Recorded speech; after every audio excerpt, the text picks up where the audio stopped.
1.2 overs. And then Windwards played against Leewards, and they dismissed Leewards for a paltry 59 runs. And the Windwards lost 2 wickets getting those runs. TNT, on the other hand, they would have played 2 matches also.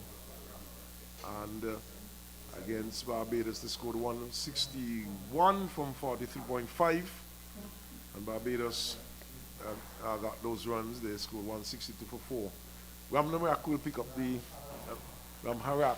the attack from the pavilion end. Beats Marcelin outside the half stump. Might have taken on the pad outside the half stump, Victor. So Trinidad opting to open the bowling with spin. Well, from their cricket historical background, it's an island more known, especially for producing good spin bowlers. And that tosses up, and she's bowled. Yes, she's bowled. There was Marcelin pushing forward, the ball spinning back into Marcelin and knocking back the off stump. So Trinidad and Tobago drawing first blood here at St. Paul's. Yes, and the batter, she just came hesitantly forward and lost her off stump. And right away we can see that the Trinidad team, they are in a circle. And no doubt one of the things when teams get wickets to go in a circle, they will be discussing what will be their plans for the new player coming in. But a good start for Trinidad and Tobago here at St. Paul's, Earl, and the Windwards not off to a good start. 2 for 1, and Captain Fletcher goes to the crease. Of course, Fletcher would have had a good outing so far.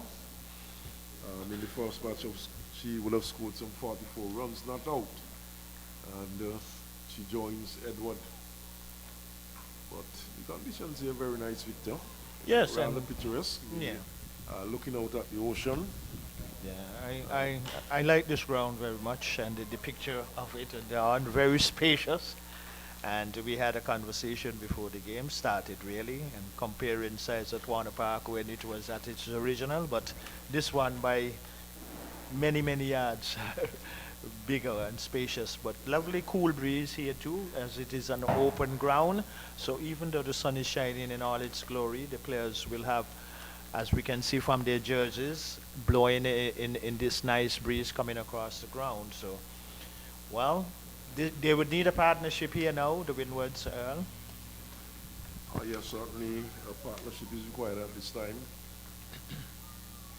As this one is played up to square leg for a single. And the Captain Fletcher off the mark immediately, so she's on 1. There might just be some sort of relationship between Angie Fletcher and Affy Fletcher. There might be some relation, bearing in mind just simply because of their same title. Well, I'm not too certain about that. I think Andrew Fletcher, I think, is from Grenada. I think Affy Fletcher is from St. Lucia. That does not really discount the fact that they could be related, but they are from different islands in the Windwards. In the air, out towards mid-wicket, and it goes across the mid-wicket boundary for 4. That's a good shot from Edward. It was airborne, but there's no one on the mid-wicket boundary, and the ball bounced away into the mid-wicket boundary for 4. The first boundary coming up for the Windwards. Yes, and a welcome boundary also too for the Windwards. And looking at the outfield here at St. Paul's, at this recreation ground, it is a picture, and it is suggesting to me that it looks like it's going to be a quick outfield, but we'll just have to wait and see as the game progresses. A bit windy here at St. Paul's too. Stein defended to the offside, no run. Just to give you the Trinidad and Tobago team, we would have given you the Windwards team, Victor. Anessa Mohammed is the captain. Winnie's Boyce, Chanelli Shaw, Steffi Sugram, Karisma Ramaha, Shania Adul,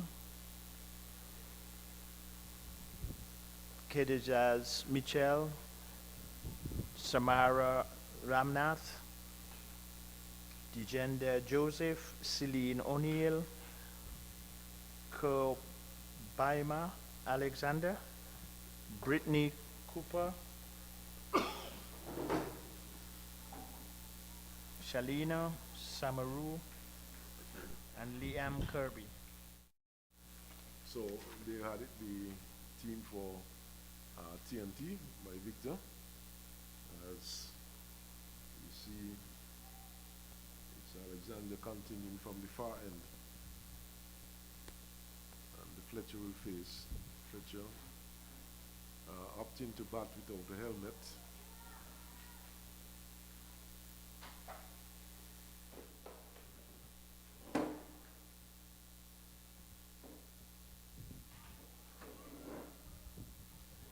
Yeah, and another run to the Windward Islands. So the Windward Islands and the white signal now by the umpire. White now being signaled. So one more or two more to the total because they ran one and the extra wide. So that gives the Windwards a bonus there. So here we are at the St. Paul's Recreation Ground. Quite a picturesque ground. Open in fact, bright and sunny. And we are all hoping to see a very enterprising encounter between the Windwards and Trinidad. And it looks like another boundary is going to come. Crosses the line now at square leg. Yes, a good shot there by Edward. It was just short of a good length, and she swiveled into a wicket and swung it backward a square down to the boundary for four. So Edward picking up a second boundary, and with that boundary, the score would have gone on to 11 for 1. And in fact, it's 13 for 1. The scoreboard makes the adjustment.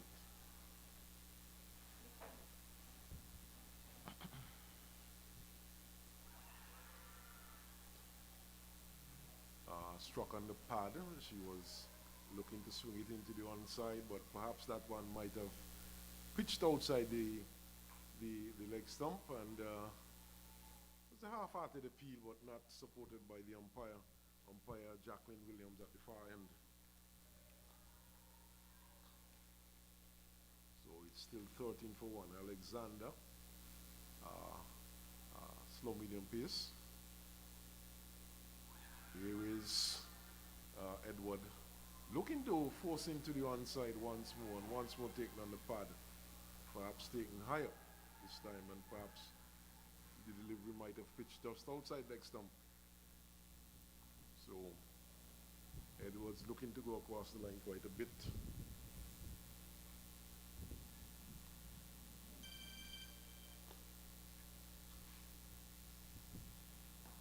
This time Edwards is defending with a straight bat, plays it up to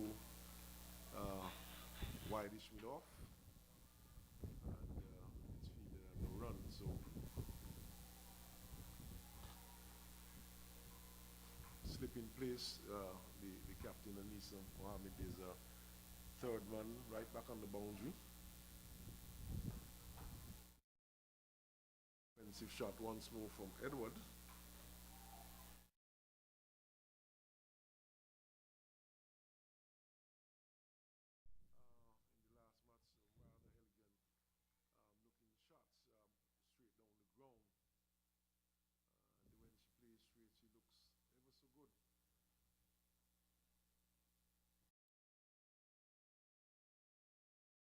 Too short extra cover. It's knocked down, and there's no run. So you've had the over completed. Yes, And the apart from the boundary that was struck into the square leg boundary, Alexander came back good with her remaining deliveries, where she found a good line and length.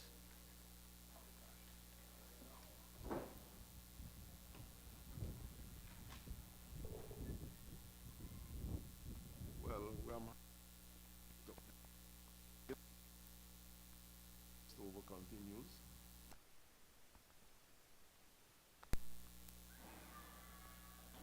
A big shout for leg before decision. The umpire is not interested. Obviously, going down the leg side because the wicket keeper was giving um, indications moving down the leg side, obviously with the intention to collect the ball. But let us see what will happen on this occasion.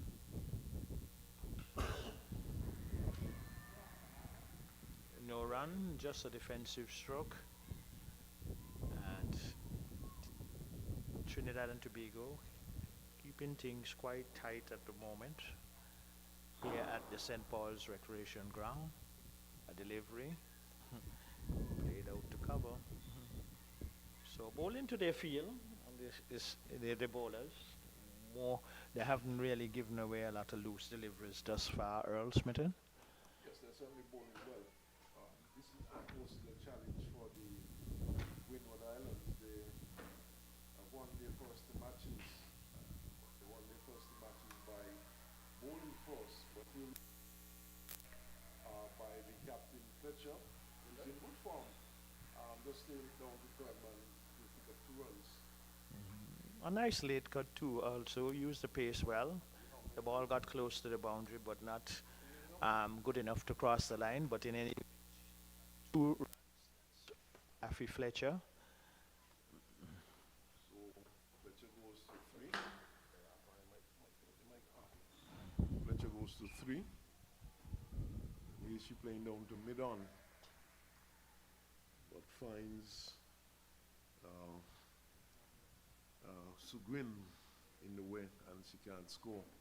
Now Sugwin is being sent back on the long on boundary as Ram Harak goes in.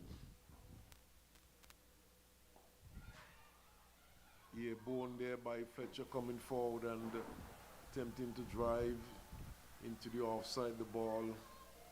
In here for quite some time and going up to mid-off. And it was fielded there by Kirby, who was stationed at mid of the ball, dropping well in front of Kirby, and Fletcher survived.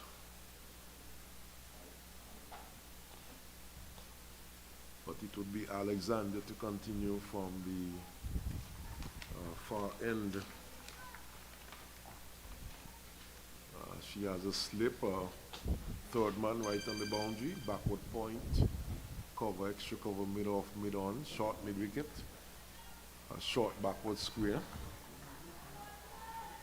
So predominantly an offside field. Affy Fletcher, she is in strike, total 16 for 1. It was losing a wicket early. Looking to stage a bit of a recovery here. Alexander once more. This one is airborne, well played. It's played, in fact, it's 6 over Lauren. That's a good shot by Fletcher. It was pitched up by Alexander, and she swung it over Longon and all the way over the long on boundary for 6. Well played. Yes, indeed, a good stroke, and the captain would also recognize that she will have to steady here along with her partner and try to build a partnership for the Windwards, but a good stroke indeed to earn her 6 runs. And Alexander again. Let us see what would happen on this occasion. Oh, Okay. that's rather unnecessary, but backed up in the offside there. Was Fletcher driving to mid-wicket, and it was well fielded, and the return was sent to the bowler's end, went past the stumps but was backed up in the offside, so prevented any overthrows.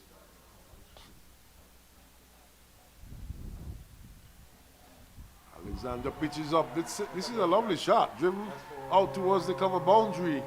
Uh, did it get there? Seemed as though there was a It doesn't appear so to me. good bit of fielding there Yeah. by,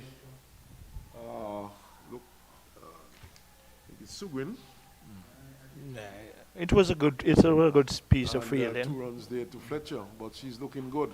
Yeah, good cover drive. Good cover drive. Well, just they also now the captain herself now going more into the offside, so heavy pack offside field. Yeah, in fact, there are 2 covers now. Well, 3 square cover and this one, Fletcher, turns into the onside. Ramarak field sends the return, but they are through for a single. But a rather cheeky single that time. The ball going straight to the fielder. Well, the thing was that they looked like they called early, and the fielder had to move some 3 paces also to her right, and in the end they got the single comfortable. So these two, from a Windward Islands point of view, well, if they can put a partnership together, which is building slowly, they would hope that it can go deeper into these overs. 25 for 1. Edwards is on 10 and 14 to the captain, Effie Fletcher, as that over comes to an end.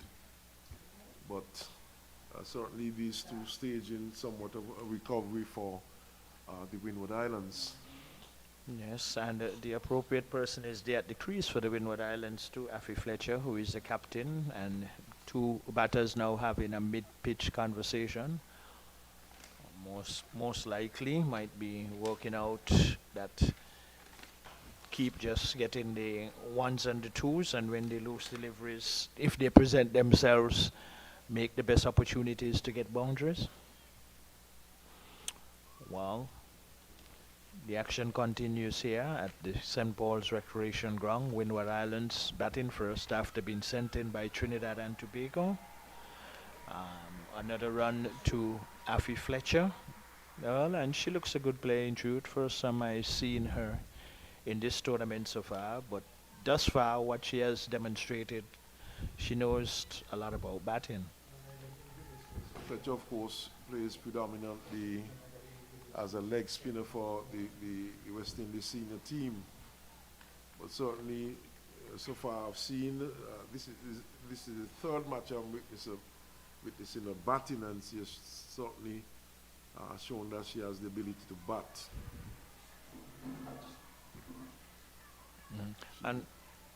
And what is good too about this partnership, that it is a left-hander and a right-hander at the crease. So if they can keep exchanging the strike, especially by getting the 1s, they will then put the bowlers under a little more pressure.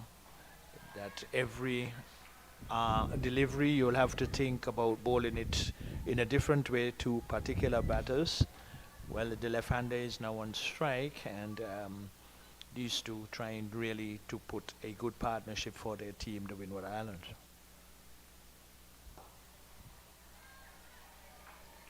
Edwards once more defending. This one once more goes into the offside. And no run is scored. Shaw, of course, fielding there at short extra cover.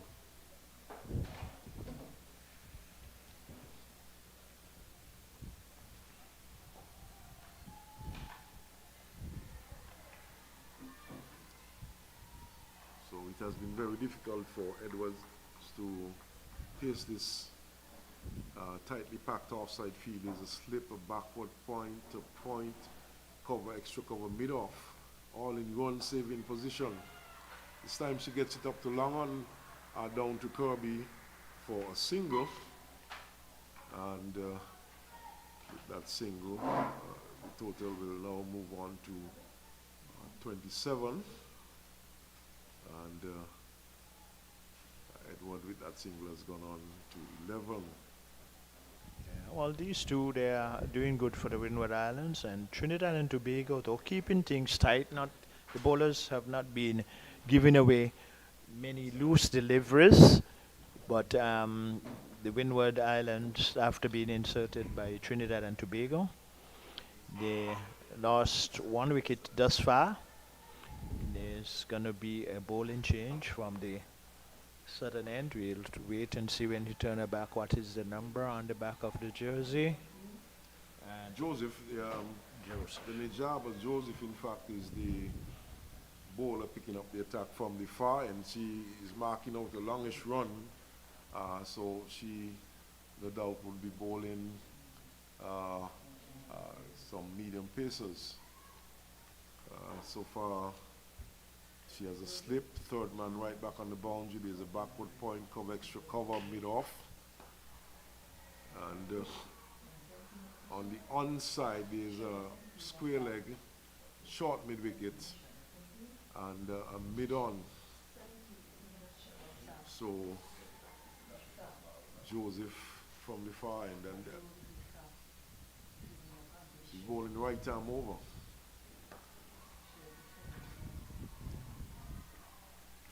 And the Trinidad and Tobago team, they've kept fielders in run-saving position. In fact, they're not allowing the singles.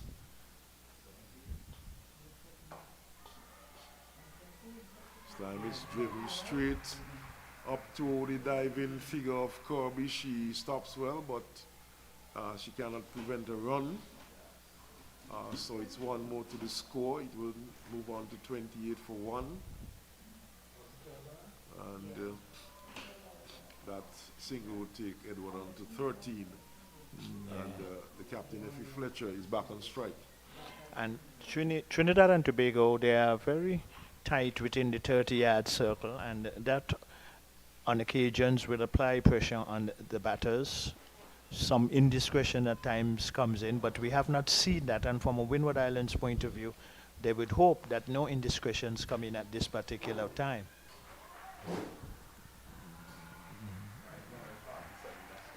Here's another single there taken. As it was pushed into the onside. Fletcher, of course, is the wicketkeeper for Trinidad and Tobago.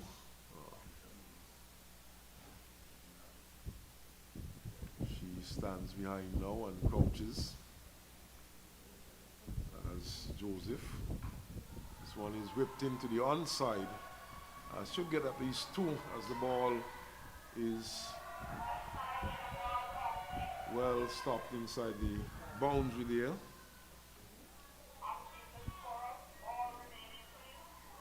And just 2 runs, but a good bit of fielding there by Ramnath, chasing back from a position at a backward square and stopping it just about 2 feet or so away from the long leg boundary.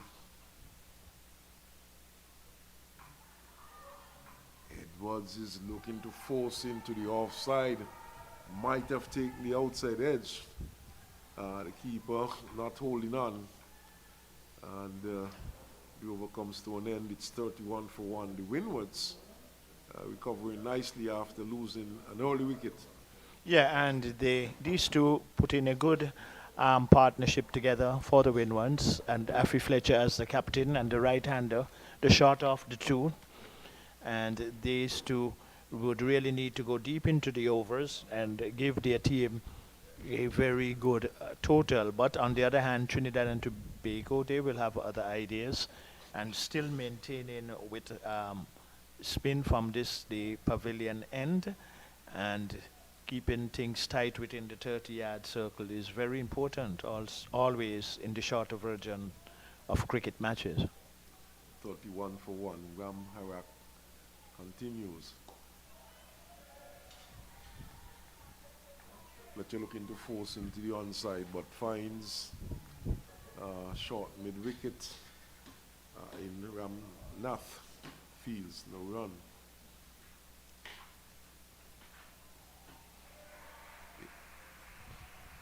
Here's Fletcher getting another run, this time taking it from about centre north and turning it down just backward of square for a single, but going across the line of that one a bit. Rather dangerous looking shot, but in the end she played it well. Delivery kept a bit low too, and she picked up a single for her effort. So she has gone on to 17, and Kirby, in fact it's Ramarak who will continue. Edward to face. Edwards is on 14, it's 32 for 1.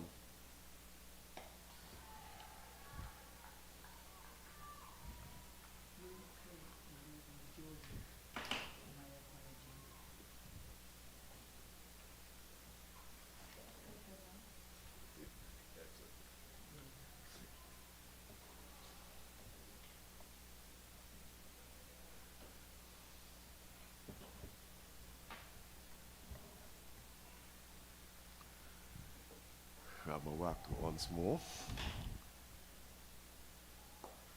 Edwards gently pushes up to mid-off for Sugwin to field. No run.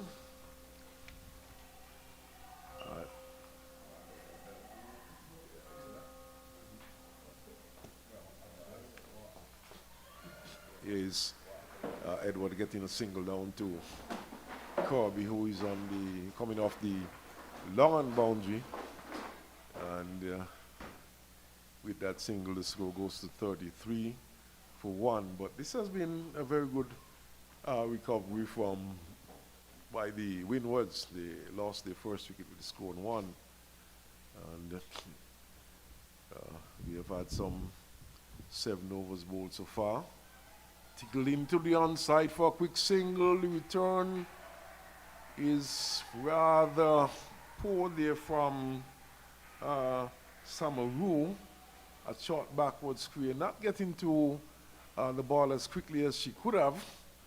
I thought for one moment the Windward Island batters were flirting with danger, but in the end Samaru was rather slow off the mark, and the return came rather slowly to the keeper Boyce, and the batters, Edward in particular, was able to get home.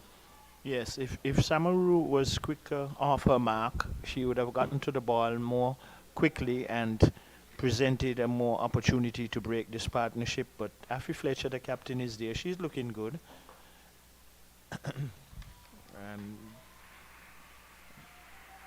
Gets another run is the Windward Islands and also Fletcher. So these two really putting together a recovery stage for the Windward Islands after losing an early wicket, and they are now building a very valuable partnership. Well, the action continues here at the St. Paul's Recreation Ground. Trinidad and Tobago won the toss and decided to ask the Windward Islands to have first knock. Well, Edwards getting into a wicket that time and looking to swing into the onside to delivery from Joseph, and she seemed to have been struck in front, but it appears as though that delivery pitched outside leg stump, so no chance of Edward being like before.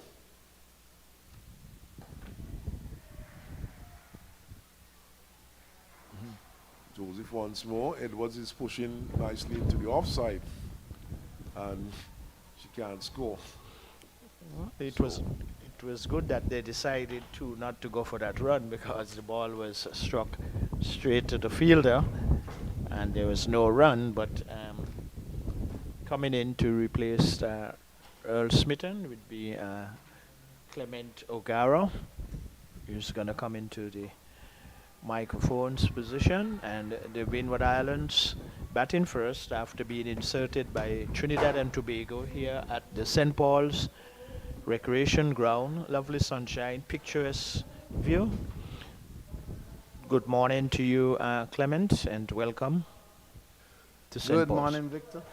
Well, this is not the first time I've been to St. Paul's.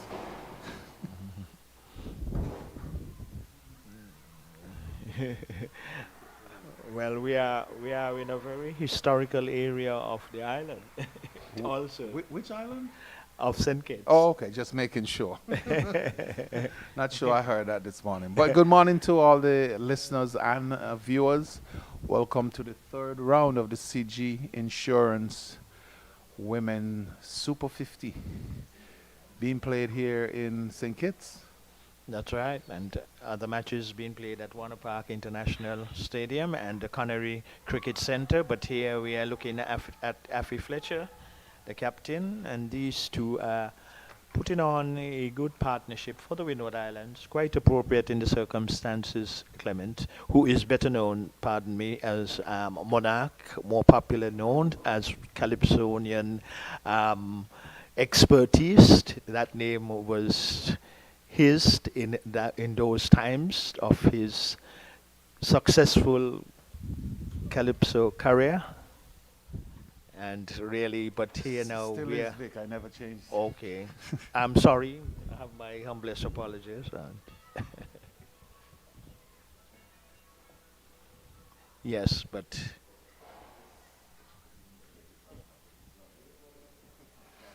Affy, Affy Fletcher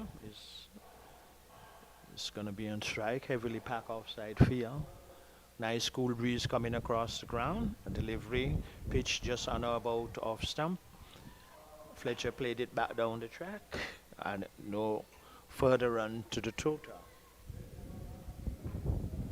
You are in a much more appropriate position also too. I mean, we have the lovely scorers here with us who consistently does a good job. If I get the names correctly, I think to my right or closer right is Donnelly Liebert, is it? I'm correct. And to her right is also Cheryl Walwyn, and Sherry Ann, pardon me, Walwyn, and they are with us as the scorers here. Clement. I'm doing a good job so far. I worked with Donnelly on Wednesday.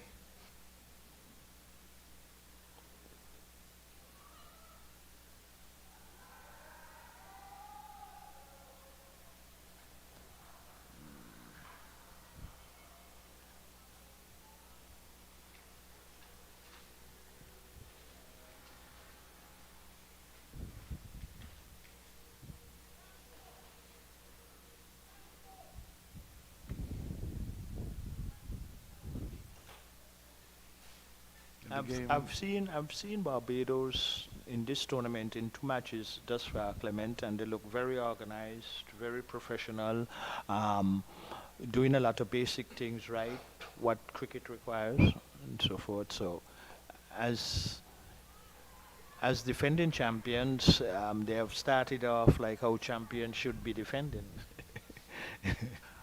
Only that they're second in the ranking right now to the Windward Islands.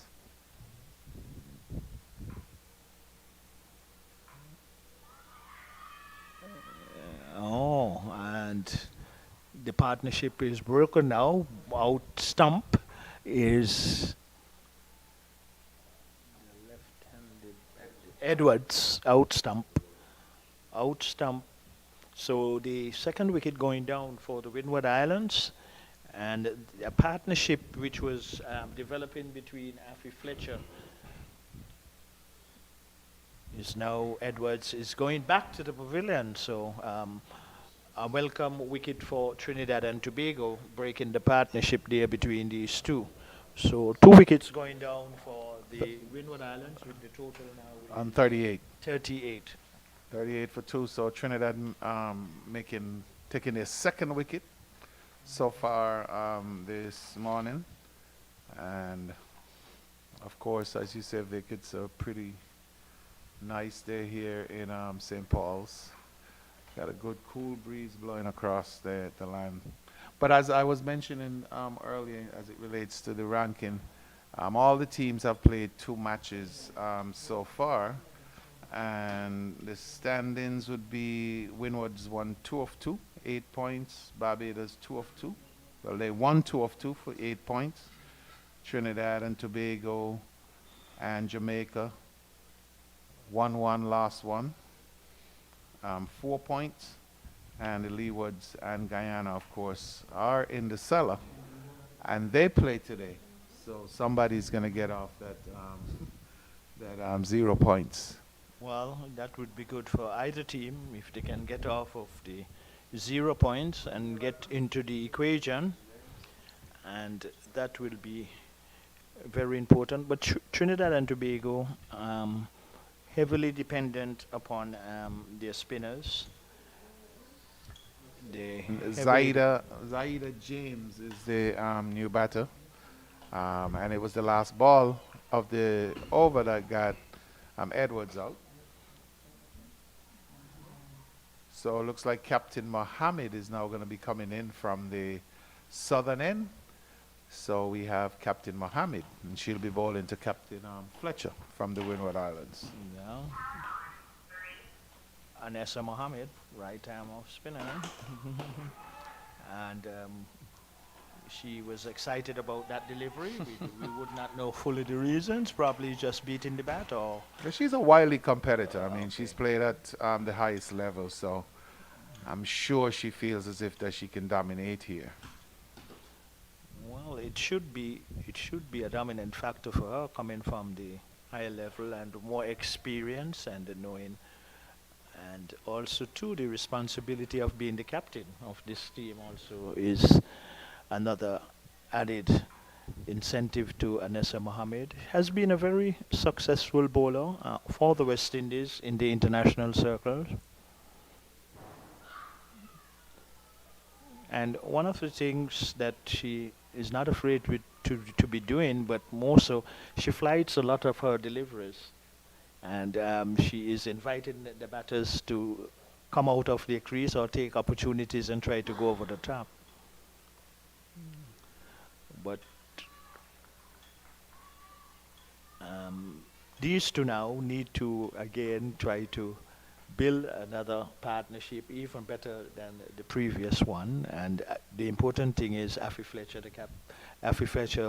is, the non-striker is now going to come on strike because the captain is off the map. Absolutely, and Affy Fletcher so far in the tournament, in the 2 matches that she's played, she's scored, she's taken 3 wickets and scored a total of 55 runs with a top score of 44. So she probably has a point to prove today, falling 6 short of the 50 in one of the previous matches.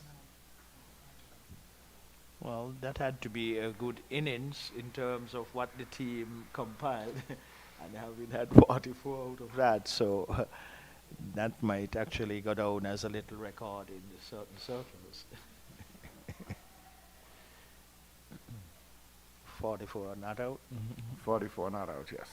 A total of 55 Wow, runs so far. that was very amazing, because and Not 44 out of 55, this total score. I'm just making sure.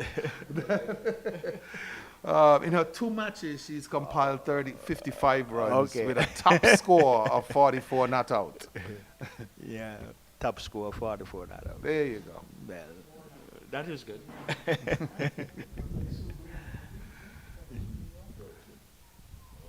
So we have a new bowler coming in from the northern end right now, who's going to be bowling to Affy Fletcher.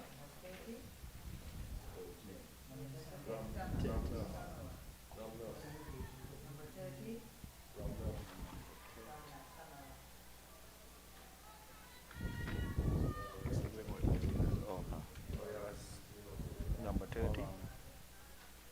Or they just have them labeled incorrectly. That they say Windwards, but it's Okay. the Trinidad side. Yeah, Trinidad. Who is 30?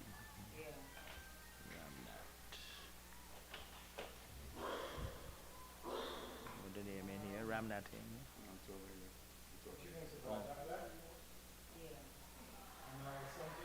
Oh, Okay, so the new bowler is Ramnath. Samara Ramnath. Yeah.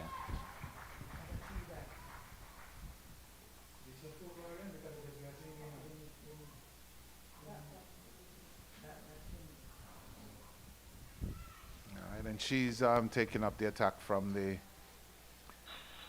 northern end, or you can say the pavilion end down here. Well, it is the pavilion end. And on a single off the third ball, so James is now on strike. When there is a composition of a team of many Indians, the names are very peculiar. I had some challenges in pronouncing.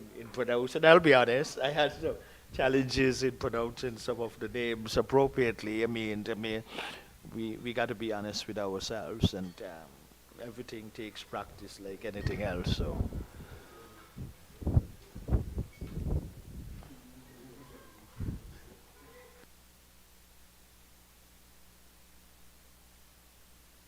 No, wait.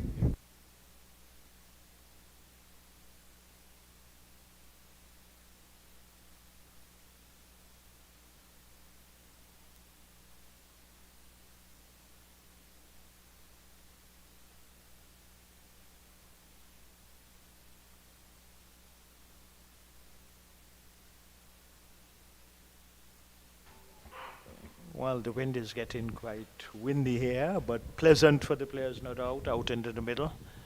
And really the atmosphere in St. Kitts, and no doubt probably further afield in the Caribbean, it's very hot now.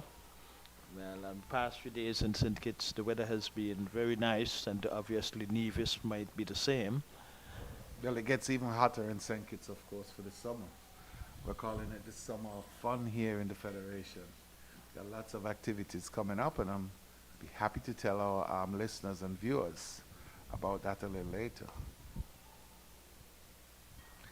Here's Afi Fletcher. I'm driving down to Long On. Anissa Mohammed, the captain of the Trinidad team. She is the bowler on the southern end.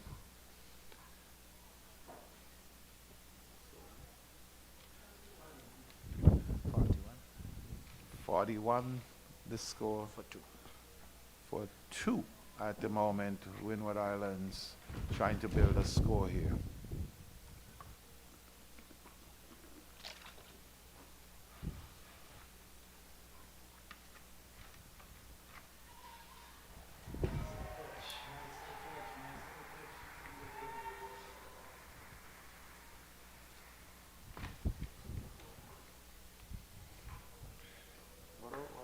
What over are we? What over are we taking? 1-3?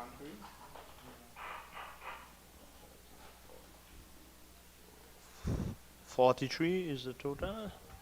After 42, after 13, 33. 43 for 2.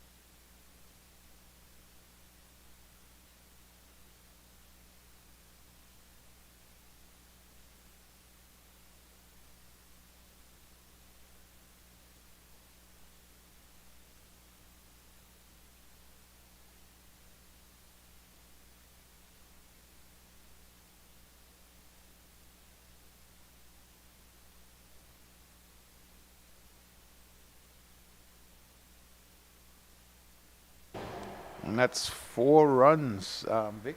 Pretty good shot there.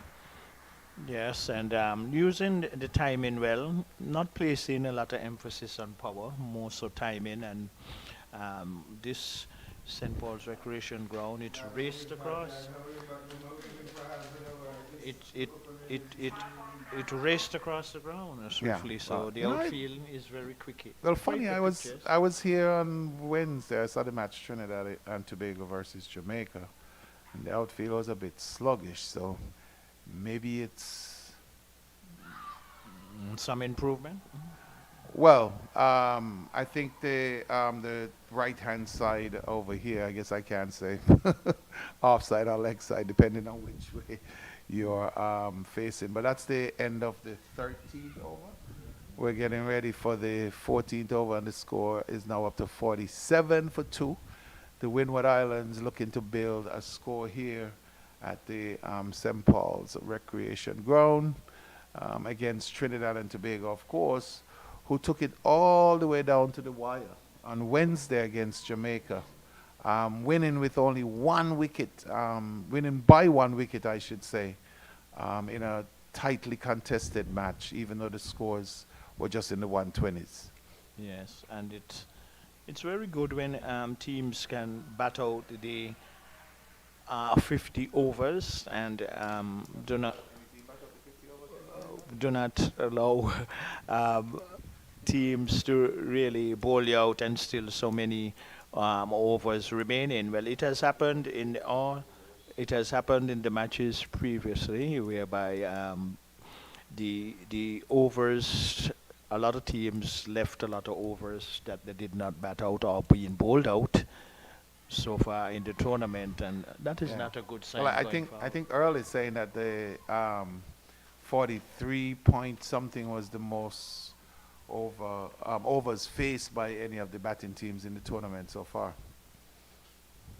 Yeah, because in the Jamaica match against Trinidad, I think 39.4 overs is what Jamaica batted. That was, sorry, against the All right, Ramnat bowling. Um, James gets one, sweeping down to square leg. She's a left-handed batter, of course, and game continues here. 49 for 2.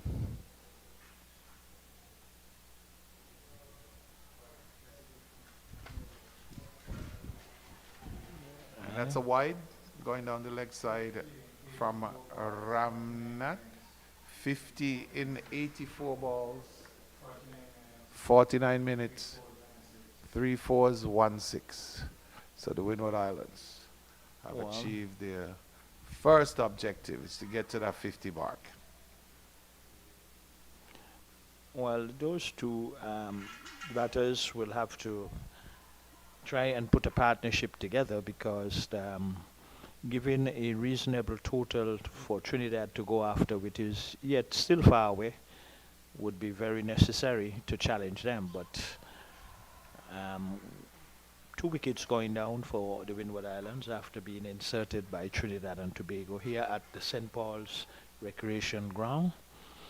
So, And of course, again, we want to say good morning to all the folks who are on the live stream, watching the CG United Women's Super 50 Cup in 2023, Barbados being the defending champions. But today, we're in St. Paul's, as you said, a picturesque part of the island here, St. Kitts,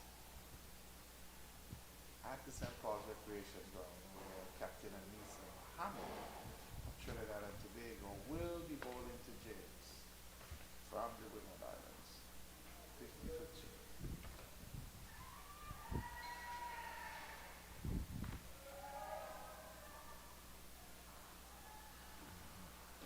As you look at the scoreboard, is just still showing 49.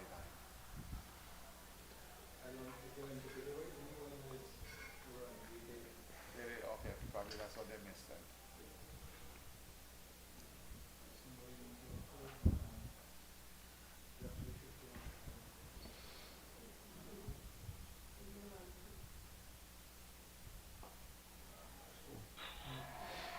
Okay, terrible misfeeling there.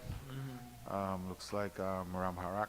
Not sure if it is, but allow the batsman to go through for an easy single. And I'm sure Captain Anisa Mohammed would definitely not like that. No, not at all. They, inside that 30-yard circle, it is so important to keep pressure on the batters by not allowing those mishaps. But on that occasion, Windward Islands, they earned themselves another run. So these two are quite aware of what is required of them in terms of batting deep into the overs, if possible.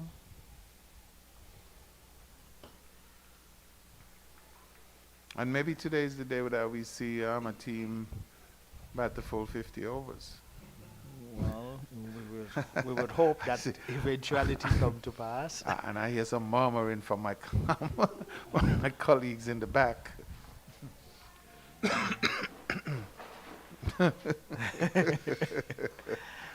Yeah, it's Friday. It's one of those days in St. Kitts Nevis where, you know, we hang out. One run there to Captain Affy Fletcher. I think that takes the score up to 53. 54, sorry, 54 for 2. And yeah, as I was saying, Vic, it's Friday. On my way here, I had like I don't know, 10, 11 mile drive, and I'm sure I saw at least 6 or 7 barbecue grills on the way. Well, So people are getting ready for, I don't know, lunch, or they're getting ready for the weekend. I thought it was pretty early to have barbecue, but maybe not. It's gonna be all day, all day, all night. And another single to Edward brings the 15th. James, I'm sorry, and that brings the 15th over to a close. All right. Yes. So, Vic, as I was saying, I mean, how have been the games that you've been? I've been here for 2 days. Yeah, I've been first of all for the Trinidad and Tobago game against the defending champions Barbados at Warner Park, and Which Barbados won, of course. yeah, and Trinidad and Tobago batted first, scored 161, and Barbados made it 162. I think was the loss for 4 wickets or so thereabout. But an interesting spell of bowling was put on by Alison Gordon of Barbados, and she took 4 for 36 in that game. But Haley Matthews, the captain at Connery against Guyana batted first, and they scored 122. And Haley Matthews and Casey Knight opened the innings, and they only lost 1 wicket. But the captain, she was not out on 73 or so thereabout, and it was a very well played innings. Well, a wealth of experience and ability as a West Indian player at the highest level, and really she really batted well. But Barbados in terms, and you know, a lot of times, Clement, before some bowlers could get their field placing in positions that they will take, and there is something happening out into the middle. Okay, a leg by, so 1 more to the total, which would advance their cause, the Windward Islands, on to now 56 for 2. And what I recognized with Barbados, as soon as a wicket fell, everybody was in a circle, and then when the new batter came to the crease, everybody went into field positions. So it was probably coming from the dressing room and just executing it on the field of play. And that too sent me a strong message in particular that they're on top of the game. I noticed that you've given me a lot of Barbados. Well, they are the defending champions. Of course. They are playing like defending champions should be playing.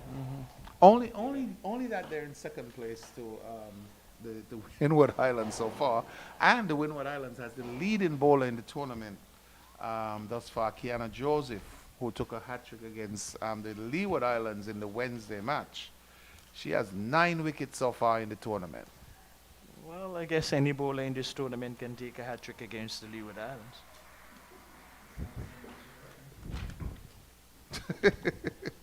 I, I didn't want to laugh, but I had to. Well, I mean, don't stifle yourself. But really and truly, there are The some. tournament is still young, though. It This is. is just the third round. There's two more rounds to go. A loud appeal from Ramnath and the rest of the TNT fielders as James got struck on the pad. And she comes in once more to bowl. And she comes forward. And that ends, of course, the 16th. That ends the 16th over. And as I was mentioning about the bowling stats so far, Ramnath, who just finished that over, she's a right arm off break. She is fourth on the bowling stats with 5 wickets so far in the 2 matches that she has played. And she seems as if that she's a very miserly bowler, not giving away anything at all. Her economy is 2.15, average of 7.6. How much is Alison Garden of Barbados? Alison Gordon has 5 wickets as well. Her economy is 2.94 and her average 9.4. So she has a 4-wicket haul in her 5. Yeah. In the four- 5 that she has. Yeah, 4 for All right, so 36 against Trinidad and Tobago. In the So it first looks like we have a change of bowling at the southern end. And we'll let you know who the new bowler is. And she'll be bowling to the captain of the Windward Islands.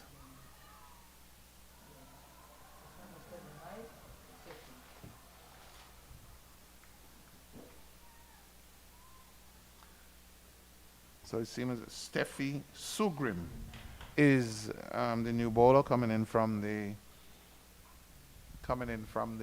southern end.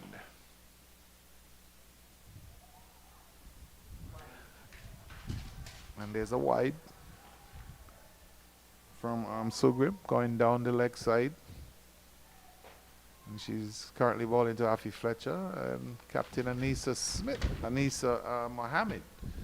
She's now employed a slip for the new bowler.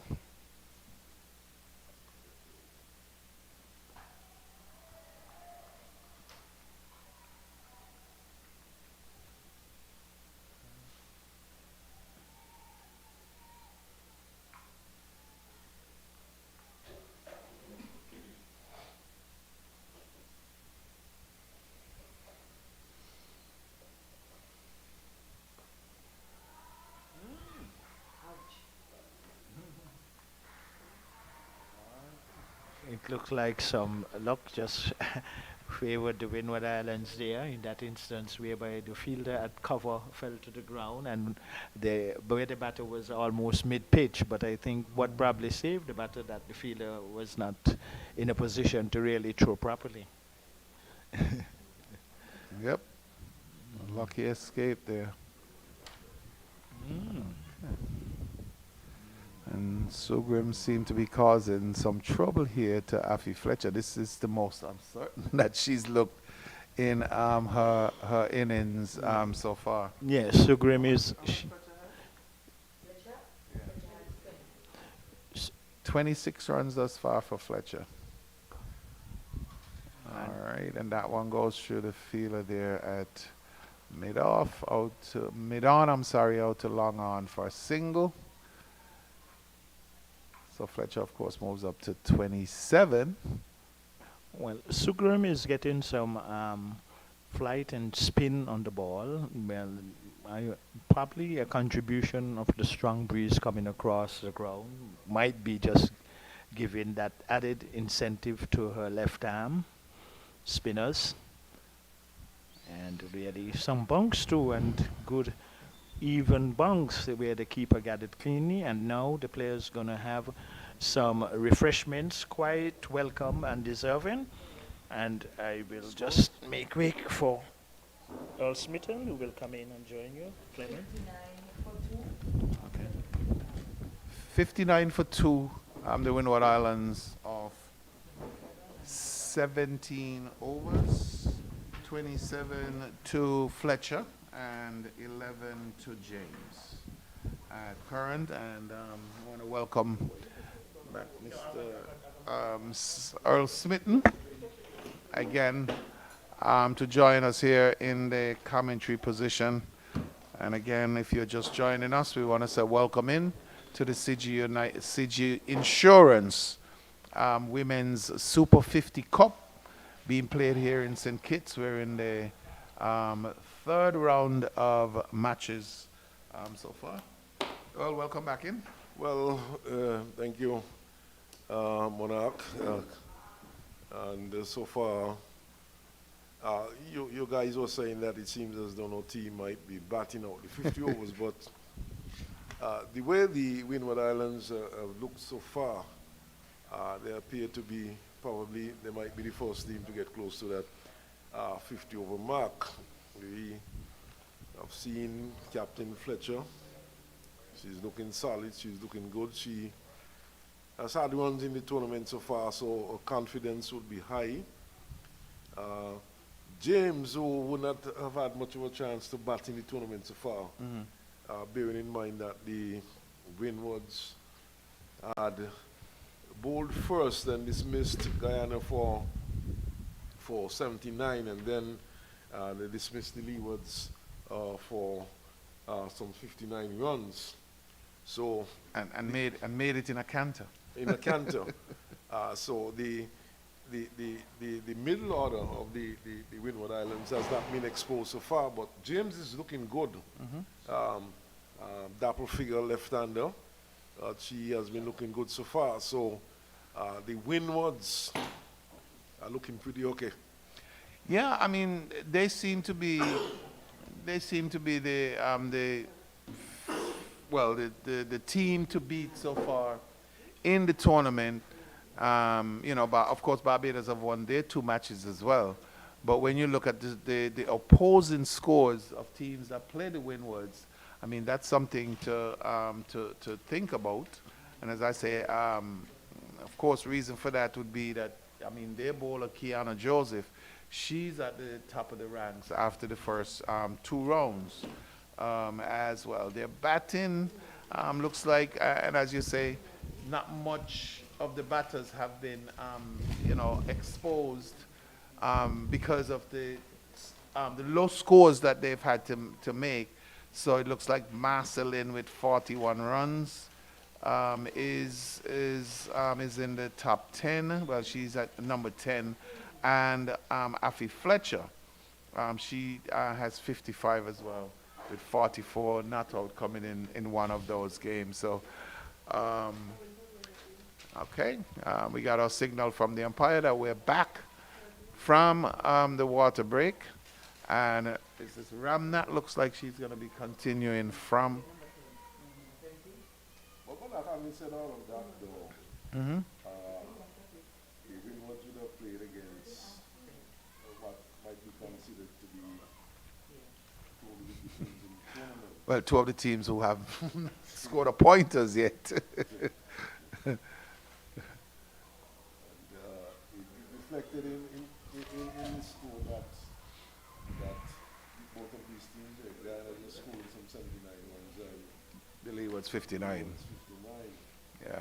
But we had a single taken there by Fletcher.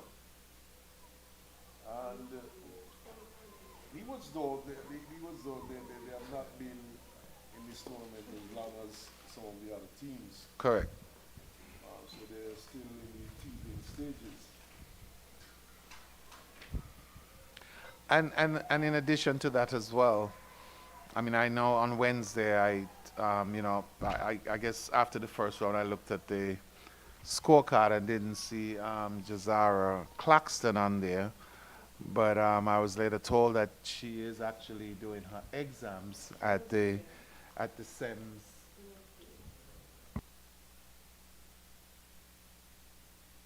Yeah, she came, of course, for the to join with her teammates, and then had to hustle back to SEMS, which is Charles E. Mills Secondary School, to complete her exams. She, of course, is they played for the West Indies under 19 in the previous tournament that took place. They played in South Africa. Yes, it was in South Africa.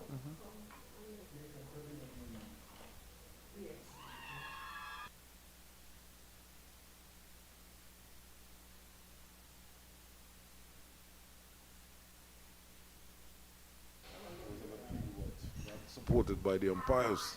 And a screaming appeal at that. A screaming appeal at that, but didn't impress the umpire or James.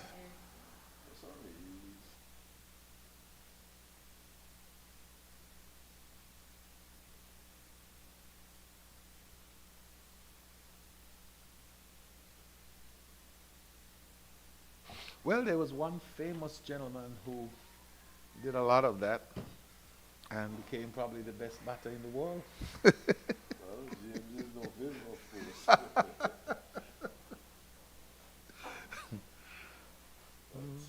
But it's how the game is being played now, though.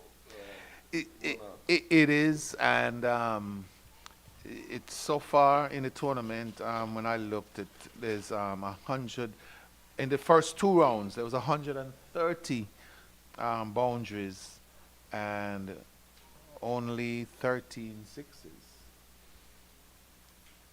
So 134s and 13 sixties in the matches thus far.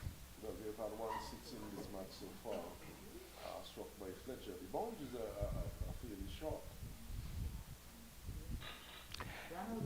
And you know the interesting thing about the six hitting is I think Windward Islands hit their first six today, because they, along with the Leeward Islands team, were the only teams that hadn't hit a six so far in the tournament.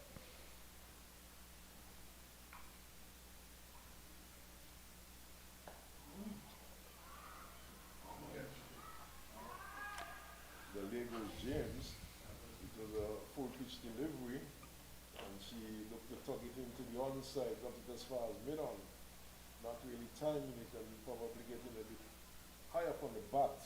It's only a gift over the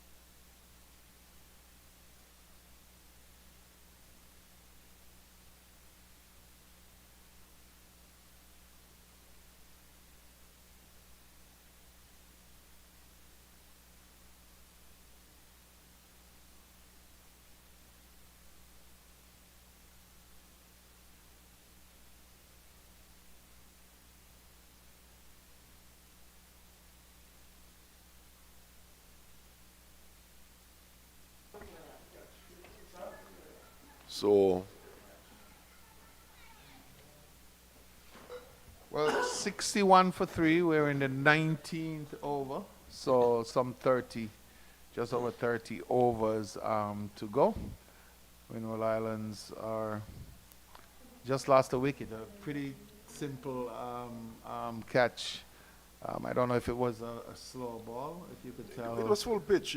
She got it on the full, Uh-huh. and seemed to have gotten it high up on the bat. It's a delivery she could have put any place. She could have put away quite easily, but instead she got it as far as mid-on in her case, and she paid the price.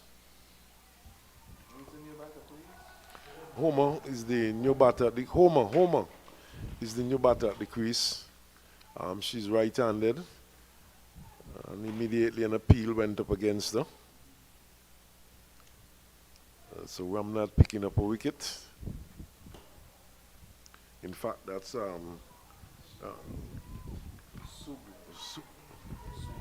Sugwin.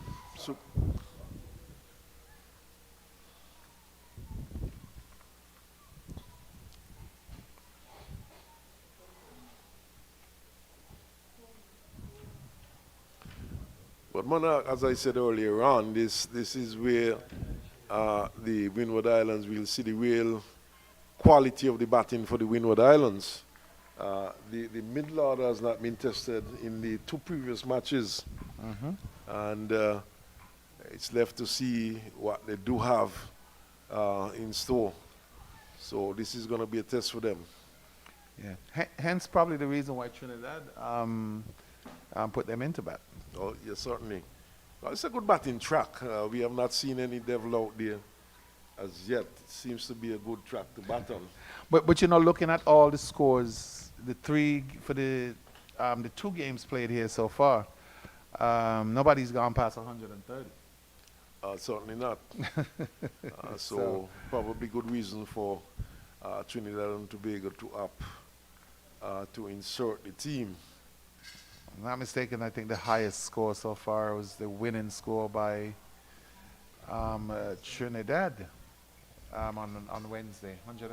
They were chasing down 120, 127. Okay, they were chasing 123. So even closer to the past score that I'm giving this round, 120.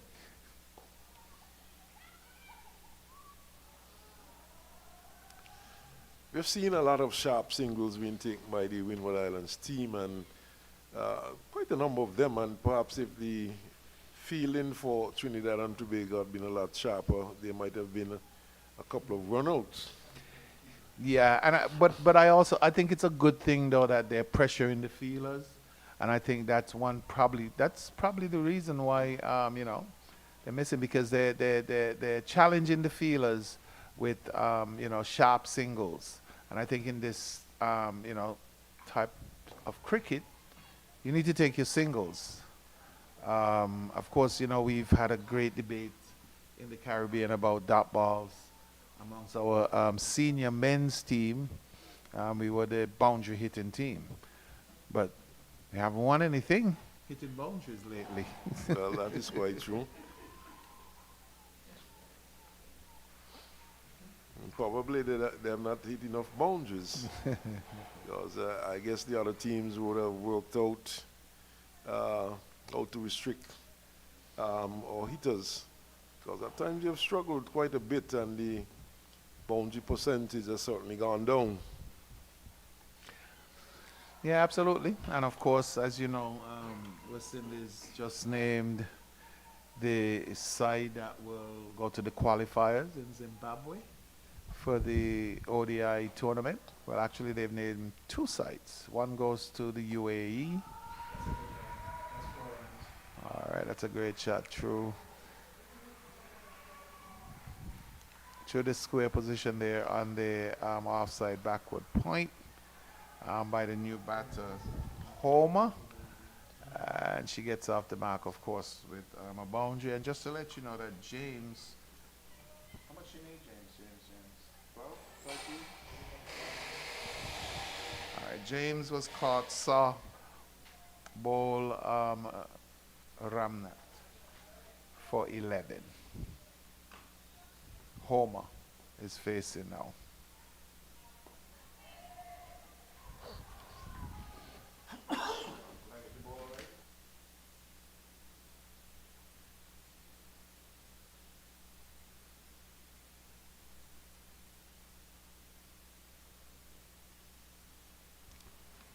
Yes, another over completed there by the TNT team.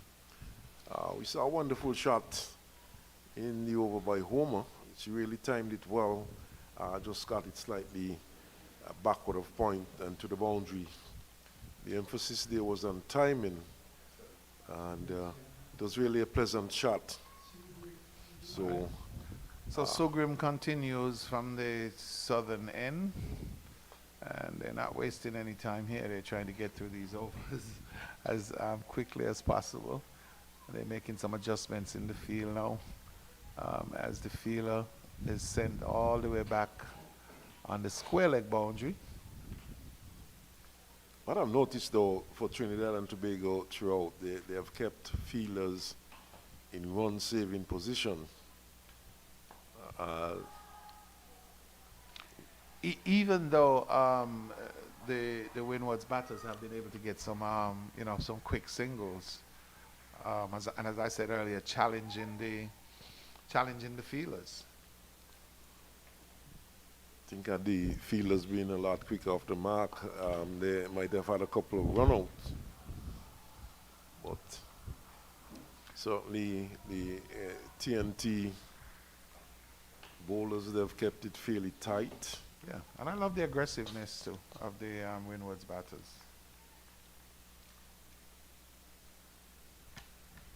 Now we see Mohammed for the new batter, or the relatively new batter to the crease homer. She has placed herself at first slip, taken out the long leg and place her into a cover point position. So perhaps looking to get the edge of the new batter homer and getting a kettle slip.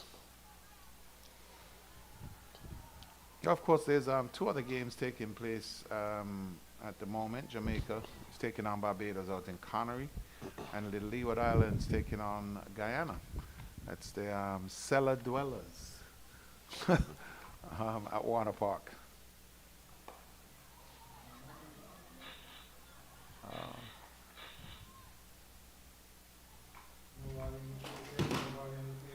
Okay, so I was just about to I was taking a look and seeing what happened. There was a catch, of course, but it was a no ball, and the umpire is signaling, of course, a free hit.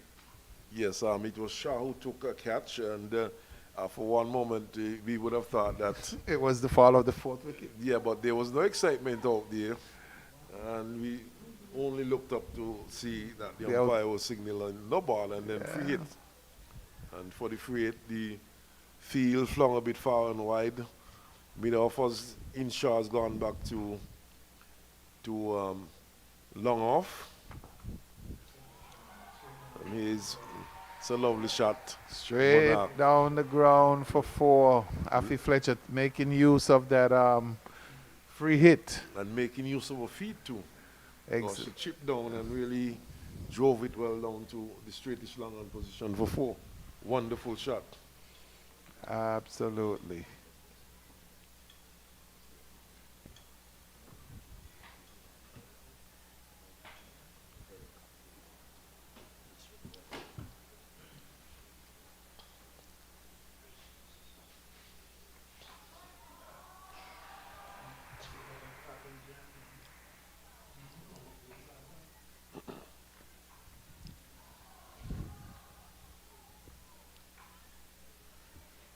Fletcher really showing good form here. Fletcher, she bats relatively low for the West Indies senior team, but she's really showing some proficiency in terms of her batting. Plays predominantly as a right arm leg spinner. Is she family to the Spiceman? Well, I don't think so. I think they're from different islands. Different islands, okay. I think Fletcher might be from St. Lucia and the Spiceman is from Grenada.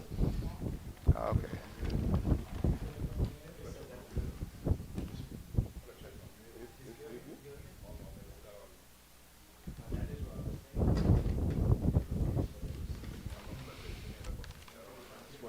Okay. So we have a change in bowling. Same bowler? Okay, so saw her taking off that hat, thought it was a different bowler, but Ramnat it is, who comes in now from the pavilion end to Captain Fletcher, and she drives up to long on and gets a single.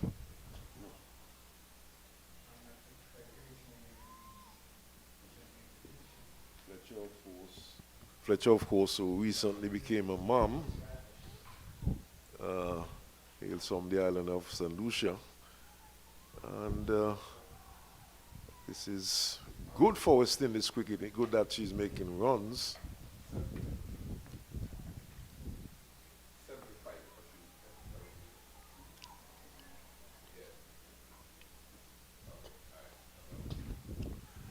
But it's really a pleasant day here, Monarch, here in St. Paul's. And It is. St. Paul's perhaps one of the greener parts of St. Kitts. As we see Homer driving down to mid-off. can't score. Yeah. And of course, we're in a multi-purpose venue here in St. Paul's as well. If we look to our right, you can see they're preparing for that SKNFA football game this afternoon here in St. Paul's. 75 for three, the Windward Islands. Um, looking to go past the highest score in the tournament so far.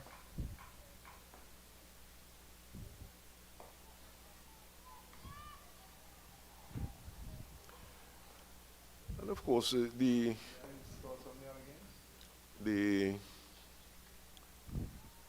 approach of some of these batters in the tournament so far, it has been more of an approach for a T20 game. But 50 overs, there are a lot of overs.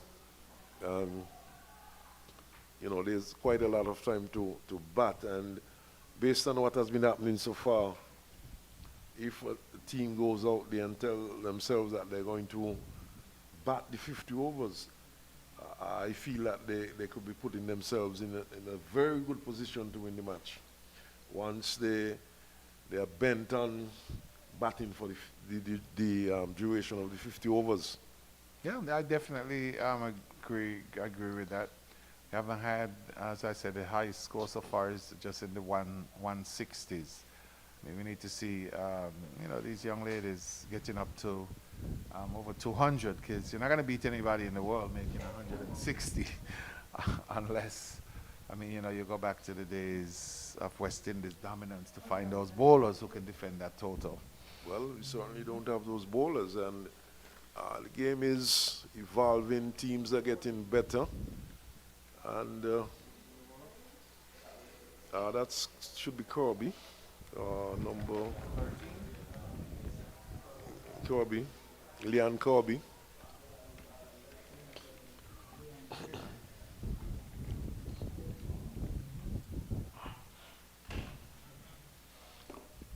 All right, so it looks like we have a change in ball at the southern end.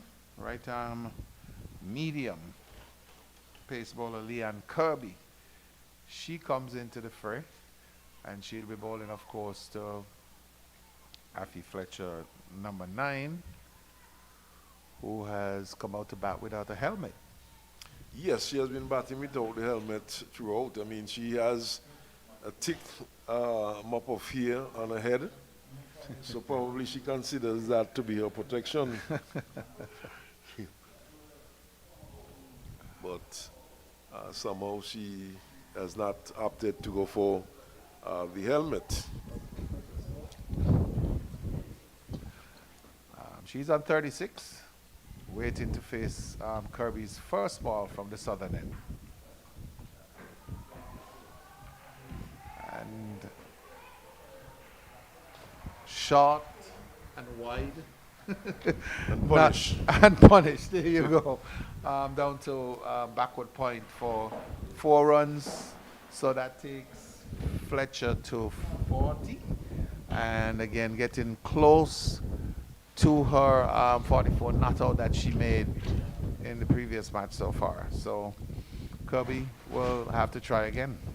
Fletcher, of course, is the captain of the Windward Islands team and a senior player by a long way, having, of course, represented the West Indies. And she's really shouldering her responsibility so far in this tournament. And she once more into the 40s and doing well.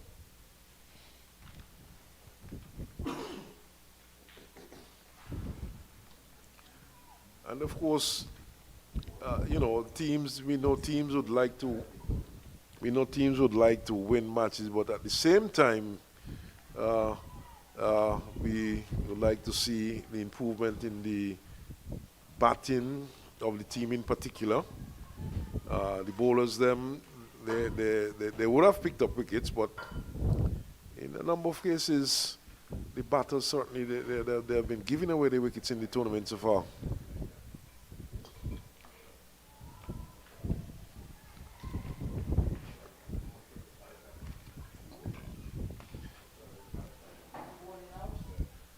But Homer has settled in nicely, Monarch, and she is timing the ball well.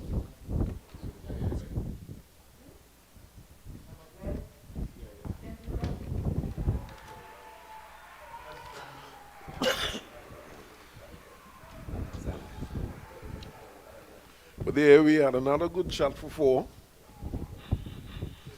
by Homer, driving straight back past the bowler and down to the straight long off bounds for four. So another very good shot indeed. All right, and just to make a correction, I think we incorrectly stated that the new bowler coming in was Kirby. It is indeed number 12, Alexander. Yes, she in fact opened the bowling for TNT. Correct, which she did in the previous match as well.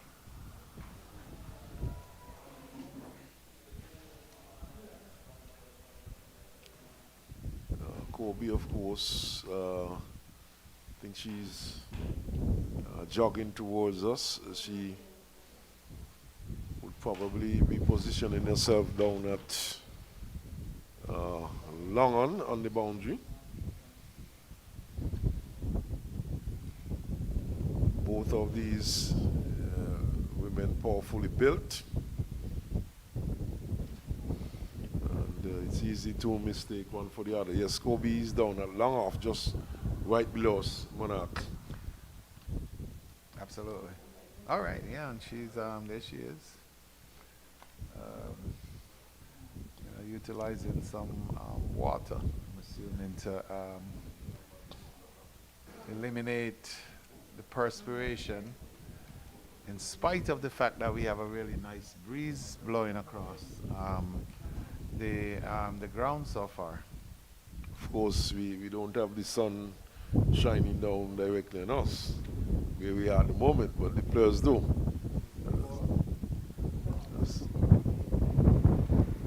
Someone who is the new bowler.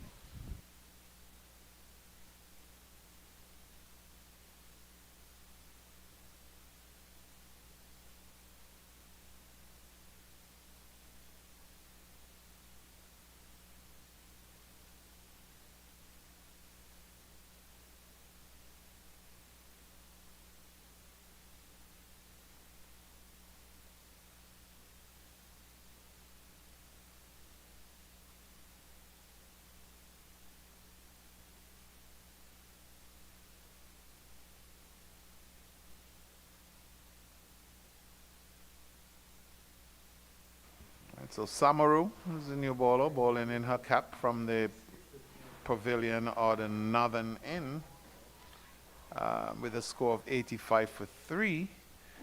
The Windwards are definitely doing good today. Wow.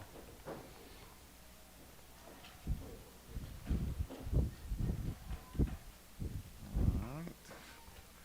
So it looks like we have breaking news on the West Indies front today. Andre Cooley and Darren Sammy named new West Indies head coaches. Andre Cooley and Darren Sammy. Yeah, there was a Facebook rumor that Darren Sammy would be named coach. Well, it looks like it is confirmed right now. Let me just...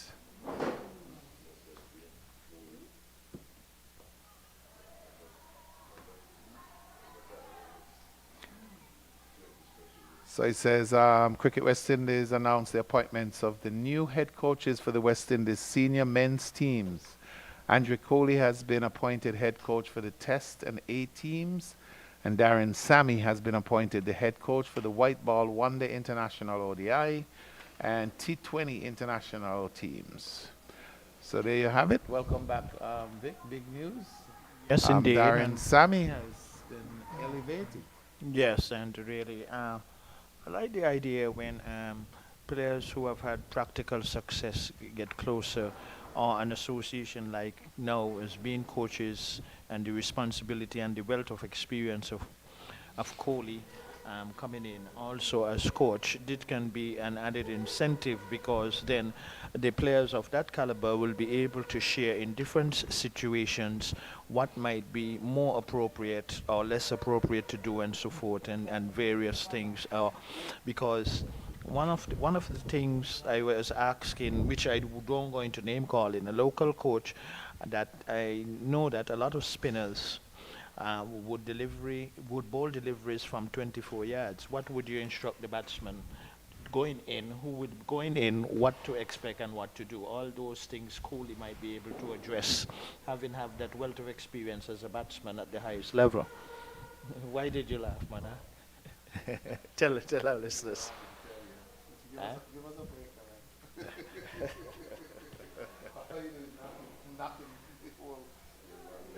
Anyway, we have a new over started. I hear you, Vic. I'm not sure which local coach you're referring to, but I don't think this is the forum to bring that information. Looks like Captain Anissa is back on bowling on the southern end, and she's bowling to Fletcher, who is, I'm sure, almost at that 50. 42 not out so far. 2 away from her highest score in the tournament thus far. And I can tell you for the other matches so far, Warner Park, Guyana women are 55 for 6 off of 12.5 overs against the Leeward. And Barbados is flying against Jamaica. They're 145 for 2 in 20 overs and 3 balls. So...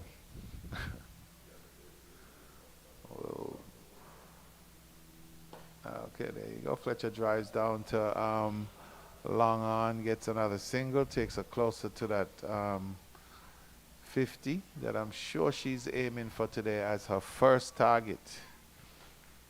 Well, and that will be very good for her personally, and more so for the Windward Islands now. If these two can go very close to the 50 overs, that can also be another incentive for them. And as you alluded to, Barbados off through a flyer, and which is no surprise to me hearing that, because they really look in tremendous form with the Barbados team. And Yes, we know that Barbados is your favorite team. well, Based on the conversations that is a fair comment, but also to, in fairness to the cricket, they look very well organized, and Corey Collymore and Ryan Hines is coaches for that team too. So players who have had practical success again coming into the fore and so far doing well. Okay. And just going back to that West Indies announcement, of course, we want to say congratulations to both gentlemen. That's Andre Coley, coach of the Test and A teams, and also Darren Sammy, who takes over the ODI and T20 duties as well. Of course, he's a 2-time T20 World Cup winner. So we'll see what he offers. Well, I will join you, Monarch, in endorsing my best wishes to both coaches at all level, Coley and Darren Sammy. All the very best in their future endeavors, because that and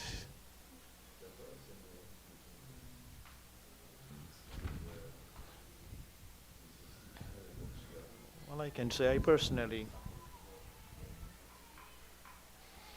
Samaru is the bowler, and she's bowling in her cap from the northern end to Afi Fletcher.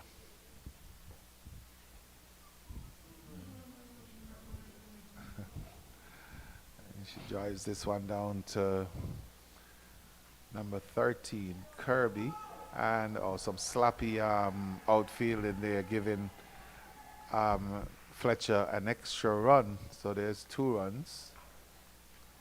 Well, And these are the kind of things that can have people lose their spirit or even lose games, because that 1 run sometimes becomes very important. and it can also be that very same run that they got by default there of Trinidad and Tobago. But these two are looking well, and from a Windward Islands point of view, they will be no doubt hoping that they will put a very good partnership together and make certain that they bat out the overs, which is something very important as we been elaborating, and we can only hope that the Windward Islands will do this, so we will have a more lengthier period of play of this encounter here at the St. Paul's Recreation Ground. In St. Kitts, that is.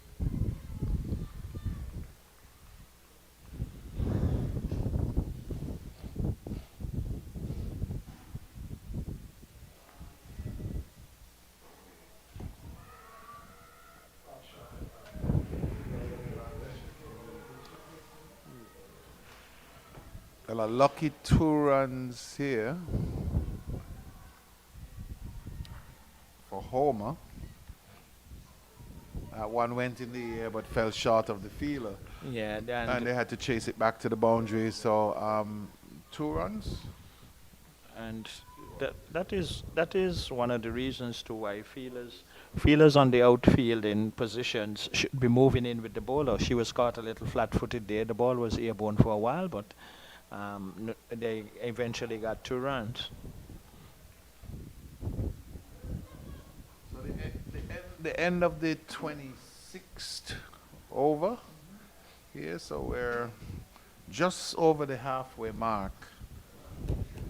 Which is a very good sign at this particular moment for this encounter here at the St. Paul Recreation Ground in St. Kitts. CG Insurance Women Regional Super 50 Series being held on the island of St. Kitts. Matches being played at the Connery Cricket Centre and the Warner Park International Cricket Stadium. Yeah, and it's just one of the, of course, activities in St. Kitts Nevis for a hot summer that's coming up. Not only from the sun, of course, but we got a lot of activities coming up as well. And so we will see. Anissa Mohammed. Looks like she's gonna bowl to Afi Fletcher. So captain to captain at the start of the 27th over here, and 91 for 3. Well, add one more to it as Fletcher drives down to a wide long on.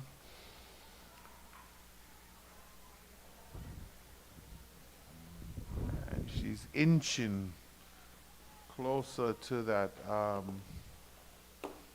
half century. Yeah, and if she gets to that 50, that will be very well played. But then she will need to carry on, and the Windwards would need to, as we've been elaborating, really bat out the 50 overs if possible. But Mohammed would have other ideas.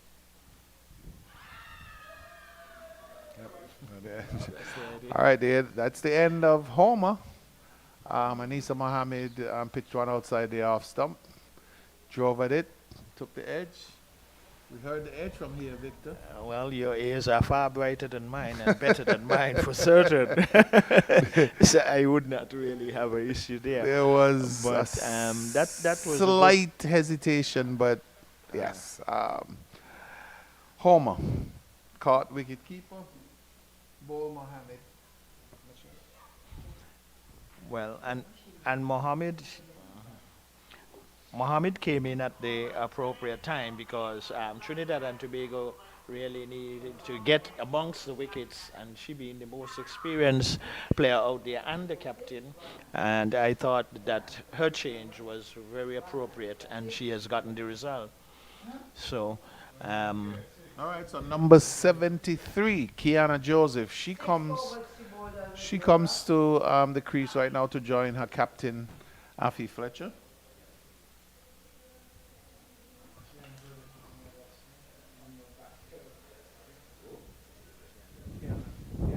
no, that's Trinidad. That's the Windwards. Oh yeah, Kiana Joseph. Yeah. Well, she well Afi Fletcher would need another batter to really stay with her and bat deep into the overs because she has been playing very well, and if she gets the 50, it will be a well played one. But from a Windward Islands point of view, she would need to carry on. Okay, and she's about to take a strike now. Anisa Mohammed coming in once more.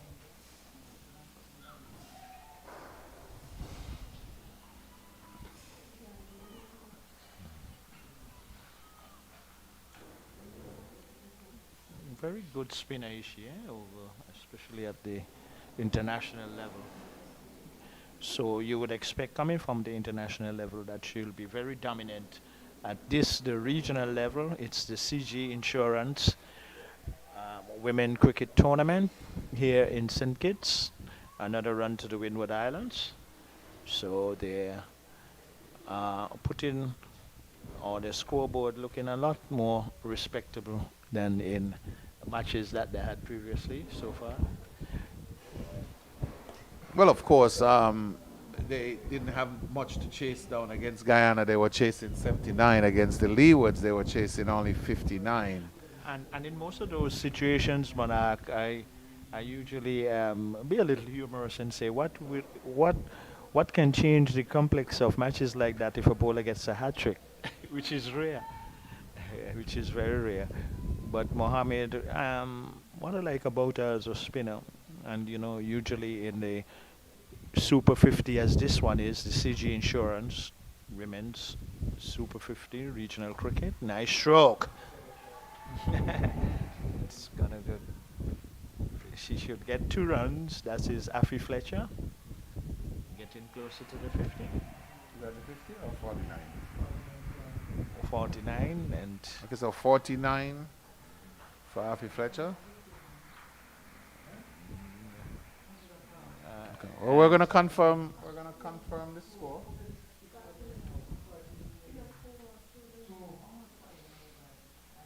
Okay, so the correct score for her is 49. Of course, this is her highest score in the tournament so far, beating number the 44 not out that she made in the previous game. yeah, and that is very good. That once you can get a level of consistency, Monarch, in any area of players, that is a good sign going forward for their development and the team's development overall. But we will all like to see, though, that from here on in for the remainder of this Super 50 CG Insurance Women's Regional Tournament, that the teams would bat out the 50 overs and we have more competitive and enterprising cricket in this series. I definitely agree with you, Vic. So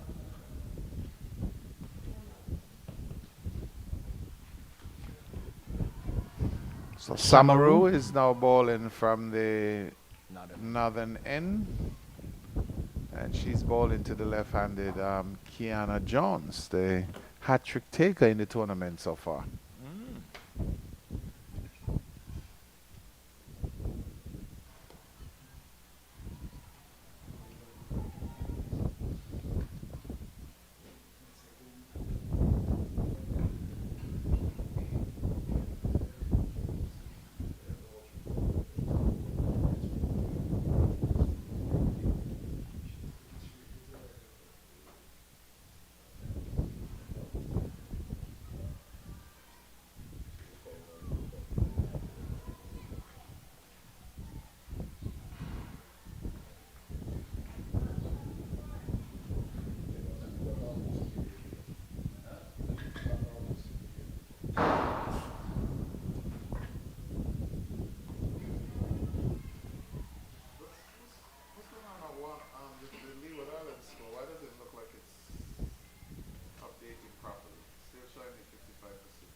Here Here at the St. Paul's Recreation Ground.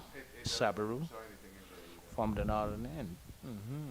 And one, they look like they should get 2 runs.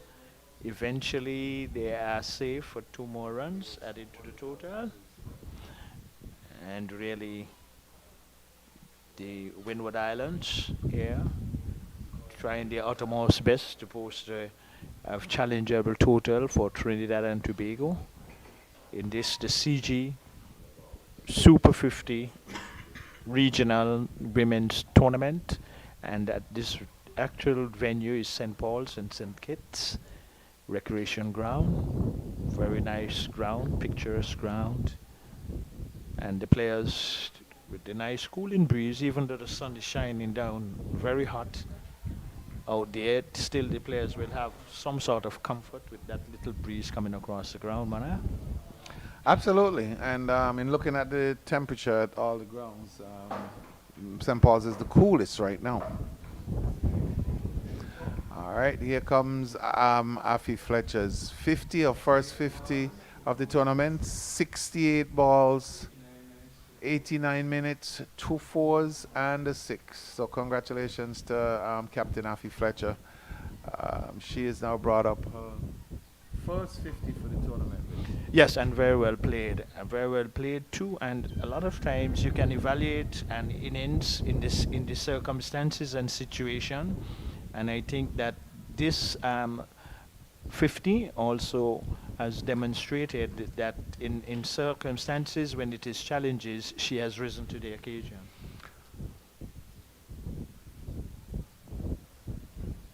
Played a very responsible innings. Yes. As well. So I think we're now in the 27th, 29th over. 29. And she's still there. If I'm not mistaken, she opened the batting. Yes, and that is very good. And this is what we would like to all see, Monarch, a consistent pattern, especially in challenging circumstances when male and female, but more so women, as this series is the CG Insurance Women Regional Super 50 Series. And Nessa Mohammed, very enterprising off spinner, and mixes her delivery as well too. Yeah. And that will be good. But Shane Jeffers, the match referee, indicated to me in conversation that at 110, if a team is not bowled out and the over is not completed, play will continue until the 50 has been completed. Just for our listeners.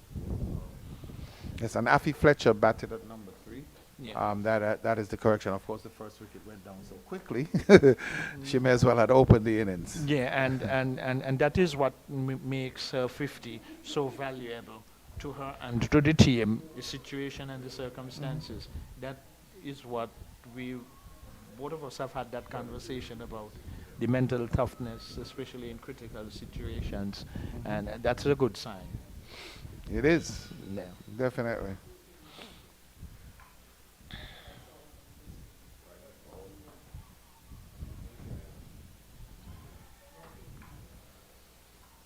Okay, and that's the end of the 29th. Yes. And the score?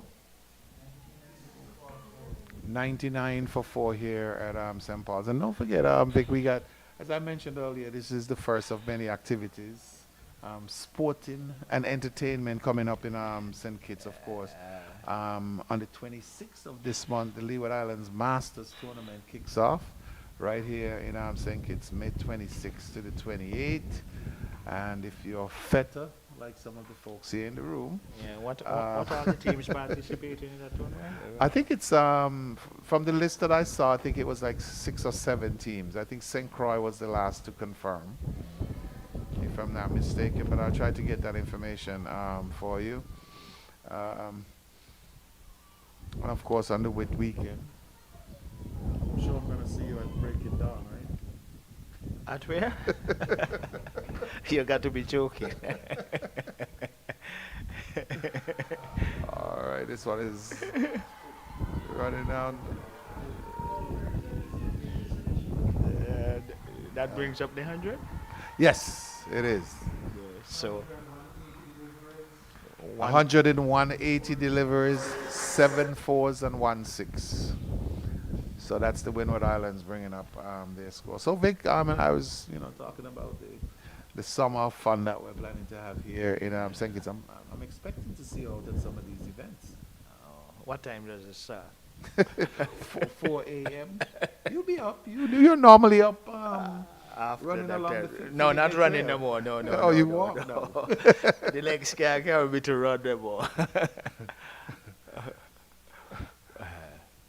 Okay, so Samaru is still bowling from the pavilion, and she's bowling to Captain Affy Fletcher. Slow ball, and she goes back and steers it down to backward point.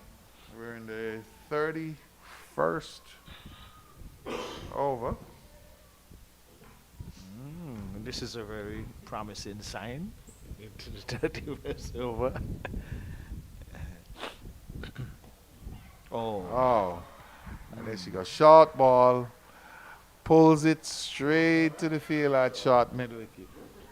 yeah, and Saw takes her second catch today, so that Affy Fletcher goes after making a very impressive 50. Caught Saw, ball Samaru for 51? and For 50. well, and very well played 50, but it was a short delivery, Monarch, and I thought that was an opportunity to really hit it, struck it over the head of the short fielder there, but that was not to be. Probably went into the shot a bit too early. Sometimes we can give some bowlers some more credit and not just the batter playing a fall stroke, but the bowler putting the batter to play a fall stroke. Okay, so the new batter coming in is number 57, Jamelia Glasgow. Glasgow. So she's going to take the place of Captain Affy Fletcher, who made, as I said, a very impressive 50. Glasgow is going to join Homer. But like I said, though, that in the situation where Affy Fletcher scored that 50, it was very good because going forward, when pressure is on batters, it shows their mettle when they can come out of it, and she came out successful. But from a Windward Islands point of view, they will hope that these two now can carry on to the end of the 50 overs and put a total that they would figure that they can challenge Trinidad and Tobago when their turn come to go and try to overhaul whatsoever total is posted. Okay, so Samaru, she will be bowling to the new batter.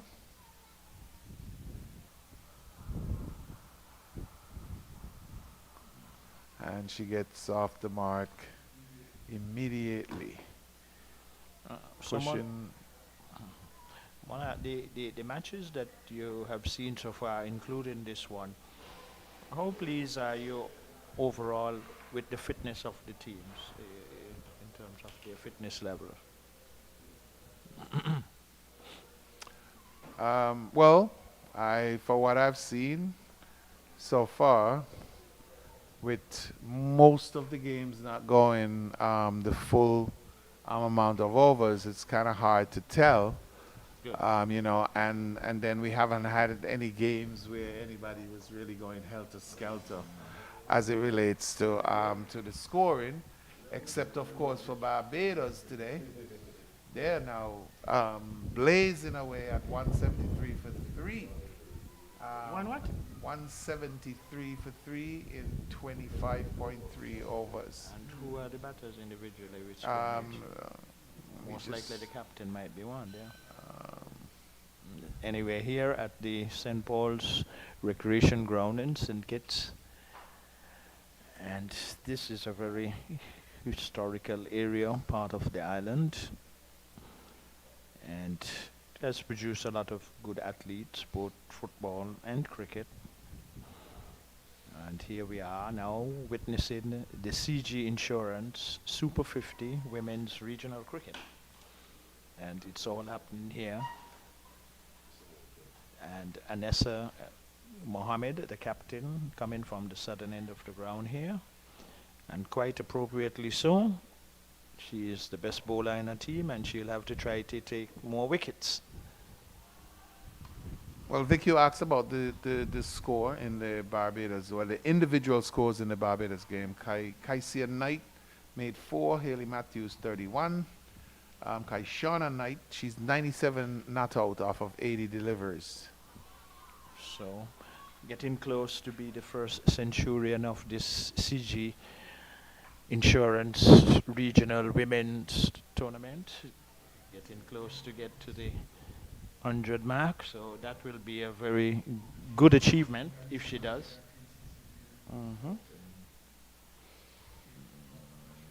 Well, Anessa Mohammed, the captain, she's looking for more wickets, but it's more runs for the Windward Islands by the batter number 73, who is Homer.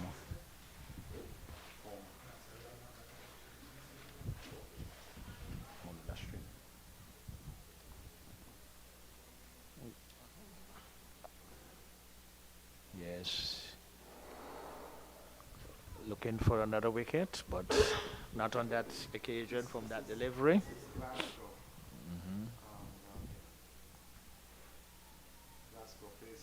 Glasgow facing Anessa Mohammed. A skip and a hop.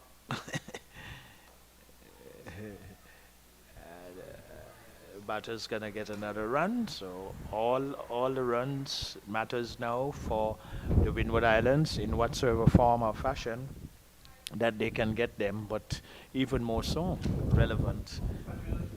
104 is the total. So Joseph facing up here,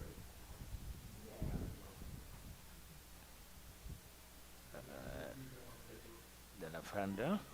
And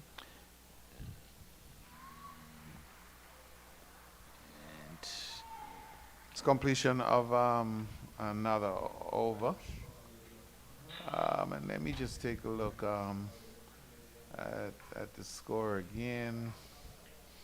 Yeah, of course. I mean, you know, everybody comes to St. Kitts for the St. Kitts Music Festival. It's the 25th anniversary this year. And headliner Burna Boy Air Supply. well, June 22nd to the 24th. Continues the summer fun. But Vic, I'm going to leave you in the capable hands of Mr. Earl Smitten, who comes in to take over from me. okay then, Monarch, it was, as always, a pleasure, and you being here as part of this panel, truly appreciated, and I'm allowed appeal, and the finger goes up, so leg before wicket, and another one going down for the Windward Islands. So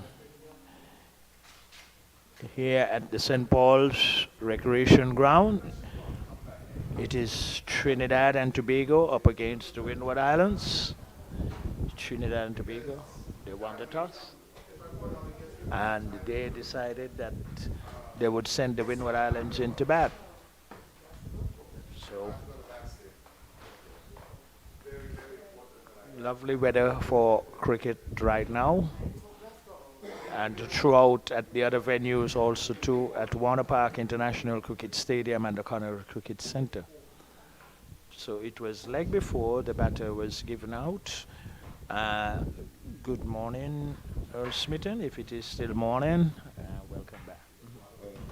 Well, thank you, Victor. And Trinidad and Tobago, they're fighting back. The Windward Islands team, they batted well, but now they're losing wickets. The scoring rate has not been extraordinary, and they are now 104 for six, or for 6 wickets. So, from a relatively good position, they're struggling at this point. And I would have said earlier that we would know today whether or not the Windward Islands whether or not they have a good, strong middle order. Of course, the previous matches in which they would have played, they were not really challenged after dismissing the team for Guyana for 79 and then the Leewards for just some 59 runs. So certainly they have been tested today, and only the captain so far has really put her hands up. What Kiana Joseph, she's still there. She's a very capable batter. I've seen her in the 60 that was initiated in St. Kitts last year. I've seen her played some good knock. In fact, I think in the team she was in, if I'm not mistaken, she would have played a winning knock at one point. So she's a very capable batter. So Windward Islands do have some batting. They're still the new batter, of course, is Crafton, and a name which we are all familiar with. Crafton, of course, has been a groundsman. In fact, he has been going around the region assisting in the preparation of wickets. And in fact, I think Crafton has a twin brother. And I don't know if he's related to the Crafton that is out there at the moment for the Windward Islands. Okay. But she's there. She's also left-hander. And the Windward seems to have a plethora of left-handed batters in their team. Yeah, and that could make a difference a lot of times. But from a Windward Islands point of view, now to Earl, you're quite right. They would hope that they can bat out the remaining overs. But Afi Fletcher's knock, it was a well organized and sensible knock in the circumstances. Well played 50, and she. And these two now would have to make certain from a Windward Islands point of view that they get more runs but not be ball out with in the remaining overs. Trinidad and Tobago, of course, now cock a hoop. And they are very much in the ascendancy at this point. 104 for 6 Windwards. Make it 105 for 6 now as they threw for a quick single, and Crafton gets off the mark. Sun momentarily gone under the clouds. There's been a very pleasant day so far.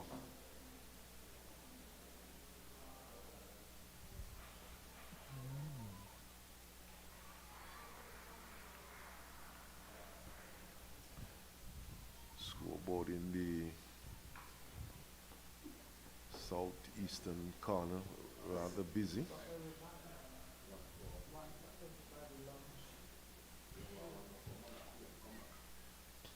So here is Joseph picking up a couple runs here as he played it into the offside square of the wicket, and quickly threw for a second run. So the Windward Islands picking up 2 more runs, and this taking this going to 107. Well, Trinidad and Tobago, they are in a very good position at this particular moment of play. And like you said, even the runs in terms of 2s and 3s, well, but the boundaries have been coming more regular than those. But what is more important now that these two compile some more runs for the Windward Islands and make certain that they just play these overs out also too, and not leaving some remaining, which can also indicate which way the result goes in this encounter. We have some 30 overs completed, another 18 left. And in fact, is achievement at this point, getting to 32 overs, 6 wickets down. same time, though, the viewers will be looking to probably up the scoring rate a bit. They should be thinking about that at this particular moment because to put a formidable total on the board, I'm not too certain what these two out there might be thinking about now, but they should really be thinking about seeing how much they can accumulate without no indiscretions. So Mohammed continues to bowl well. She's bowling a good line and length. The pitch has not turned much. We have not seen much grip from the strip so far. But the Trinidad and Tobago bowlers, they have bowled tight lines and tight lengths. They're not giving very much away.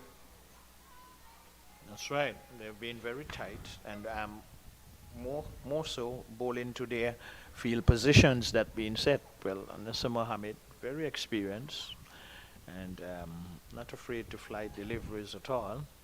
In fact, as I was about to say, just to one, the out, they're sending out another two. So it's what? It looks like here. There is no run there. That would have been suicidal. Yeah, I was saying just a while ago, Victor, that for most part of this over, they had just the one fielder on the mid-wicket boundary, but now we have seen that they've opted to send a fielder back on the long on, one on the long off boundary and one sweeping at cover. Perhaps looking to finish the over strongly, not giving too much away, not giving any bounces away. So it's a slip, a backward point, cover, extra cover, long off, long on, cover sweeping, backward point, short extra cover. And an easy single here pushed up towards long on. And ball traveling rather slowly and sure had to come in from off the boundary and just a run. So 170 it is now for 6. Yeah, and you can see too that Trinidad and Tobago, they are also looking at cutting out the boundaries by spreading out fielders more in the deep areas of the field. And this is a very good captaincy by Mohammed because to cut off as many boundaries, that is quite appropriate in the circumstances. Not to sure if I totally agree with you that it's very good captaincy. And, captains, I like to see captains that have the killer instinct. Trinidad and Tobago very much on top now, and you would think that they would be looking to apply more pressure to the Windward Islands batters and try to get them out as quickly as possible, as opposed to defending.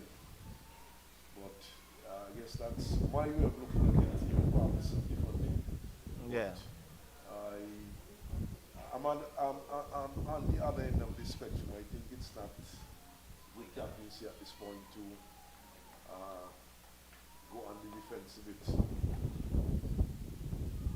Yes, Victor was saying I don't think it's very good tactics to go on the defense at this point.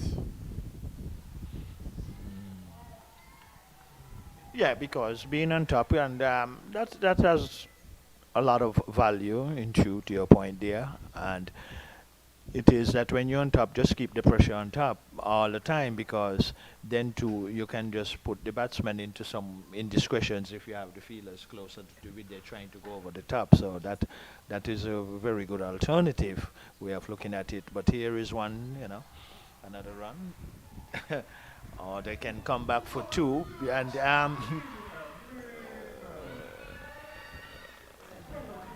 oh my goodness, suicide that time.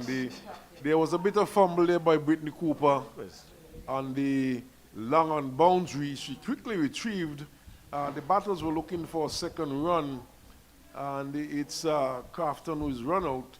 Joseph never seemed to be interested in getting the second run, and Crafton found herself trying desperately to get back to her crease, and she was run out by Cooper, and the Windwards losing another wicket, an unnecessary run out.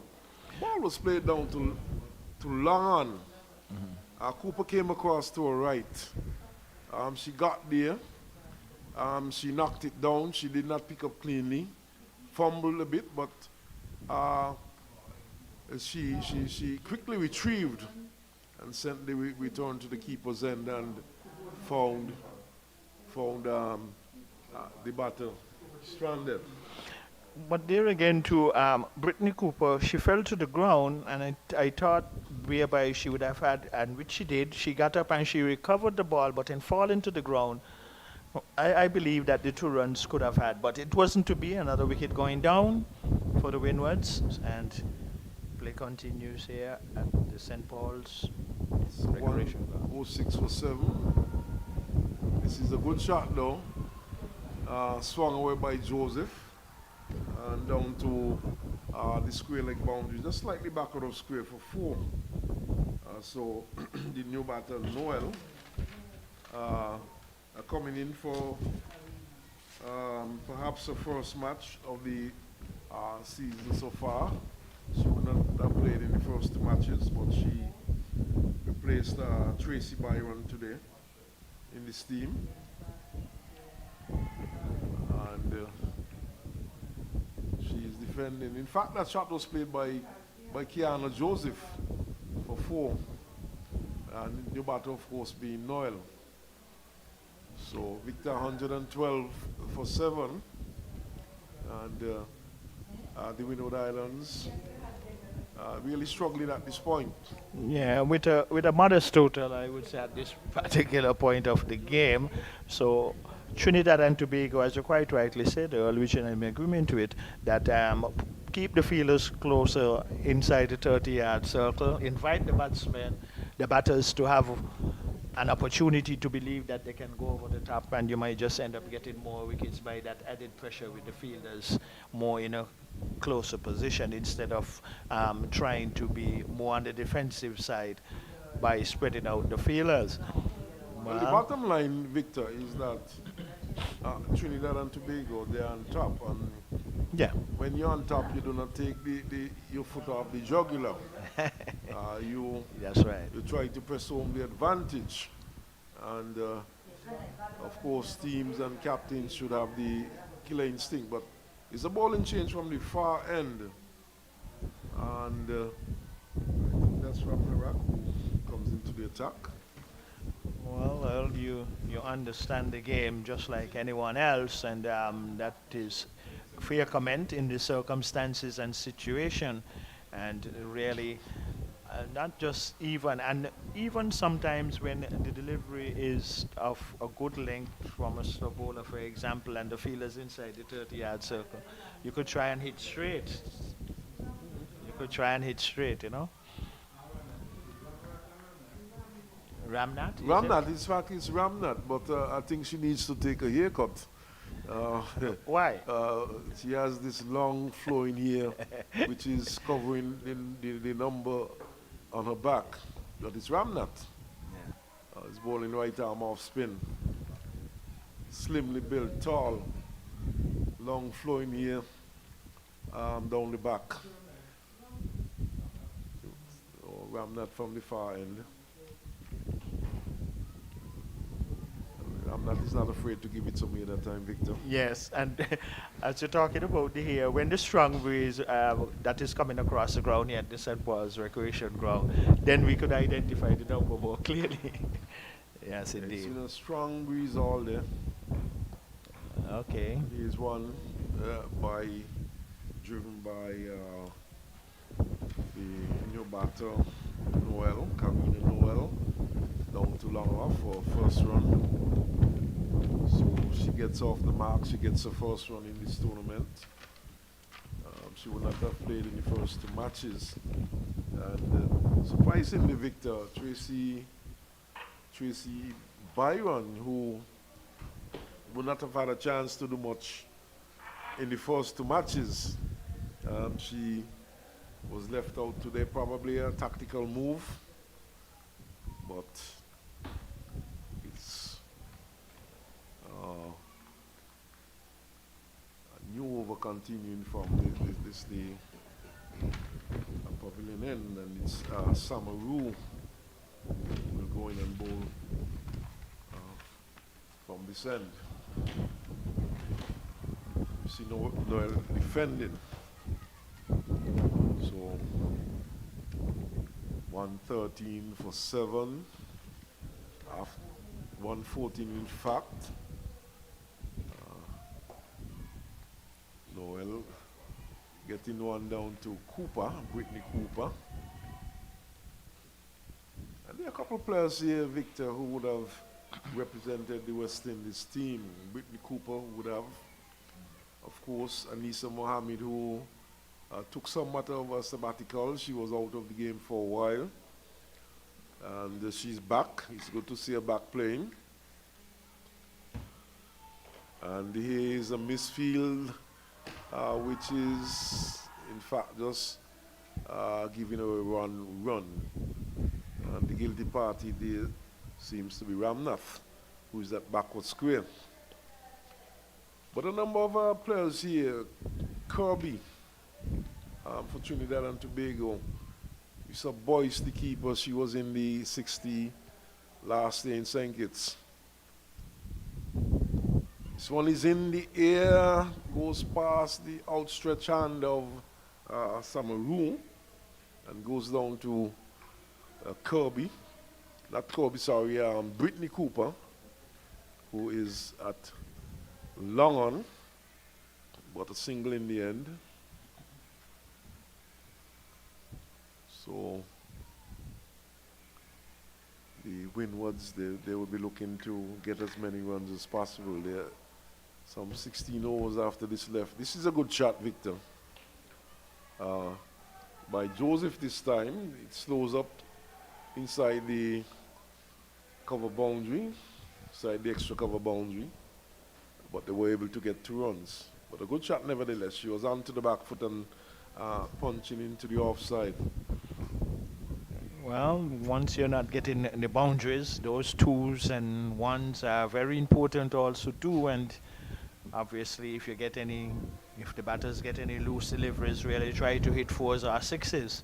But from here on in, how important it is to keep exchanging that strike. Another well-earned single by the Windwards.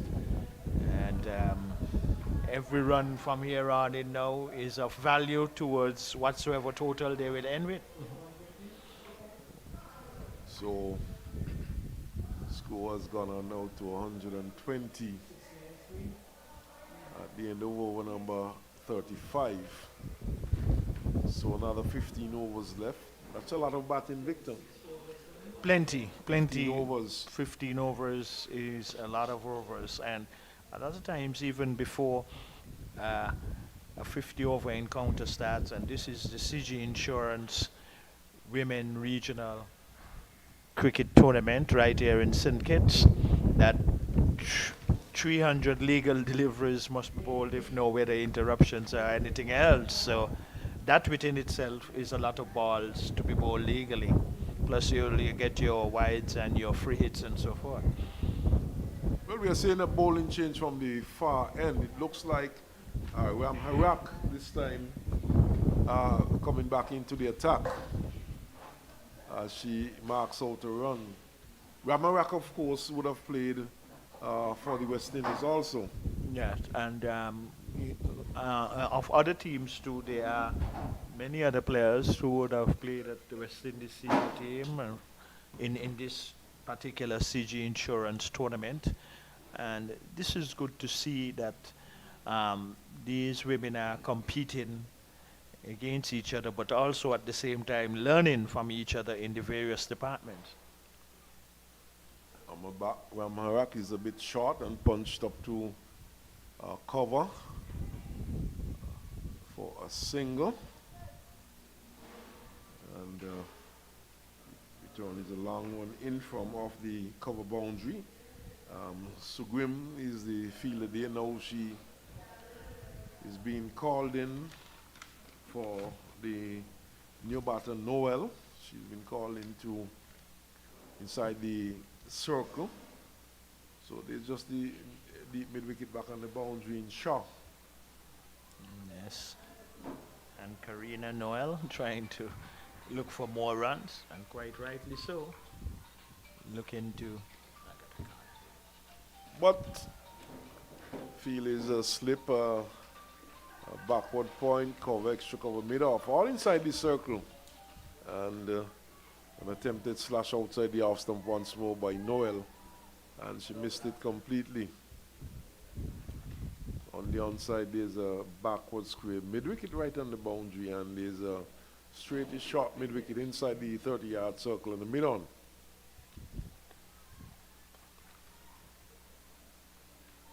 So outside the off stump once more, no shot being, in fact, a shot attempted, but through to the keeper, Boyce.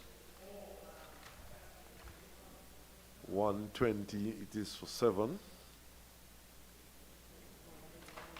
121, scoreboard just 1 run behind, 121. Single suicide, the stump's broken by a good return there from Joseph, the Najada Joseph. There was Noel staying that one down towards backward point. It was going straight to Joseph, who fielded well. And Noel was looking for what could be considered to be a non-existent single.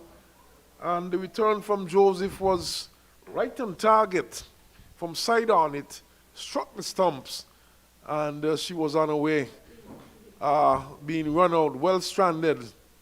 And suicide committed there, 121 for 8 now, the Windwards. And certainly they are struggling at this point. Etienne, one of the opening bowlers for the Windwards, goes to the crease now. And like I've said before, the Windward Island middle order, they would not have been tested before in the tournament. And now we are seeing the true worth of the Windward Island batters. In fact, in their first 2 matches, they only lost a total of 3 wickets. 1 in the first match, and in the second match, they lost just some 2 wickets. First match against Guyana, they would have been chasing a target of 80, and against the Windwards, just some 60 runs to win. So they certainly would not have been tested that much. And now they are surely being tested. And they are 121 for 8. And Trinidad and Tobago very much on top.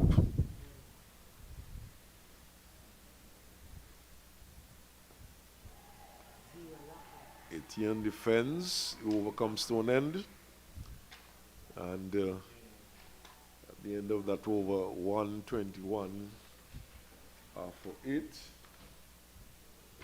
We've just had a top score of some 50 runs being scored by the captain, Effie Fletcher. And then we had the opening batsman, Edward. She scored 16. And she was second top scorer. So not much to write home about these batters for the Windward Islands, apart from the captain, scored 50. There's not much to shout about. These are the batters. Welcome back, Victor. Thank you very kindly, dear Earl. And it will always be a better thing when we see batters getting stats and really go further, but that was not to be on this occasion. Loud appeal there as the ball struck Joseph on the pad. But that one from our vantage point appeared very much to have been pitched outside the leg stump, and that immediately negates the leg before decision.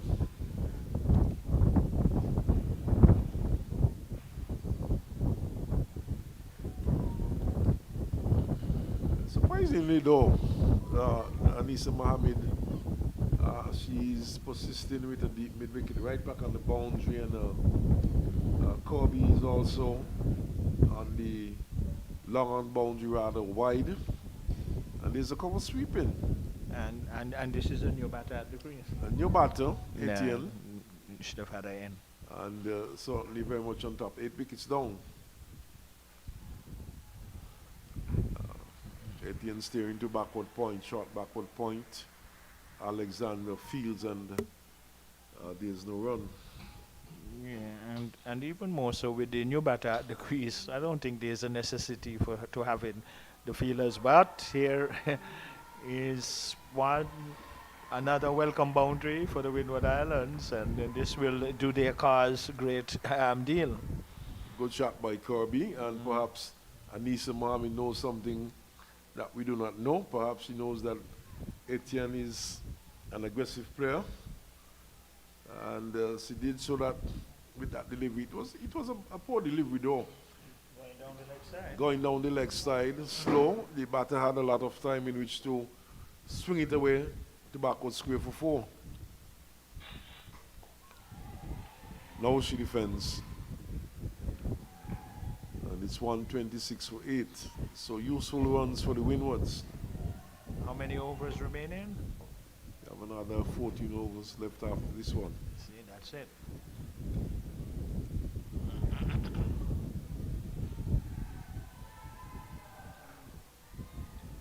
Well, also too, this definitely would be an area of concern where teams will obviously, as the tournament go on and after, try to improve on those areas about batting out the overs.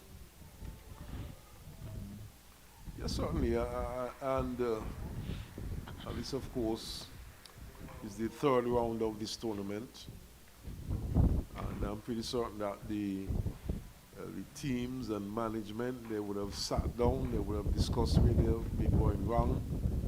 And I'm pretty certain that they would have realized, all the teams would have realized that they're not capitalizing on the number of deliveries that have been offered to them. They're not batting their 50 overs. So, no doubt they will be looking to improve on that. Yeah. And for the good of West Indies cricket too, it's quite critical that teams, they try to bat these overs and bat as many deliveries as possible. Yeah, it's very crucial, and you quite rightly said there that it's a learning process going forward in this tournament and beyond that we see vast improvement. But one of the things I also recognize, I don't know if you have observed it too, in the matches that I've seen, when a lot of balls are played out into the deep areas, their batters were not looking to capitalize on as to see how many runs they could get when the ball play out into the deep areas. Well, one or two of the other grounds might be a little more on the far side, so when the ball, for example at Connery, when it gets out the inner ring, you can certainly see, for what I saw there against Guyana and Barbados, the outfield there was very quick. Well, I could tell you, Victor, the running between the wickets has been very poor. Right. I've seen some suicidal runs. This is a good shot. A good shot. It's in the gap, and in fact, it goes across the straightest mid-wicket boundary for 4. So that's a good shot by Etienne, and these are useful runs for the Windward Islands. But you said something in the over before that, and it makes sense now, more sense now to us all, whereby it's something about Etienne that we really don't know about, because she has really timed that one well and hit it in the gap, just like she got in the previous over boundary. So it is good to, when you know the players you're up against, to set particular fields for the batters when certain bowlers are bowling. There were 2 comical runouts in the Guyana innings. They had Connery against the Windward Islands. And you had a situation where a batter for Ghana just kept charging down with the ball going straight to a fielder and no possibility of a run. Oh my, that was really suicidal. Yeah. Well, action continues here, and somehow Etienne coming in at this number, I mean, so far, or at least what I've seen, has been very impressive. She looked like she's using the shot selection process very good. Yeah, Etienne has been sensible with her batting, as you rightly said. She has been very selective, and she shows what to go over the top with uh, quite well. And so far, she has been successful. And Earl Smitten, earlier when Monarch was on, he indicated about the West Indies putting in position Kohli as coach for the West Indies and Darren Sammy for the white ball. And you will have obviously your views on these two appointments going forward for West Indies cricket. Well, Kohli has been around for some time coaching, and he seemed to have been doing a good job. In fact, he was the interim coach for the West Indies team on their last tour, and the selectors opted to go for him. And they certainly have gone all local, if I may use that term, in that they have selected Caribbean coaches. Darren Sammy, of course, he has been 2 times World Cup winner, and as captain also. He has had some coaching experience. He has coached in Pakistan, and his team has done well in Pakistan. He has also been the coach for the St. Lucia CPL team. So he has some experience, and he knows how to win white ball games, T20 games especially. So, pretty good coaches, I would say, and I'm hoping that they would be able to propel West Indies cricket from here on in. And of course, it's not just about the coaches. Players too would have to reinvent themselves and try to commit themselves more to the game, because the coach could only give you that much. So the onus is also on the players to produce, because we have been going through a number of coaches over the years, and yet, we still have not made that progress that we would have liked. Well, and quite rightly said there, because a lot of onus is on the players, and especially when batsmen are out in the middle. We know on a lot of occasions, sometimes, many times, coaches would send out messages, by the way, of an emergency fielder going out with gloves and the batsman changing it, but in also doing so, those are messages going out. And the calculation at the batters at the crease too, at the professional level at the highest. But what I like about the appointments too, that these two players who have been appointed in the coaching position have had very good practical success. So theory and practical goes together so well. And you yourself, as a former educator and a teacher, would know how important theory and practical is, even far beyond my imagination. Well, Victor, you referred to me as a teacher, Well, but sorry, you did not attest into that's very much in the past. I did teach for a couple of years. Sorry, I but- thought I said something incorrect. No, you did not. But Okay. I don't necessarily like to be referred to as a teacher. Okay, I'm I sorry. mean, most of my years, I'm sorry. I don't need to apologize, but most of my years I would have spent in banking as opposed to teaching. Okay. It's about 4.5 years. She's bold. Okay. Is she? No, No, in fact, she kept it out. She kept it out. It kept a bit on the low side, and we've seen 1 or 2 deliveries the Earl kept low. Have that been a consistent pattern for what you've seen here for the matches, or just occasionally? Well, this is the first match I'm witnessing okay. here at St. Paul's. Okay. But just to get back to you, Uh, 4.5 years teaching compared to about 37 and a half years banking. okay, so So, I have an idea of your age so then. you can't necessarily call me Okay, a teacher. okay, my brother. But back to the cricket, and Yeah. it's Etienne who is having a good knack here for team. Yes, indeed. In fact, I think she's on some uh, 20 runs. Is it 20? Done it? Okay.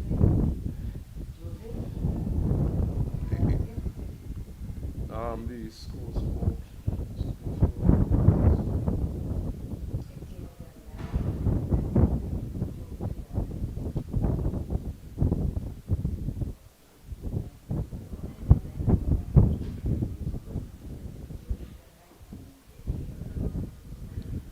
so Joseph is on 19, Etienne is on 9. And Joseph on 19, Etienne on 9, and Joseph of course has been there for some time. She is the senior of the Tobago, so she will be hoping to bat the rest of the innings out. In fact, she has been batting for nearly an hour, some 55 minutes. And there is Etienne missing outside the off stump. Ramnarak, of course, is the bowler from the far end. But the win certainly giving the scores on the scoreboard a tough time, Victor.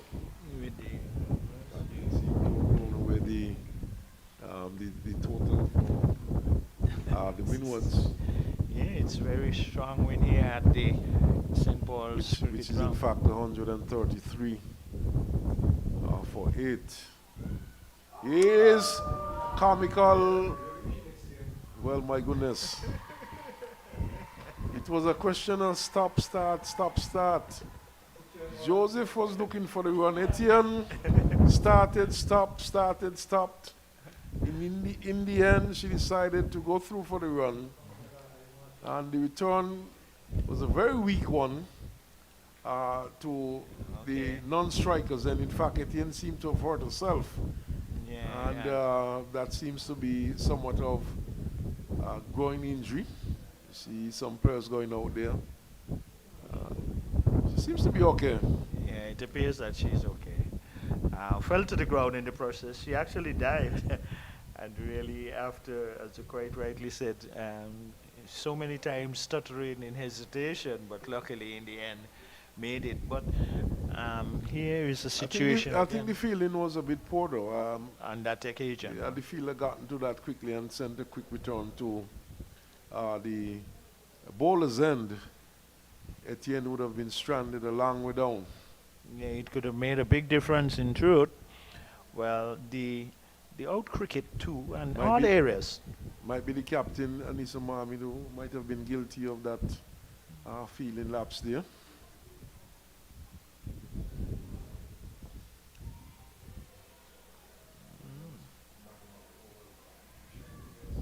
Yeah, she's looking good really, and still a lot of legal deliveries to be bowled.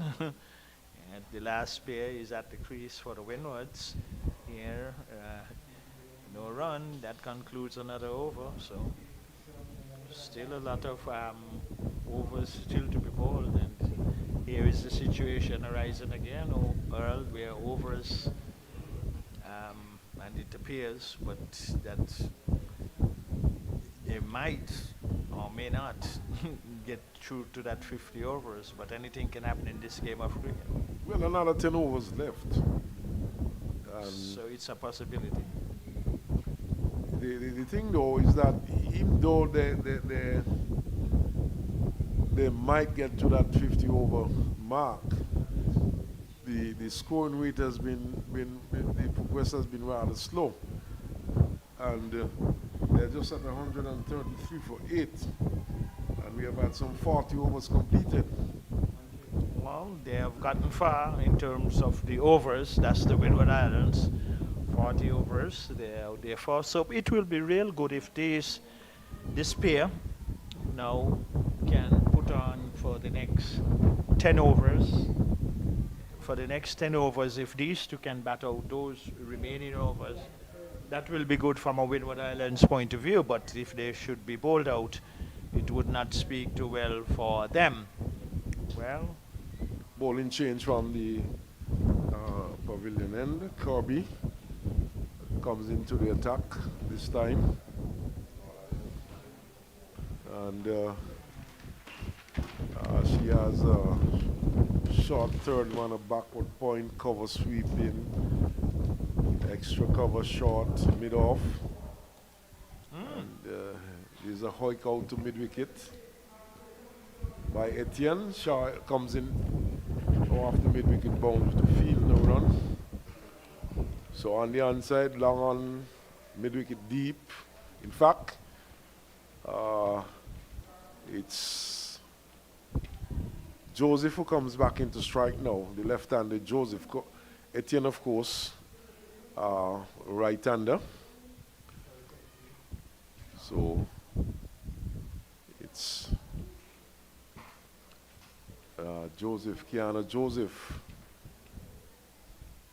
That's Kirby. Kirby's bowling from a shortish run. She's bowling right arm, slow medium.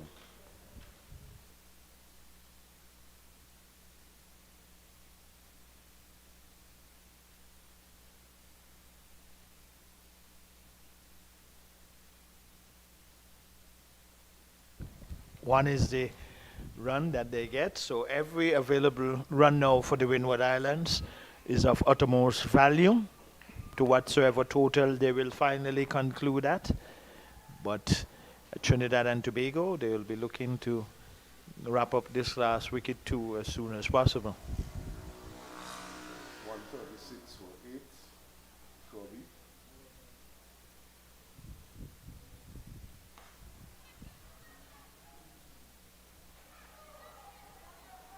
Not the most elegant of shots there from Etienne, but playing it all along the ground, out towards extra cover. It was Cooper moving to right to field. Cooper, the run was scored. So Etienne needs to be aggressive. That's a good shot. Goes out to cover. And spin fields. And just a single there to Etienne. So Etienne is playing a good little hand here for the Windward Islands. Yes. And in, Goes down to 137 for 8. yes, and in these circumstances, this partnership can mean a lot towards the Windward Islands team if they can get one. Oh, this is another good shot. Given in the air, straight back past the ball. This time by Joseph. Just a single. As it's tidied up down there. Long off. By Ram Harak. It's the 130. Yeah, well, here is the action continuing. One keeping it a bit low. Ramnarak comes into play again. And in the meantime, the batters gets another run. So Etienne has really been turning over the strike since she has gotten to the crease. And this is a good little knock from her so far. But these two, even more importantly, so if they can just get as many runs and bat out the overs, then the Windward Islands can present themselves by challenging Trinidad and Tobago. So And the action will continue here. The sun has left us momentarily, but obviously no immediate threat of rain thereabout. But a lovely day for cricket here, and actually at all the other venues, Warner Park International Cricket Stadium and the Connery Cricket Centre. But we are here at the St. Paul's Recreation Ground here in St. Kitts. It's the CG Insurance Women's Regional Cricket Super 50 tournament. Ram Harak will continue from the far end.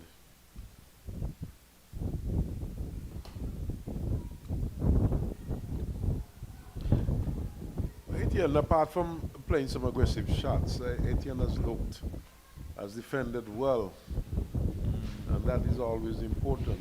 She has put the bad balls away. Well, she's also calculating to her shot selection, and here she hitting one out into the deep, but being out caught. She didn't select properly at that on that occasion. So the ninth wicket going down for, but Etienne has played a very good little knock there for the Windward Islands, and she makes her way back, being caught on the boundary, on the long on boundary that was. We will. Um, Yeah, just as we were uh, singing the praises for Etienne, yeah, she got up. she decided to go over the top. I would not say it was not a good selection of shot. It's just that she Timing. might not have timed it as well, and she could have tried to hit it a bit straighter.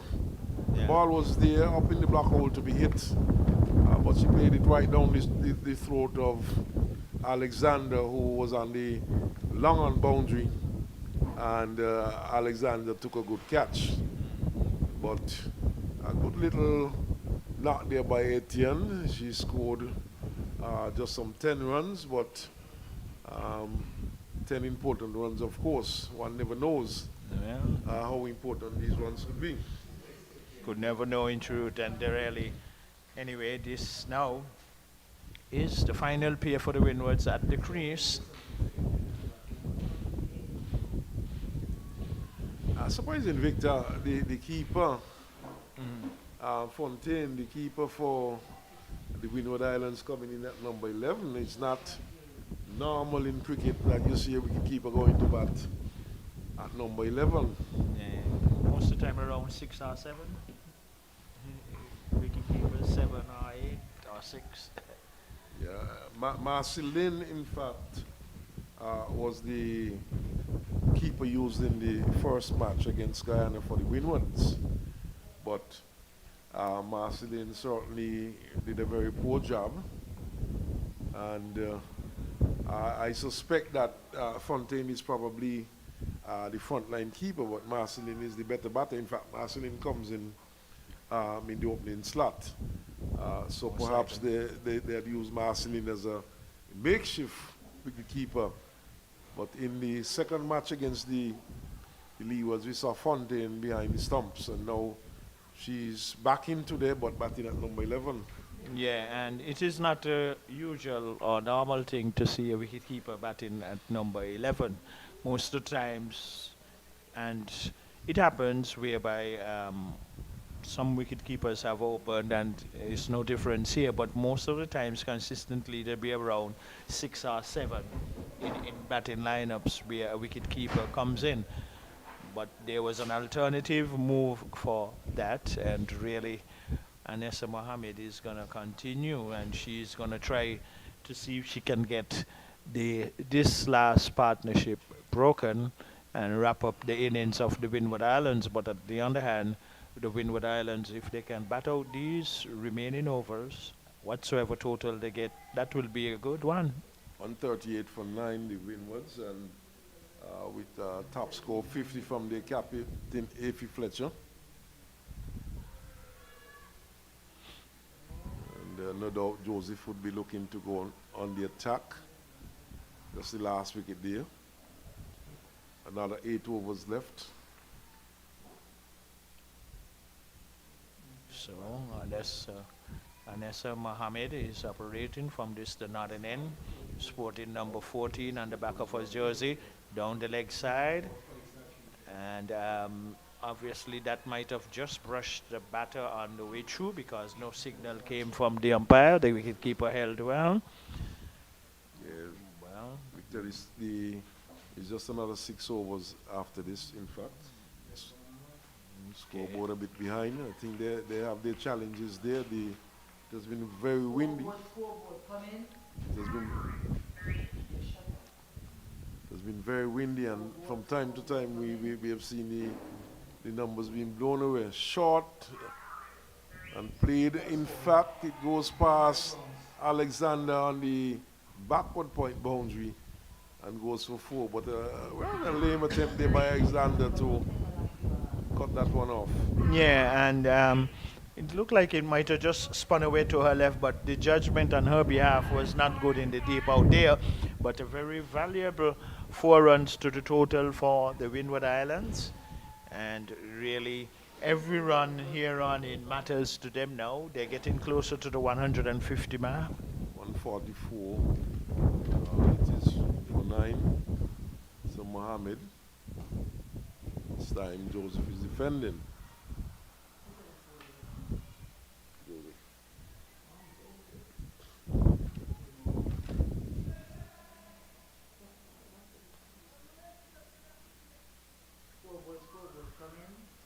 This could run away once more. Swung away down to long leg. And Alexander charging around to, in fact, that's Joseph who was moving around to her left. She was completely beaten. Ball swung nicely by Joseph and swung for 4.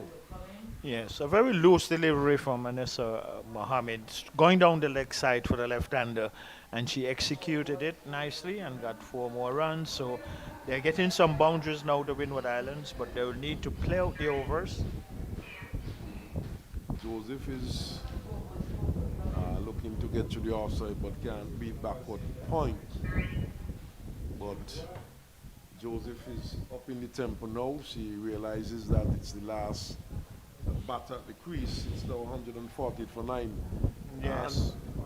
And even if the Windwards get to 150, of course, that would be a moral victory there for the Windward Islands. 150 is a total that they could work with. Yes, and one of the things to, if they get there, that will be very good. Well, the last pair is at the wicket for the Windward Islands, right out here at St. Paul's Recreation Ground, St. Kitts. CG Insurance, Super 15, women's tournament regionally. Joseph, of course, is on 29, and she's playing a good hand here for a team.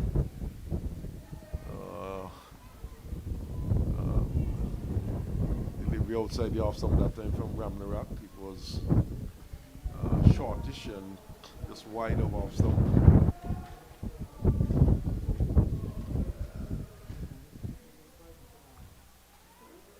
And here's a quick single. Joseph was calling for it, the return.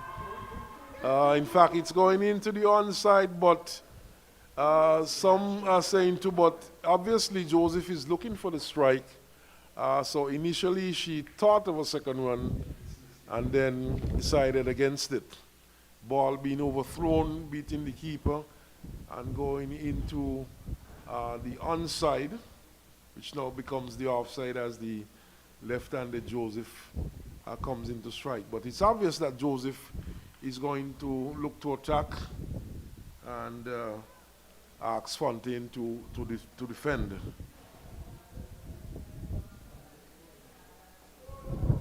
But here's Joseph defending. To a good delivery from Ramharak. And he goes into the offside.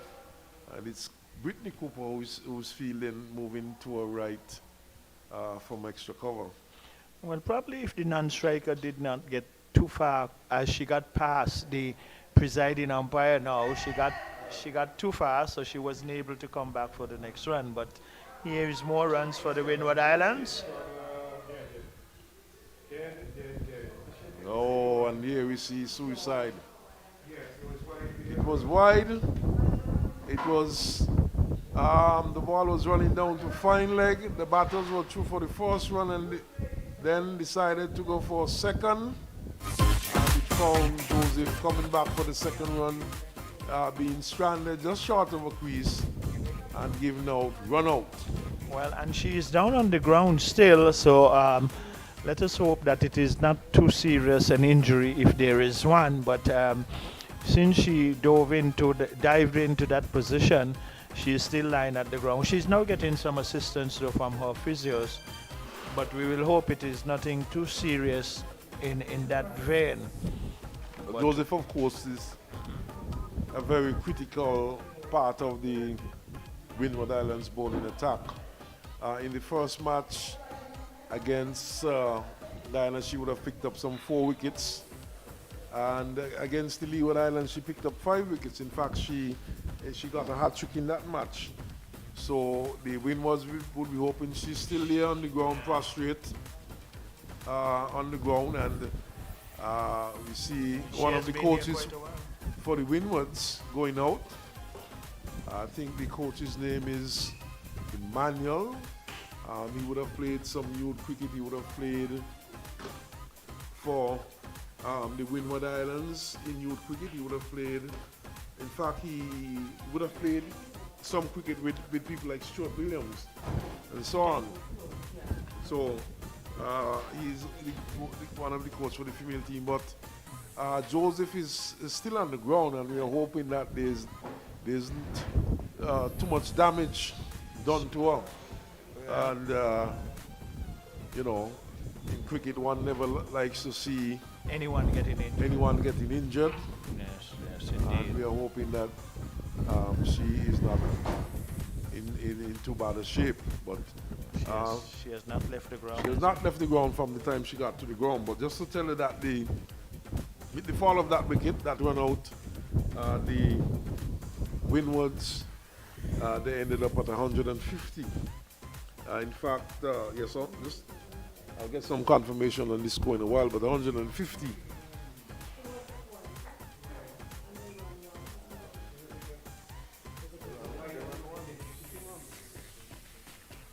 So, score should be 150, and Joseph was in fact, she was run out for 29.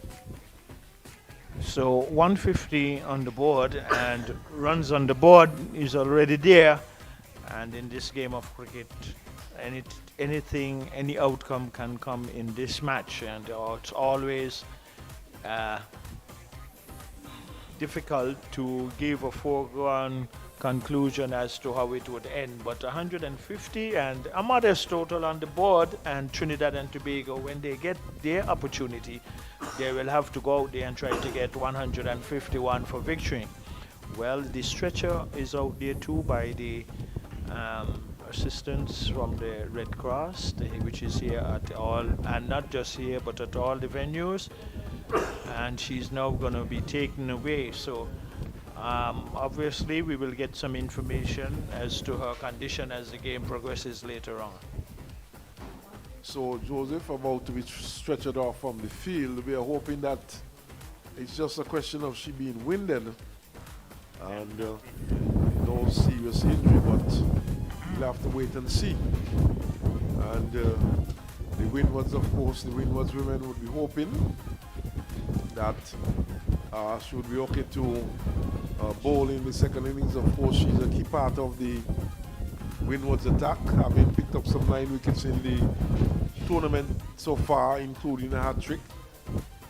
And of course, she was run out for 29, so she's a significant contributor to the Windward Islands team, not just in bowling, but in batting. So we are hoping that she would recover quickly and she would be okay.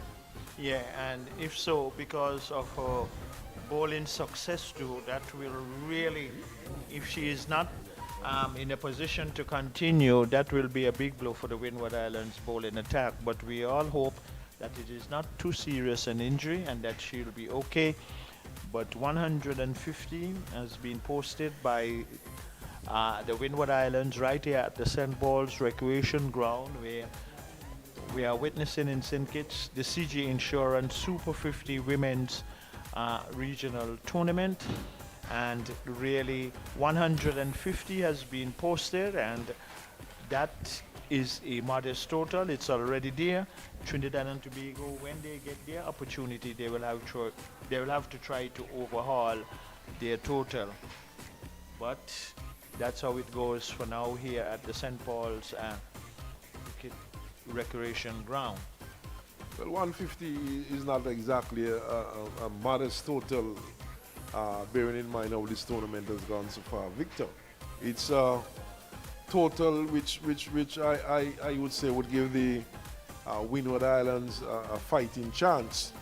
Of course, they have the West Indies leg spinner, Effie Fletcher, who is the captain in the lineup. Joseph, we are hoping, would recover in time to bowl. She's a key part of the Windward Islands attack. So, and we have seen Etienne. Etienne looks a good bowler. Grafton also, left arm seamer, she looks a good bowler too. So, I would say that the Windward Islands do have something to work with. It's not by any means a total that would give them command of the game, but certainly it is something that they could work with, and we have seen some low scores in the tournament so far. So one never knows. The Windward Islands, they feel well and they hold on to their catches. They could very well find themselves with a good chance of pulling off this one.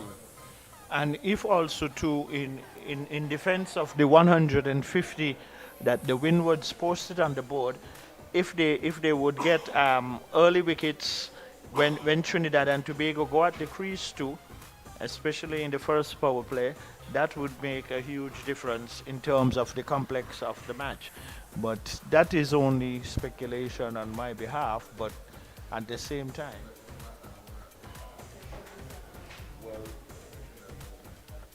Well, just to tell listeners that the Windward Islands, I'm just trying to get a quick look at the score sheet. Edwards was stumped by Boyce. Ball Ram Harak for 16. Marcelin was bowled Ram Harak for no score. Fletcher was caught, bowled Samaru 50. James was caught, bowled Seguin 13. Homer was caught, Boyce bowled Mohammed 10. Kiana Joseph, she was the last wicket to fall, she was run out for 30. Glasgow was leg before Samaru for 3. Crafton was run out for 3. Noel was also run out for 3. And Etienne was caught. Alexander bowled Ramharat for 13. And Fontaine was knocked out on 1. There were 10 extras, 1 by 3 leg byes, 5 wide, 1 no ball. 150 all out Windward Islands from 44.4 overs. And for the Trinidad and Tobago, Alexander bowled 4 overs for 26 runs. Ram Haraki, she bowled 9.4 overs, 1 maiden, 24 runs, and she picked up 3 wickets. Joseph bowled 2 overs for 7 runs. Anisa Mohammed bowled 9 overs, 32 runs, and she picked up just 1 wicket. And Ramnath, she bowled 9 overs for 19 runs. And Seguin, she bowled 3 overs, had 1 maiden, and she conceded 9 runs and picked up 1 wicket. So lunch would be taken at this point. And just to tell listeners that after TNT, Trinidad and Tobago, won the toss and inserted the Windward Islands team, the Windward Islands team were bowled out for 150. So we will return after lunch to give you the Trinidad and Tobago's innings.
Trinidad and Tobago go in search of 151 to win this match, and the Windward Islands would be looking to uh, restrict them to below the score.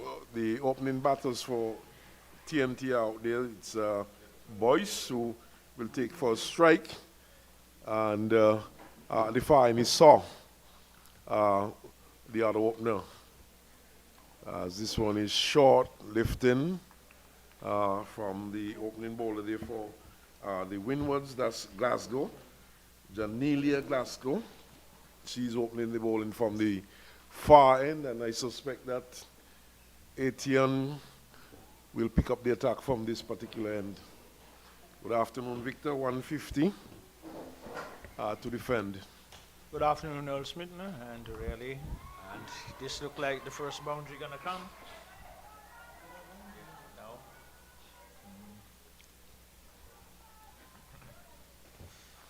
Find the outfield in that area, that particular area, just slightly backward of point on the offside.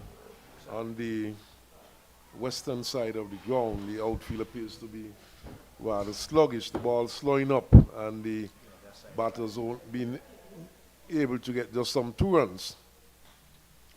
But Glasgow a bit short, Victor. Yes, and the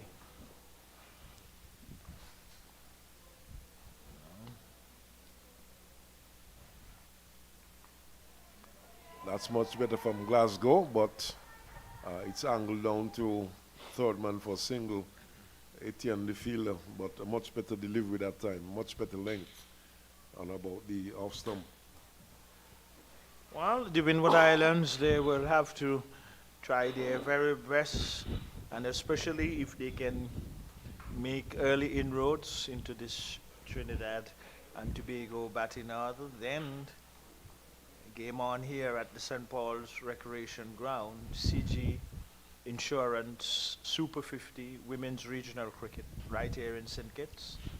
Windwards, though, they're looking to take wickets. There's a slip in place, there's a gully. Backward point is in position, backward point is inside the circle. Etienne is at right on the third man boundary. And then there's a cover and mid-off, that's on the offside. On the onside, mid-on, short mid-wicket, and a long leg.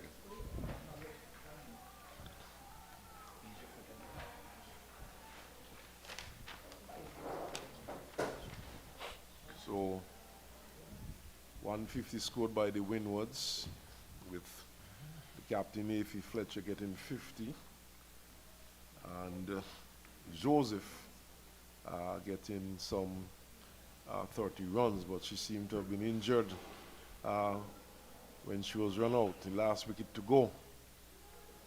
We have not had any word on Joseph as yet. She's not out there as the over comes to an end. It's 3 for none, the Windwards. They're chasing a target of 150. But Victor Kiana Joseph, she has been the most successful bowler for the Windwards in the tournament so far. And if she's not able to take the field, certainly that would be a big blow to the Windward Islands defense of the 150 runs.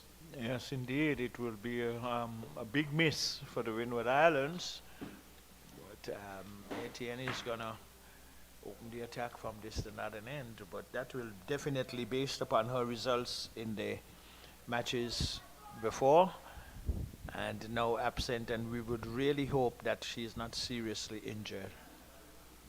Etienne, light arm, medium pacer.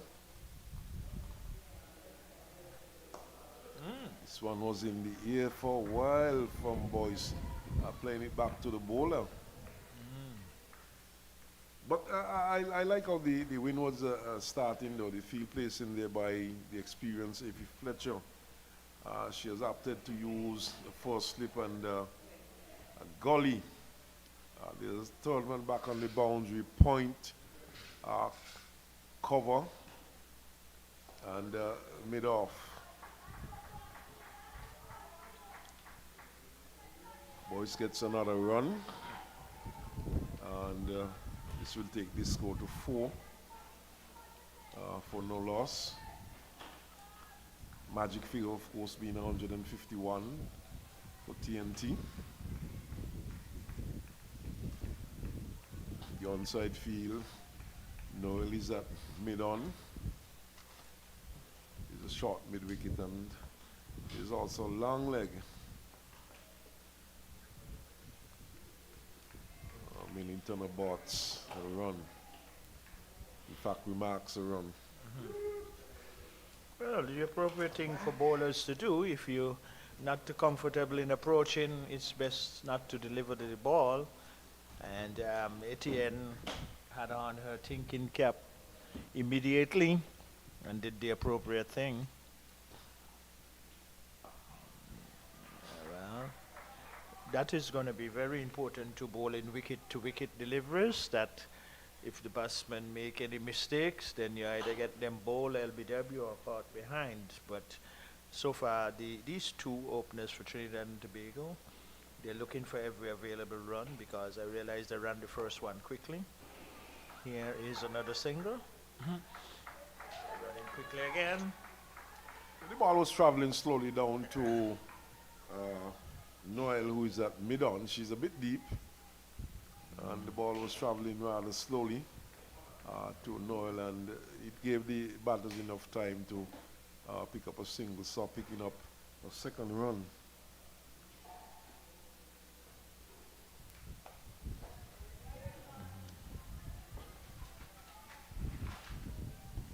Fletcher is defending well.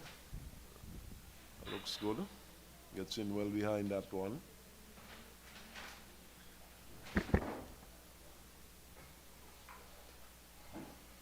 Look out towards the southern side of the ground, Victor. We see some clouds gathering there, but no signs of rain.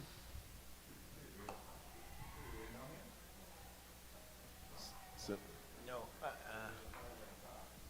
And what is also good too in this encounter is that the fielders within the 30-yard circle be on the alert and add some pressure on the batters at the crease, that they just don't get easy ones inside the 30-yard perimeter, and that sometimes bring in one or two indiscretions. But Trinidad and Tobago, two batters, at the conclusion of that over, they had a mid-pitch exchange of words. We could never tell what that might have been. So Glasgow will continue. Calculated. And we saw they're just easing it between Fletcher at first slip and Marcelin, who is more in fourth slip gully positions, fourth slip / gully position, and down to Etienne on the third man boundary for single.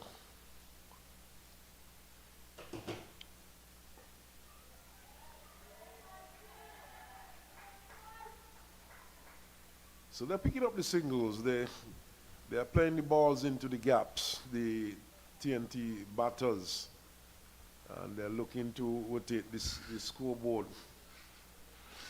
And it's now 7 for no loss. 151, of course, is the target.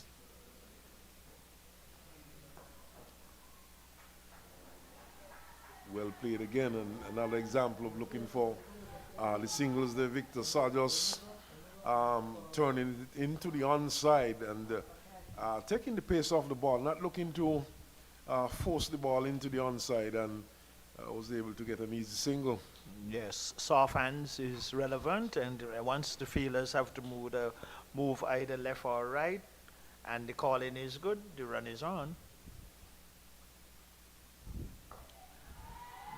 This time it's over pitch on the pads, and it goes over the boundary, beating Malika Edwards who was stationed on the long leg boundary, and she had quite a bit of running to do to her left. She's not the fleetest of feet in the field, and she wasn't able to get there and stop that boundary. So, a 4 to Fletcher. Yes, and Fletcher and Saw, from a Trinidad and Tobago point of view, getting the singles when necessary and capitalizing on anything loose, like that delivery was slightly going down the leg side. Another run to Trinidad and Tobago. So these two openers thus far for Trinidad and Tobago. What they're doing nicely, they're calling early. They are getting the ones and the twos. And the first loose delivery that was pitched on boys' pads, she got 4 down through the square leg area. So Tracy Byron, of course, the emergency fieldsman on for Kiana Joseph. She's at short mid wicket. And if I'm not mistaken, I think there's a Tracy Byron in St. Kitts also. yes, she is in relation to Oh, Tracy, not Tracy. Tracy. Yeah, she's a hairdresser. Tracy. Tracy, not Tracy. But there are quite a number of Byrons in St. Kitts and Nevis. But not overcompleted by Glasgow. It's 12. In fact, I'm trying to make out the scoreboard. 13, in fact, it is without loss. TNT. The Wind playing games out there with the scoreboard.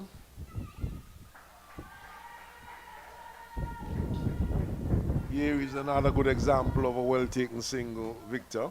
Yes, and the good thing about that single too, from when Boyce struck the ball and it was behind Sawback and called early, Saw did the right thing by not trying to look back to see where the ball is going and just ran straight, placing the confidence in her partner. That is how it should be. Anything behind the player's back is the striker's call. Actually, the ball was placed between mid-on in Noel and mid-wicket in Byron. This one runs down to a straight third man for a bye. So one more to the score. Yes, and that one kept very much on the low side. Possibly, if it was wicket to wicket, it looked then that there would have been a possibility of the first wicket going down, but it was outside the off stump, and they get a bye in the process. But Boyce is facing up. Etienne once more. Boyce is defending stodgily. It goes into the offside. Windward Islands, they really chirping out there, trying to encourage the bowlers on. They're looking for their first wicket.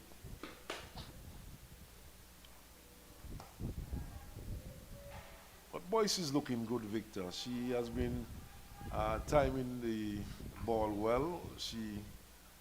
So far, she has been playing with a straight bat, and she's looking to get a good start to her innings. The required weight at the start is just some 3 runs per over, so no real need for any hurry. Shortish that time from Etienne, but Boyce cannot beat the field, and it's Zadia James who fields the backward point, and no run. Boyce's execution of stroke so far, she's looking very orthodox, looking good. And we've seen though, that's the second delivery, not pitch on the stump, but keeping very low. Keeping very low. Keeping very low there, that delivery on that occasion. And it seems then that what it is suggesting to us here, seeing those 2 deliveries keeping on the low side, it might be more appropriate then for the Windwards bowlers, when bowling from this end, all bowlers that is, to try to bowl more wicket-to-wicket deliveries. Even so from the southern end to bowl more wicket-to-wicket deliveries, because if the occasional delivery going to stay down and the batters are caught on the back foot, then you can either get them bowl or leg before wicket. Yeah, but Victor, the deliveries that stayed down low, they seem to be very wide of off stump. In fact, that last delivery came pretty close to being called a wide. And uh, but I do agree with you. I do think that the bowlers though should try and keep the ball more on the stumps, attack the crease. So, It does not mean that the balls are going to keep low when well, you attack the wicket. So far, the pitcher's played very good so far. It's a bit on the slow side. But then, of course, these bowlers are not very quick. Good drive there by Saw. Out towards extra cover. Should get at least two. As the return goes to the bowler's end, it's a good one. And looks like Crafton who chased after that one and sent a good strong return to the keeper's end. And Glasgow was the one tidying up. Seemed to have stung her a bit on the fingers. And two good runs there to TNT.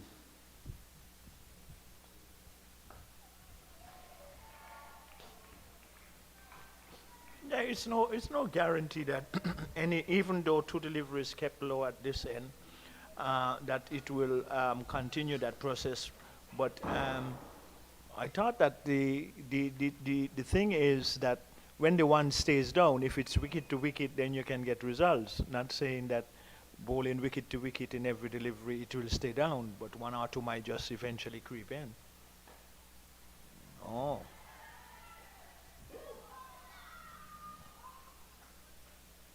Well, I think they might have to ask how we played here, the review, but that certainly it was pushed into the offside. They set off for a quick single. It was picked up there, and the return came quickly to the striker's end. Had that struck Victor, well, I'm pretty certain that the could have- batter might have been unaware. But Well. it seemed to have come from the body of Fontaine, the keeper, onto the stumps. And a direct hit could have spelled disaster for TNT.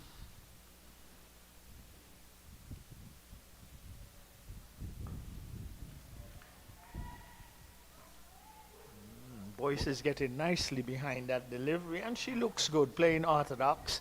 And at that particular stroke, though, she was just slightly bending both knees and coming with the nice straight back. She's looking a quite orthodox batter at the present moment. So 150 scored by the Windwards. This one punched into the offside once more by Boyce, and she would get just 2 runs, and should take the score to 20. Yes, and these two really putting on a nice opening partnership for Trinidad and Tobago. And every time the ball is played in the outfield, they have been running the first one quickly, so and have enough time to recognize if the second run is on, and it was comfortably taken in the end. Now, both batsmen having a mid-pitch conversation, exchanging words, and without doubt that can be in reference as to how they are going and what should be continue to do. No indiscretions, and keep getting the ones and the twos, and when the loose deliveries come their way, if they present themselves, try to get 4s or 6s.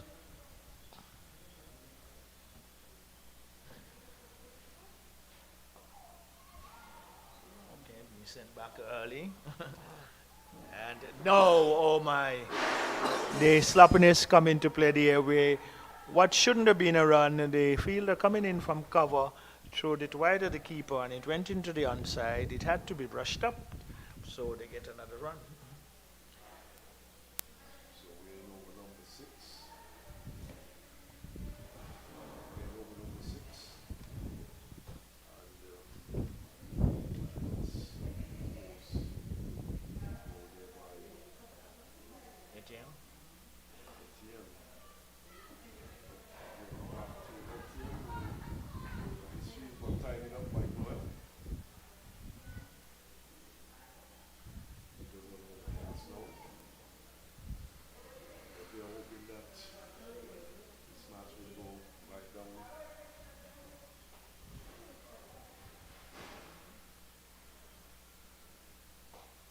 my, good shot.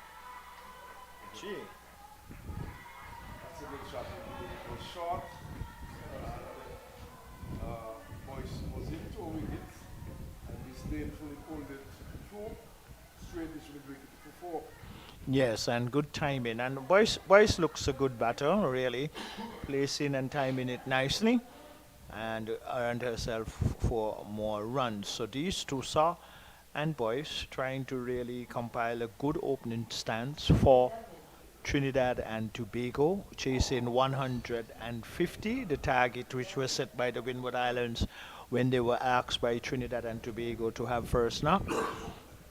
Etienne is going to try to see if she can get a wicket here or break the partnership. There is an appeal. We are not too certain if there might have been an edge, but Etienne is having her hands on her knees. So, but then Boyce still remains. And these two are looking good so far for Trinidad and Tobago, Boyce and Shaw.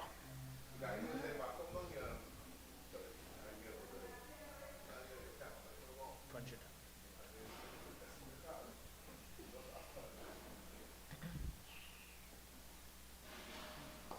Oh my.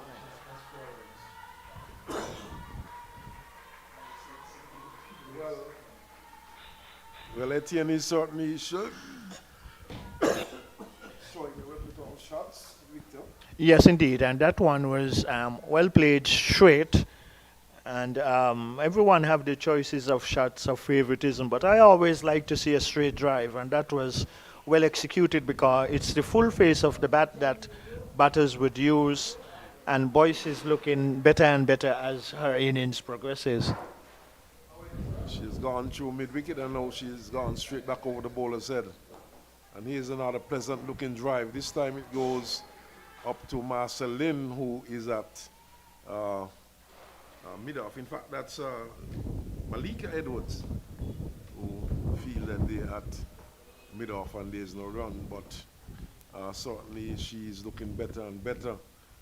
And she's into the 20s. She's on 21.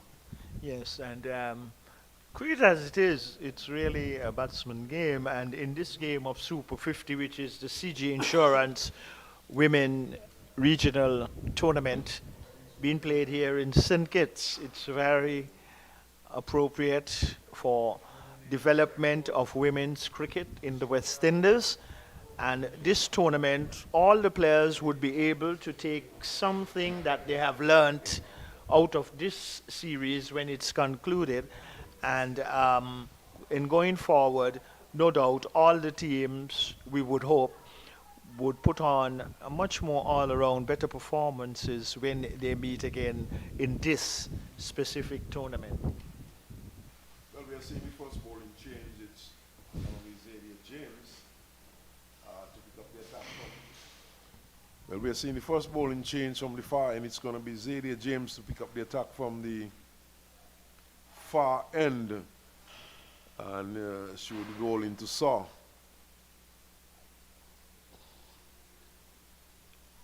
She's bowling left arm, orthodox leg spin, and it starts with a good delivery just outside the off stump, keeping a bit low. She's a diminutive figure and has a very low action. As a slipper backward point cover, extra cover mid off. This one is steered down towards third man. And seeing this taken as Glasgow Fields. And one of the things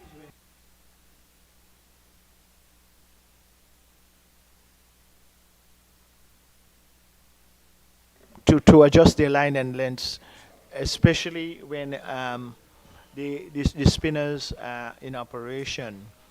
Well, we have seen one delivery keeping on the low side first time from that southern end of the ground.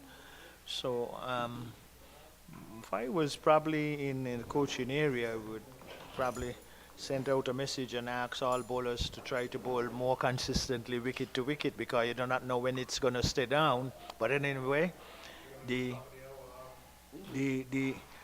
two batsmen out there Shaw and Boyce putting on a good start for Barbados. Sorry, for Trinidad and Tobago. True. I'm so taken away with Barbados' performances. That's a good shot, and it's going out towards the extra cover boundary. Crosses now for four, so that's a good shot there. But good news for the Windwards. Kiana Joseph is on the boundary edge. She seems to be okay. It seems as though she's going to go back onto the field, so I'm pretty certain that the win.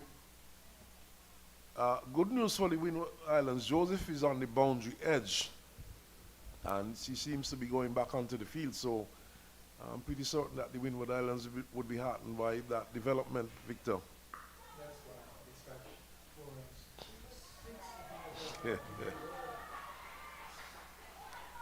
6. For a moment, well, it's signal 6, it's gone for 6 actually, but for the batter was in an upright position, and most likely I was looking at the height of the delivery, but anyway, it did not come into the equation. But That's a good blow, though, Victor. Well 6 struck more there by by Boyce. Boyce, who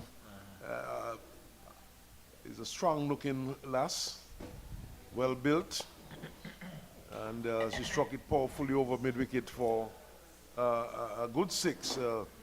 That would have been 6 on any ground. It was struck a long way, and she is on 31.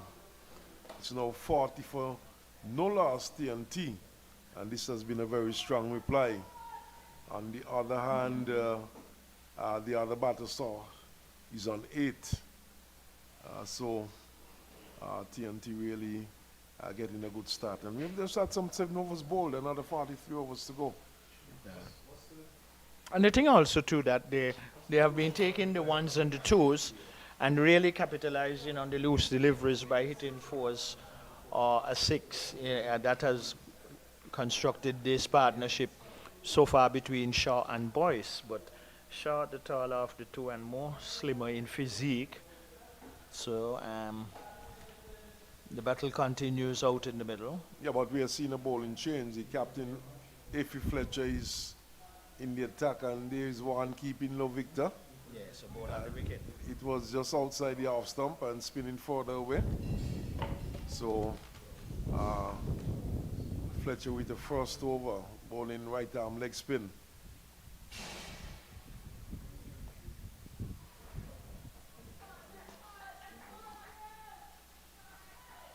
So, as I said previously, good news for the Windward Islands. Joseph is back out there. She seems to be okay. And we are all happy that she's back on the field.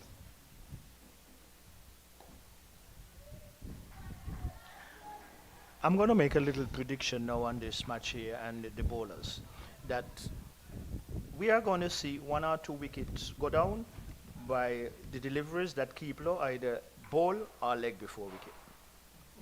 Well, I know you're a prophet, Victor. So No, that is just speculation. No, We'll no. just wait and see. That is not prophecy, speculation.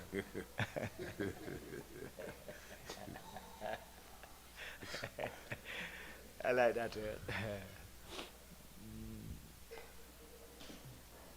know that TNT, they're renowned for being able to play spin bowling very well. So far, these two have handled the spin bowling well. These two batters, these two opening batters. 40 for no loss. As this one is pushed into the offside, the over comes to an end. Boyce is on 31, and Saw is on 8, and it's 40 for no loss.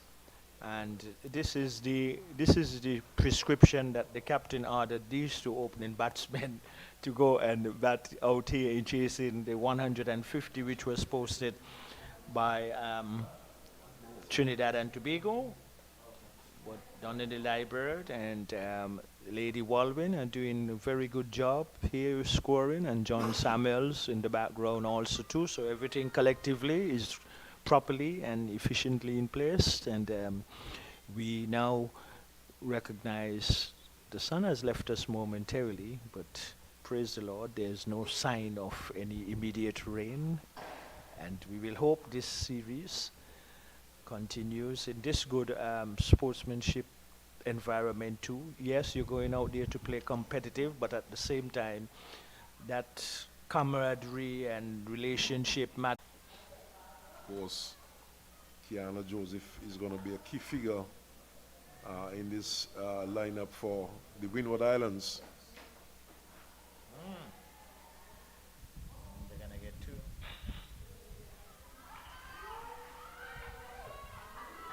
My goodness, that could have been a run out there.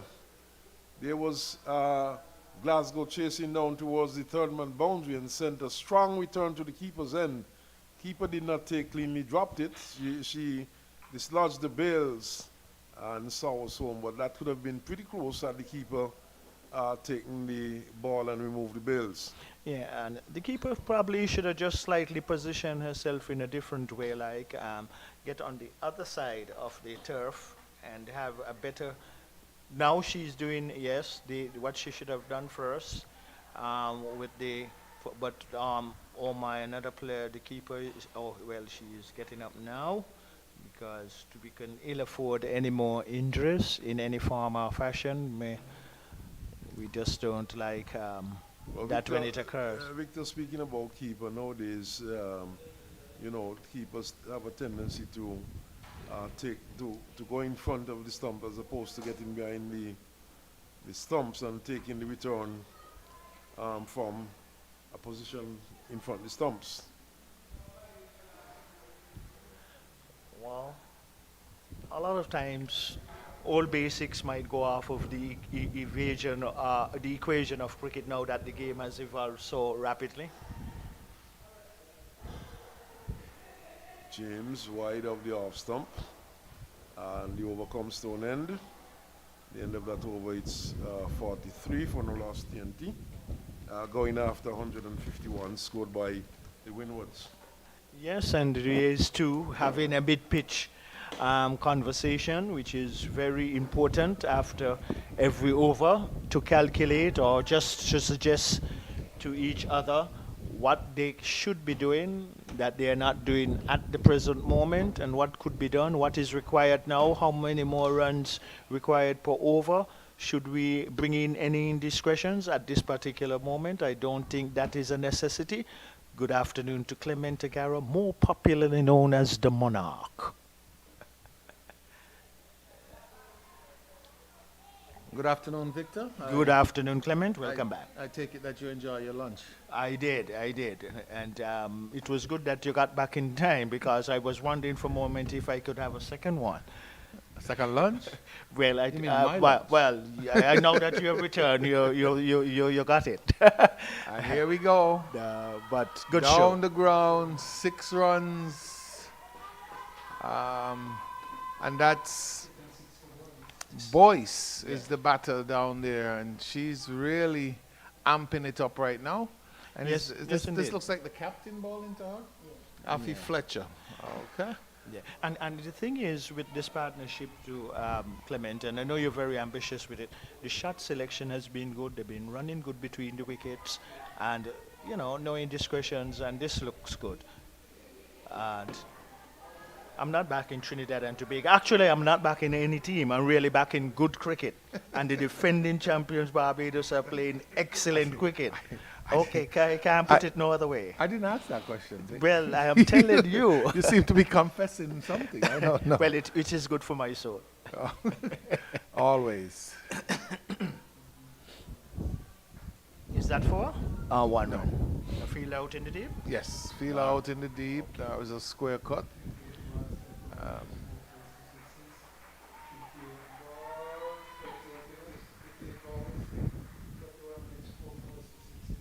4 fours, 2 sixes, 31 minutes. 58 balls for the 50 by the Trinidad and Tobago team, making a strong run against the 151. Yes, and That- really. That And is needed. Yes, a good one. And what is good too, that they have a good coordination between both batters, and that is the appropriate call by the striker because it was behind the non-striker's back in Boyce. Yeah. And I know Earl mentioned Kiana Joseph getting back on the field. I inquired, and I think that she has to spend the same amount of time on that she was off before she's able to bowl in this match. And of course, I'm sure the Windwards cannot wait for this to happen, considering she is not only the leading bowler for the Windward Islands, but also the leading bowler for the tournament. Yes, and As of the first two rounds. yes, and that means a lot in terms of defending the 150, which they posted. The factor whereby they have to be that amount of time spent off the field before you can get into the bowling attack. What they would hope, the Windwards, that is, that the scoring rate would not accelerate too much before she can be coming into the attack. Here is one. It's going close to the boundary. It crosses now, 4 more. Boyce is really exploiting the lackluster bowling, or is it good batting? Good shot selection, good batting, yeah, good combination between both and so forth. And what is also good too about this partnership, they've been running quickly for every available run, looking for every opportunity to get runs.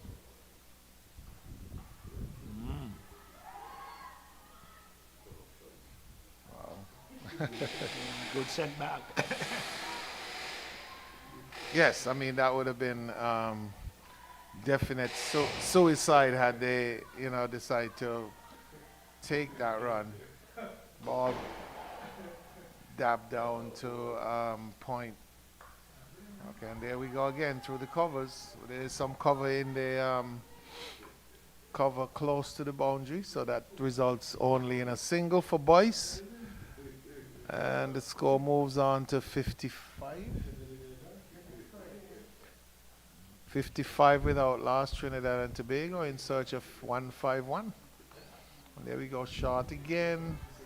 Punch through those two feelers, one at cover, one at point.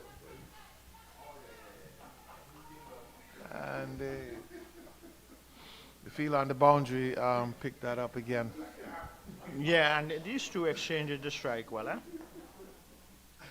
And getting an accommodative bounce there, restricting the batters to no run. But the thing is that Boyce is looking good. Both batters, but Boyce the more dominant of the two in this partnership. And if they can go deep into the overs, it even makes the task more easier from our vantage point. It looks like that one was going down. We'll have to wait and see what signal comes. Leg by. But one more to the total.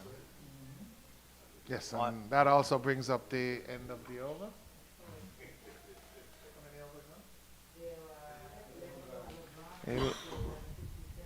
11 overs, 57 without loss. Trinidad and Tobago making a strong run towards this total.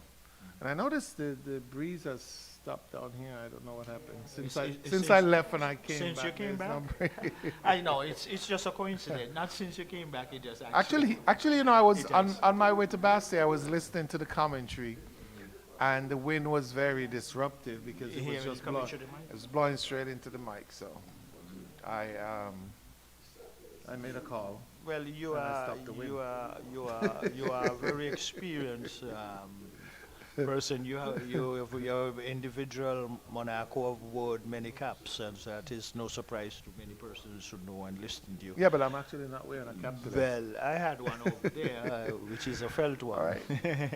But oh yes, she's into the attack now. 73. That is the lady who was off the field, I think. Yeah, Kiana Joseph. Yes. So here we go. Kiana Joseph now has the ball. She's going to be bowling from the northern end, and she's bowling to Boyce.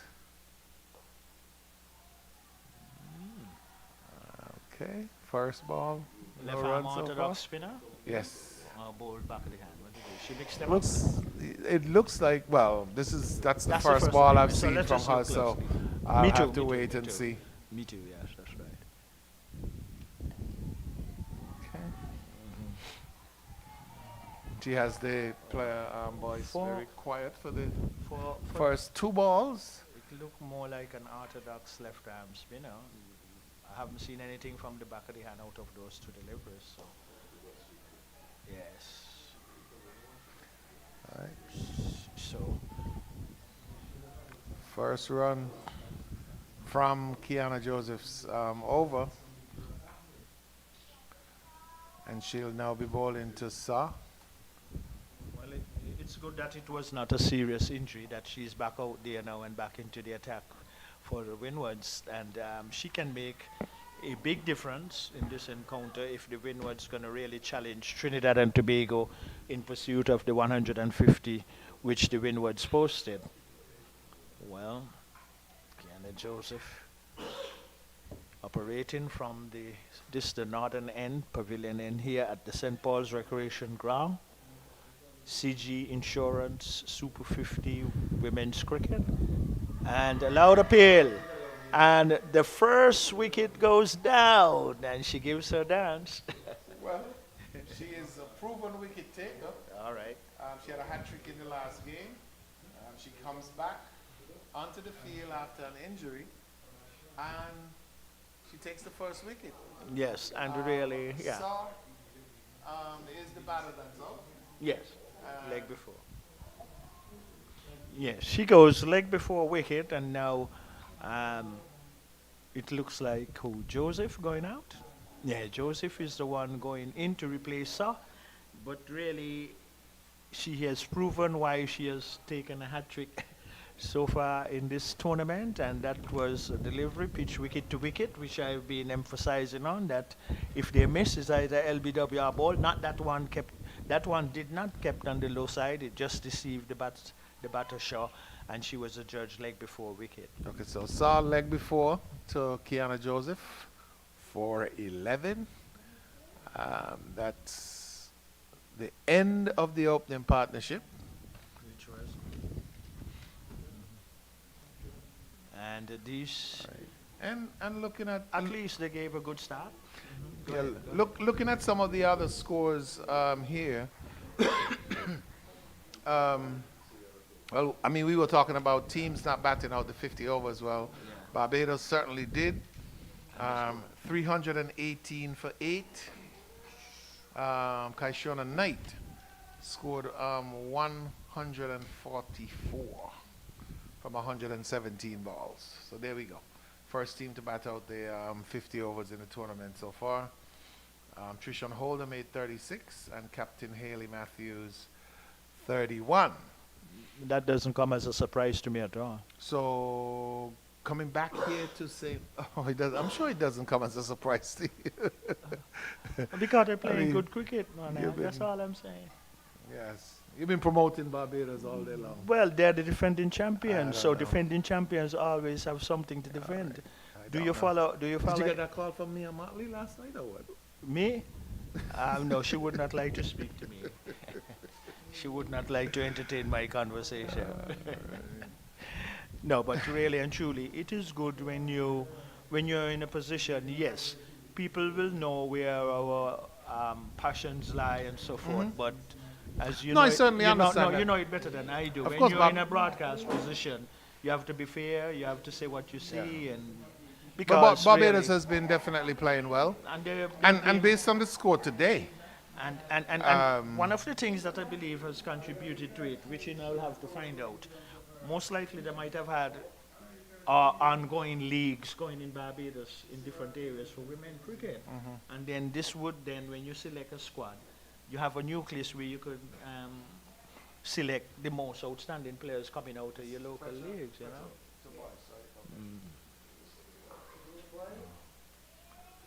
all right, Fletcher ball into Boyce and easy 2 runs as she sweeps square and the player from a wide square leg running around.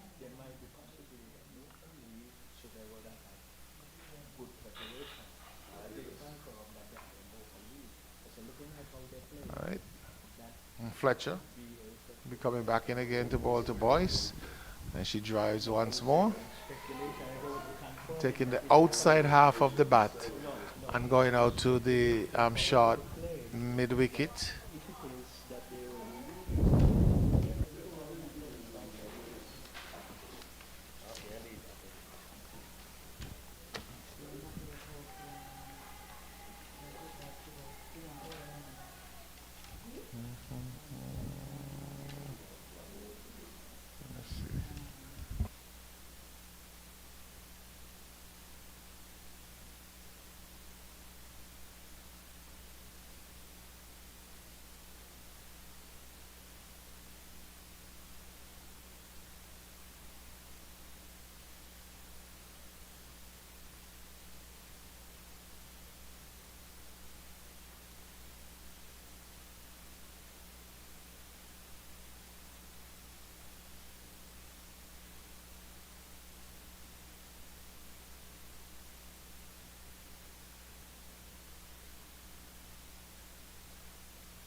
More.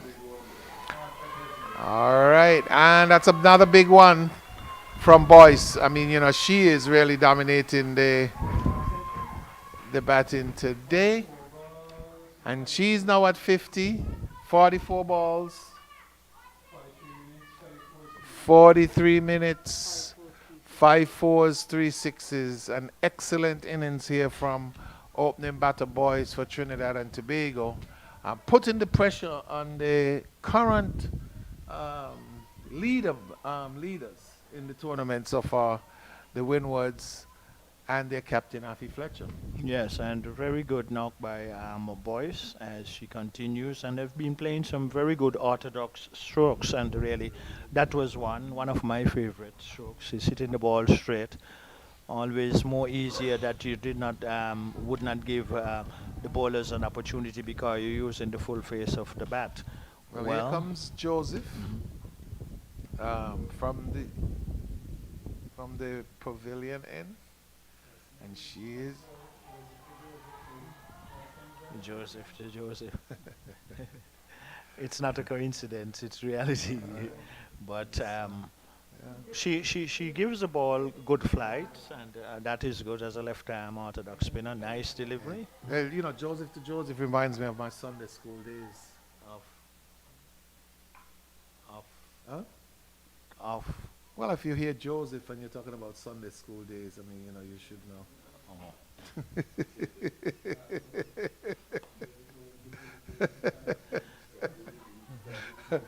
Well, I don't know. Victor is looking at me like he's never been to Sunday school.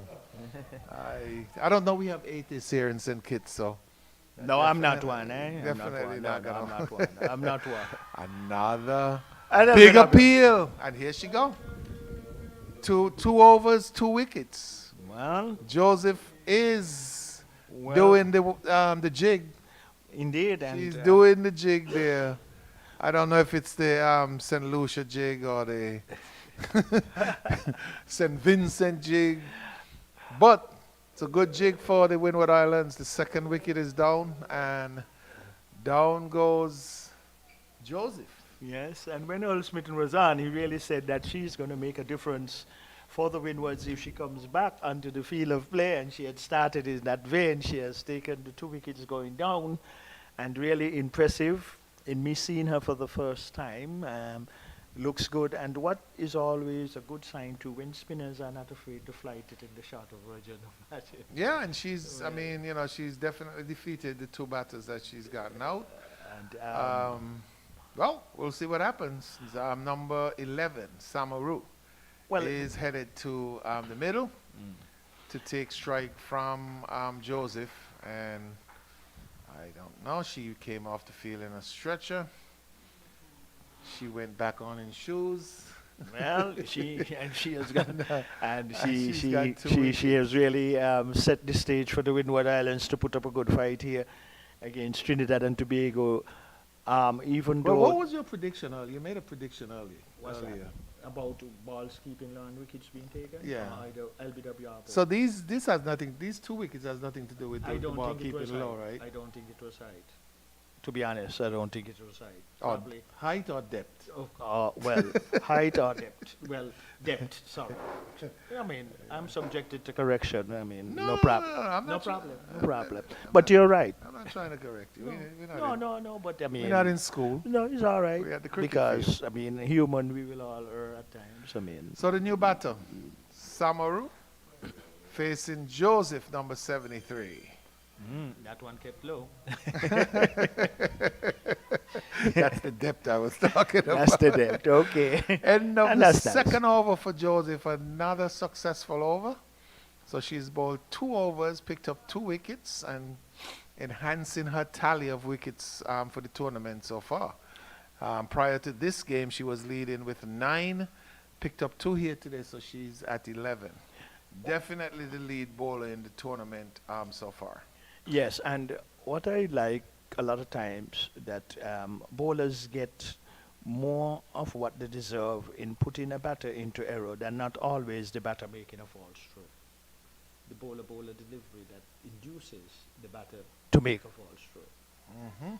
So a lot of times, I prefer to a lot of times give bowlers some more merit than just the batsman playing a bad stroke or undecided or injudicious stroke. Not necessary.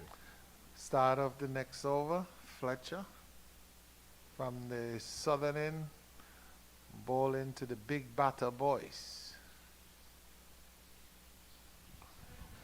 And as I said it, she gives it up.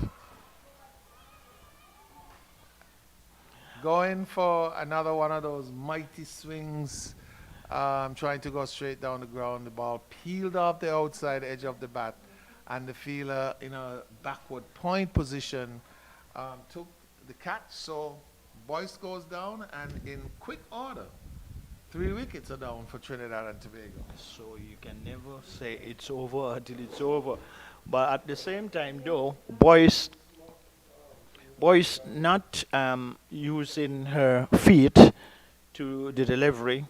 I think she just stayed stationary and tried to execute it over the long off area. But a well played innings by Boyce. She makes her way back, so she has done the job for her team, but still a far way to go as Cooper is going out now. That Brittany Cooper is going out now to replace Boyce, who played a very good innings for her team. So the Windward Islands and the coach for the Windward Islands getting closer to the boundary line, giving words of encouragement, but the Windward Islands coming back nicely into the equation in terms of defending the 150 that they posted when they batted first. 66 for 3. Boyce just went down, caught for 53. So I think the match is getting very interesting right now. Cooper is the new batter. She's a right-hand batter, and she'll be facing Captain Affie Fletcher, who also featured in the top 10 bowlers as well for the previous 2 games. So she's showing or leading by example.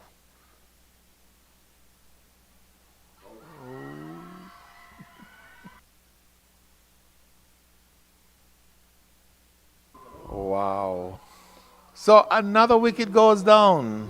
Another wicket goes down. Cooper came in. Affie came into ball. And she what did it say? Shoulders arms. Or shouldered arms.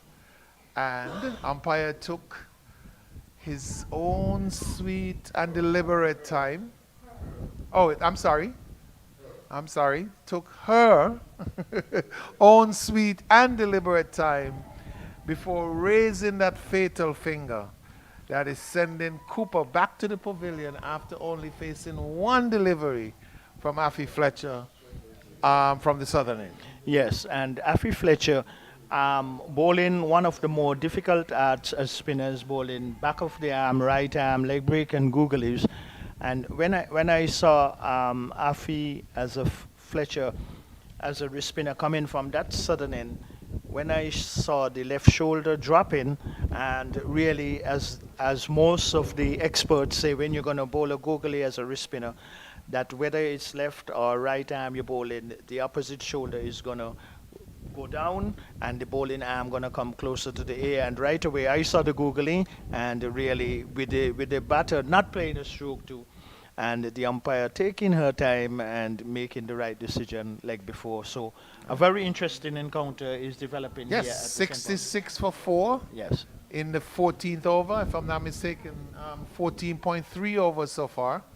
And in walks Anisa Mohammed, captain of the Trinidad and Tobago team.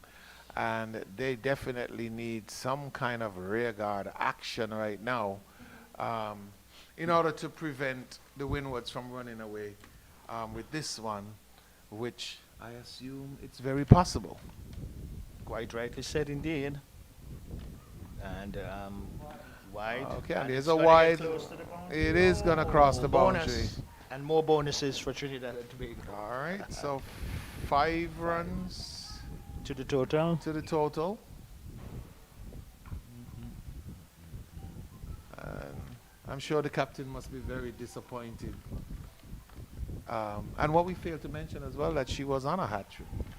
Well, that is I mean, had it been taken, it would have been the second hat trick taken by a Windward Islands bowler.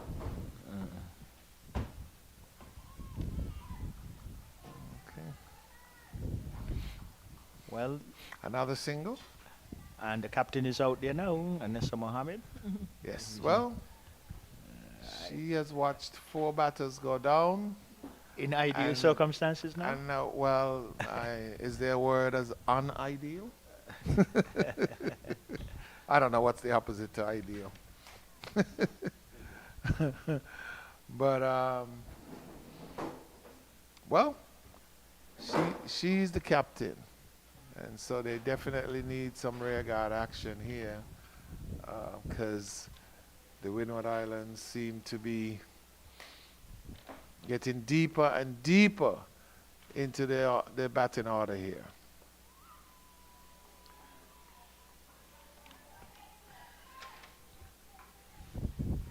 So Samaru and Mohammed at the crease. Samaru is facing. It's maybe the final ball of the over from Afi Fletcher. And it is indeed. So the score, 72 for 4. 72 for 4, Trinidad and Tobago in pursuit of 151. So what's that equation, Vic? 151 minus And the total now is what, 72? 72.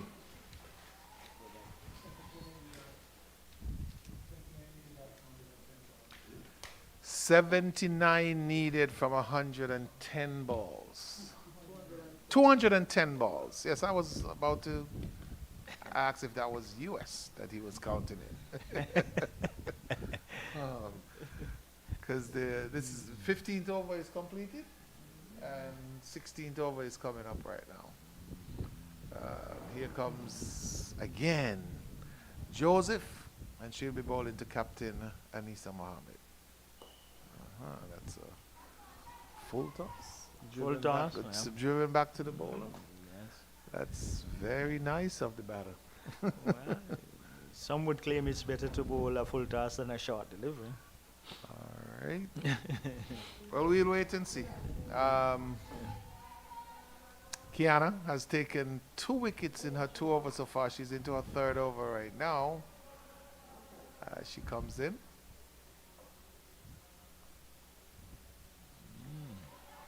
Heavily pack offside field, and she's bowling to her feelers. Yeah, 6. It's actually a 6-3 field. 6 players on the off, 3 on the on. I would So like to they- see a quicker one though. They must know something about Anisa that we don't know.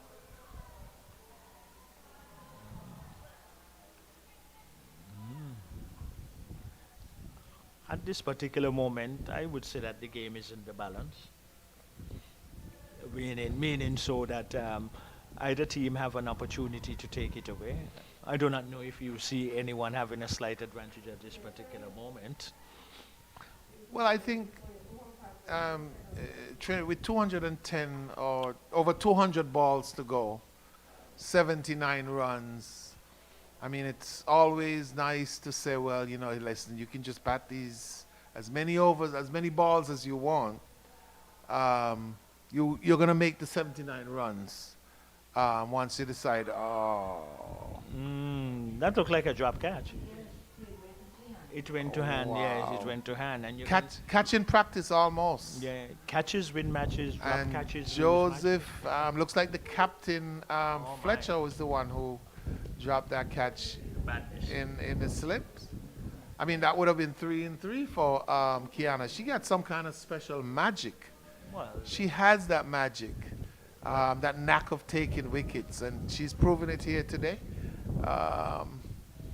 Looks like we're taking a drinks break. I tend to say water break, but it's a drinks break. And I think Mr. Smitten behind me is getting ready to take the hot seat. And yeah, I think it's the first time I'm working with him today, so. But the score, 73 for 4 in the 16th over. Okay, so, Earl, welcome back. Well, thank you. Good afternoon to listeners once more. I know it's kind of late now, but I mean, you know, I just wanted to know if you enjoyed your lunch as well. Oh, yes, certainly. I would have enjoyed the lunch. I mean, I don't know, you're a Rasta, so you only eat chicken? I mean, fish? Well, you know, there's a way of getting around it, you know. Uh-huh. I know there was this Seventh-day Adventist pastor. And you know, the Seventh-day Adventists, they don't eat pork. Correct. But this pastor used to eat pork, but he used to say, Lord, bless this pork as beef. So, there's certainly a way of getting around it. So he was, so he was eating blessed beef. That's right. Wow. But Interesting. seriously though, back to the cricket, the Windward Islands are fighting back. After a good opening stand there by the Trinidad and Tobago team. Yes, Saw and Saw Boyce. and Boyce, yes. Boyce was very aggressive. Struck a number of sixes. I think she would have struck some 3 sixes. Yes. And she got to a 50. But with the advent of the spinners, Joseph, who for the Windwards is back on the field fortunately, and the captain, Afi Fletcher. I was a bit surprised that Fletcher decided to bring Zadia James into the attack ahead of her. Of course, Fletcher is one of the leading spinners in the Windward Islands team, having, of course, played for the West Indies. Correct, correct. But certainly the Windward Islands fighting back. I did say that I would not describe the 150 as being modest. It's a workable total. It's something that the Windwards could work with based on what these other scores we've been seeing in the tournament so far. And especially at this ground as well. Especially. I mean, the highest score in the tournament so far, on this ground is 123. So certainly the Windwards in with a chance. Anissa Mohammed, who normally comes it at around 10 or 11 for the West Indies, is at the crease fairly early.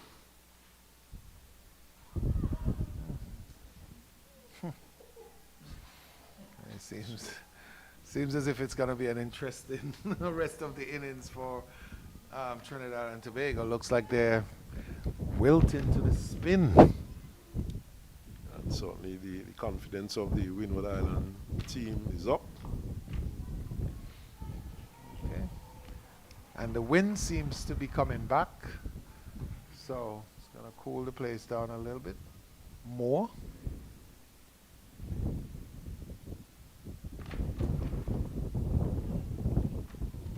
What the TNT team will be looking to do at this stage is trying to build, but at the same time, they need to rotate the strike.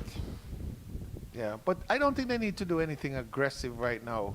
As I said, with over 200 or just shy of 200 deliveries right now, I think they can take this. Think they can take their time. Of course, it's easier said than done. Um, so we'll see. We'll see what happens. We'll see how Anissa, the captain, approaches it. This one is swept down to square leg.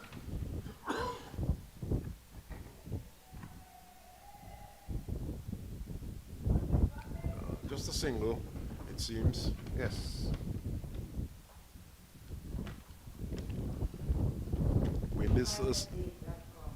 Windies certainly picked up a bit, Monarch. Yeah, I mean it's kind of rough on the mics, but it's cool on the brains. Certainly, you see some clouds gathering. Yeah, it actually rained in Bastia. I had to run off to Bastia to get certain things done, and it actually rained there. Luckily, we haven't had any rain here, as the 17th over is completed by Captain Affy Fletcher, and 74 for 4, and I can't imagine it would not be Joseph coming in from the pavilion end. Yeah. Well, I suspect that we will be seeing a lot of Fletcher And Joseph for the rest of the innings. for the rest of the innings Yes. until their allotment are completed. Mm-hmm. Because the Windward, unless the batters for TNT really get on top of these two and begin to collar them, but the Windward Islands would be looking to use these two to pick up the wickets.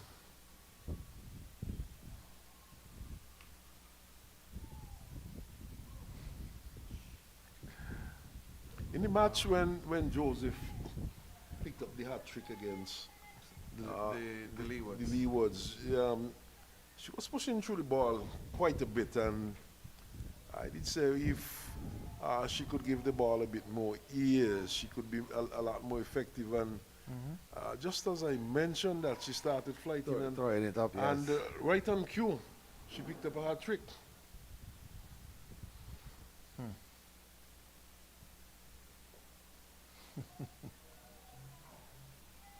Which is not, there's not much grip in the pitch, and it's any little turn, it's rather slow turn out there so far. It's not a quick pitch by any means.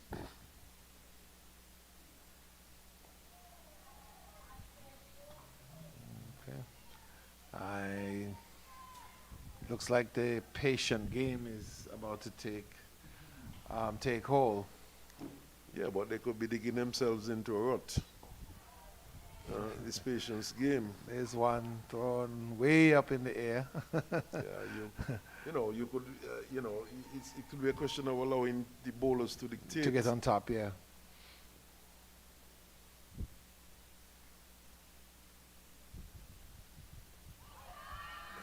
And there goes another one. And I'm not sure what kind of dance that was, but there's Kiana dancing again. Captain Anissa Mohammed goes down. LBW. And guess who is the wicket taker? Joseph. Kiana Joseph. For So one moment, I was wondering if she might have gotten some bat onto that, but we are too far away from the plate to be certain of that. But Anissa seemed to be a bit surprised by the. No, she basically swiveled into a wicket and looked to turn it into the onside. okay, there you go. Anissa LBW. Yeah, Joseph for she 3 runs. indicating to Kirby that the ball would have taken the bat. And for one moment, I certainly thought that she had gotten an edge onto that one also. But the umpire is in a better position than I am. Absolutely. And he's the man with the final decision Well, anyway. She. There are she two is. female Oh, there are two umpires, though. female umpires. I'm sorry. Okay. I need to, But now that I know. my initial reaction was that she might have played it onto the stumps, right? But the Yeah. umpire thought differently.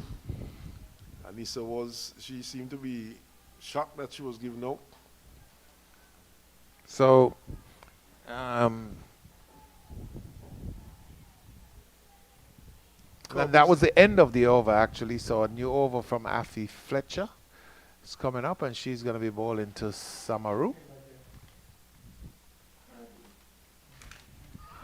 Oh, another appeal again for LBW. That one looks like it was going down the leg side. No response from the umpire. Of course, umpire Jacqueline Williams at the fine, and female umpire I've admired over the years. She certainly has acquitted herself very well. She was at the last Women's World Cup and has been making strides in umpiring.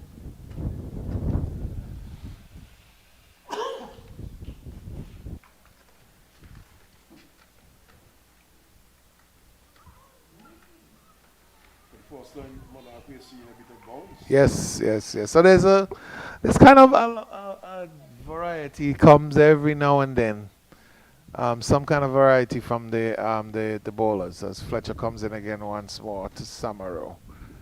Punches that one off the pad to a shot mid wicket, no run. Yes, the Windwards very much on top at this point.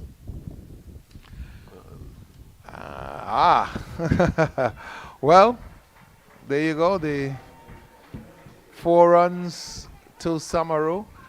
Looks like at first it would have been a catch, but that one went over the head of the fielder at mid-off. Yes, the mid-off is not deep, just inside the 30-yard circle. And it was a good shot. And a bit of counter-attack there by Samaru. Well needed runs. Indeed, because we had actually 2 batters who went down without hitting that double-digit mark. Cooper, first ball for Duck, and Mohammed made only 3 runs. Cooper, I think, was deceived by Fletcher. Perhaps looking for a delivery spinning away from her. But Fletcher surprised her with the googly. She brought it back. Yes. And Cooper was not playing a shot, and she was caught well in front. And even if she was playing a shot, that one really struck her in front, and she was more than plumb. I know. Victor's good friend Andrew Mason would say caught her napping. Well, she must have just woken up from her sleep, because she had just gone to the crease. Say good afternoon to the good folks down in Barbados, including our friend Andrew Mason.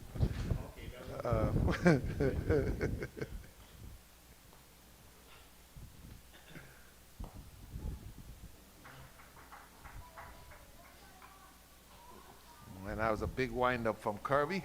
Playing the ball down to mid. Looked like she was waiting for that one. Well, he suggests that she might not be mucking around. She would be looking for some shots. Yeah. And I think, that is definitely going to help the equation as well, because you don't want to just pat, without at least, turning over with some singles. Yes, because if you do not keep the scoreboard moving, you would be releasing the pressure from the Windward Islands team.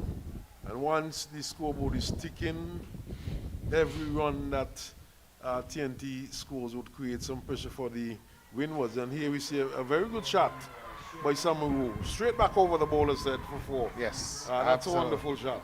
Beautiful shot indeed. That one was pitched up and right on cue with what you were saying, Earl. Batter, took a couple steps down the wicket, and with a mid-on been short and wide. And now it looks like she's going back on the boundary. Yes, Noel has been sent back on the long off boundary. But that was good use of the feet there by Samaru. She chipped down to it and lofted it back over the bowler's head for 4.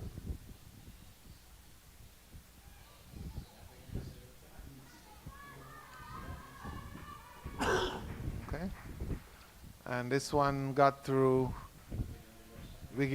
batsman, wicket keeper, and the first slip. And umpire is indicating that it's 2 byes. All right. So not the best over from Kiana Joseph so far, but guess what?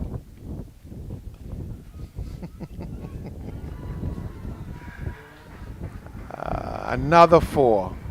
So right on cue, as I said, not the best over. And That was a very poor delivery. It was over pitched. poor delivery and poor over as well. I think that's the end of the over. It was a bit high. It probably Yeah, and I think that seemed as if that there was some form of a question, because that one seemed to be pretty high. bowler though was charging the delivery. She came down out of a crease. So it was touch and go as to whether or not it was above waist high. But the umpires decided that it was a pretty good delivery, a legal delivery. Mhm. So we had the completion of that over, and Fletcher will continue from the far end.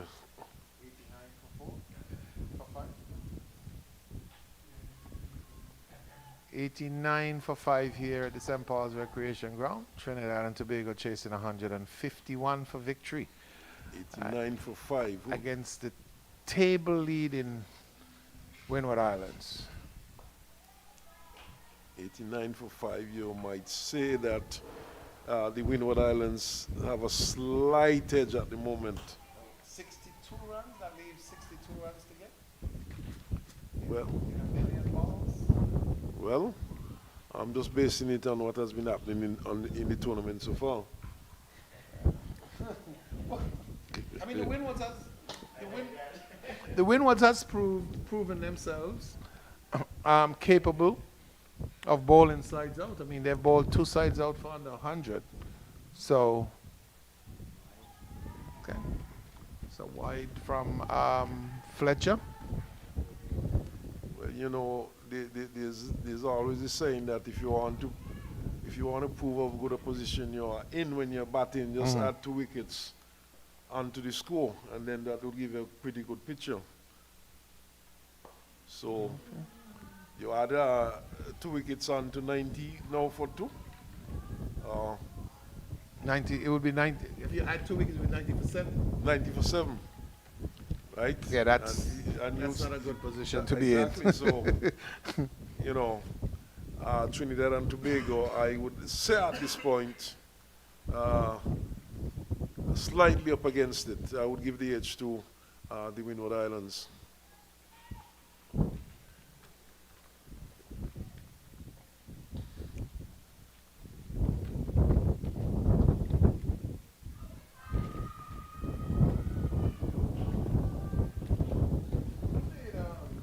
Who made runs for Trinidad Wednesday? Not Nation is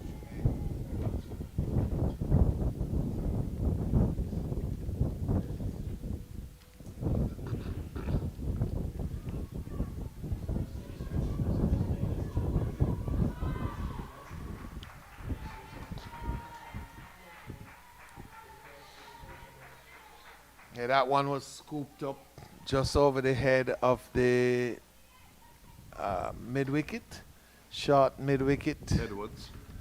Yeah, so In fact, it's over extra cover. Oh, Or I'm the sorry. left, Yes, this is the left-handed batter. My apologies there. Wow, Fletcher looks like she's trying, trying some stuff here. So the end of another over. The score is creeping up to 100. What's that? 92 for 5? 93 for 5, sorry. And just segueing a bit from the cricket, I know that you're a native of the sister island, Nevis, and of course, the end of June comes the Mango Festival. Now, mango is my favorite fruit. I have two favorites. The 30th of June to the 2nd of July, the Mango Festival. Would you be heading over for that? Well, actually, I've never been to the Mango Festival. A very good friend of mine is the one who runs that festival, Mm-hmm. and So it seems as if it's time to go then. time to go.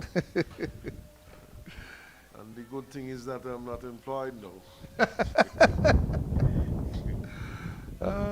Well, it's always, well, I don't know. For some people, that's not a good thing. For you, I'm assuming that it is. Well, I said it, huh? So Joseph is coming back. Let's see what happens. Her last over was not a good over at all.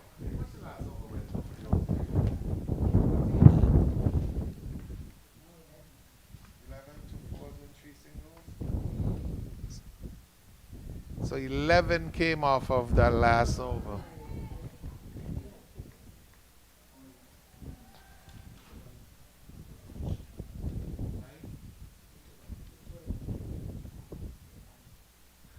All right, so 9 runs from the actual bat as she comes in again, Joseph.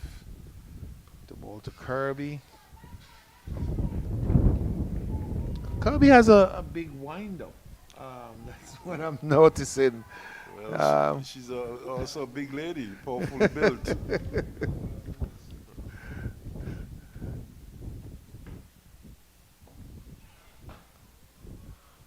Okay. And Joseph is proving her mettle. A much better over than the last one.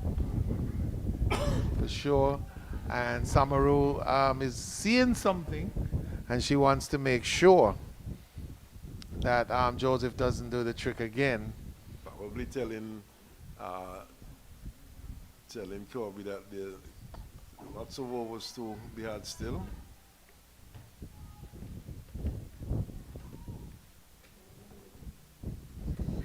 Slight change in the weather pattern though. Monarch. Well, that's good. It's I think we deserve a little cool weather. I mean, it's been like piping hot for the last couple of weeks, and as someone who has lived in lived in the Philippines and in Texas, you know, St. Kitts was ranking up there in terms of heat.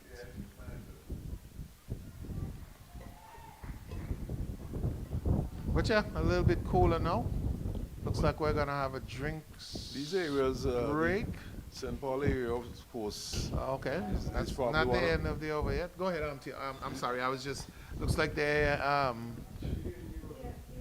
was saying the St. Paul's area is probably one of the cooler areas in St. Kitts. One of the rain belts in St. Kitts. And as you look around, you could see a lot more green than you would see in some areas. so that's why T always boasts about his backyard garden, his soursop, and his breadfruit. And of course, guys, Tio is the master DJ of oldies on ZIZ on a Saturday night, and also the sports reporter. That's in the affirmative. All right, so I think they've sorted out that was the end of the over. We had some form of refreshment going on to both teams. I guess this was not an official break, but the one that usually happens under the guise of taking out maybe a message to the battle. Well, sometimes.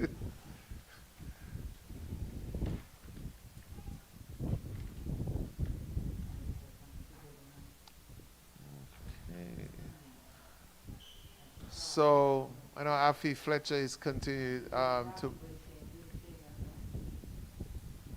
Just squeeze in there, but you make sure you say it there, and you're all right. Okay. How much overs each of these bowlers have? How much Fletcher has said? Joseph? 5?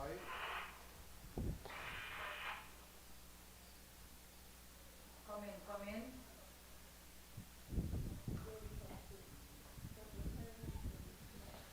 Okay, so Fletcher has 3 overs left. Joseph has 4.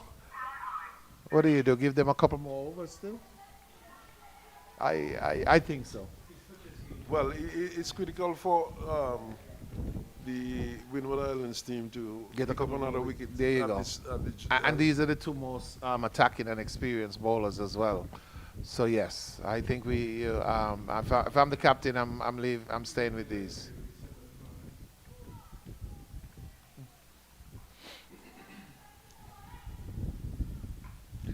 So At the Kirby. same time, though, if they do not look like getting a wicket, probably they could try another bowler for an over 2 and then come back into the attack. Yes, I definitely agree with that. And I mean, as the term would say, sometimes you have to try something to buy a wicket.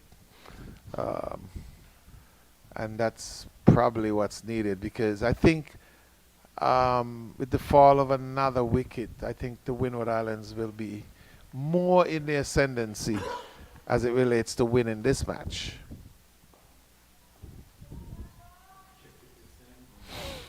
Okay, that's a check drive down to long off in the air, and I'm ensuring that this doesn't go all the way out to the fielder on the boundary.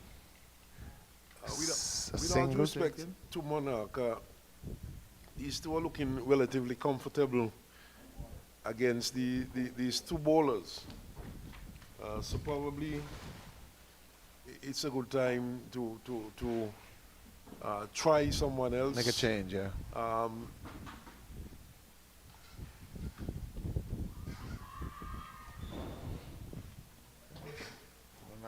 Another appeal again, without any luck. But I definitely agree with you. However, I think I would give Joseph 1 more before I try something else. She seems to have the golden arm, and so I will try 1 more. This would be her 7th coming up, so that means she'll still have 3 left after this. Well, let's wait and Well, see. if she's the one to bowl this over, which it looks like. From the fielder down here on the long off boundary, that's a great start. And she restricted them to only 1 run. I'm assuming that they were thinking that it was going to go for 4.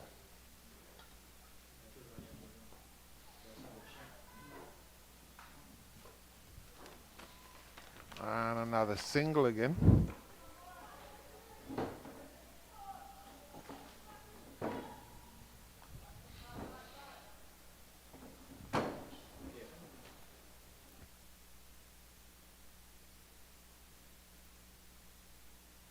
All right, 99 for 5. So on the cusp of 100.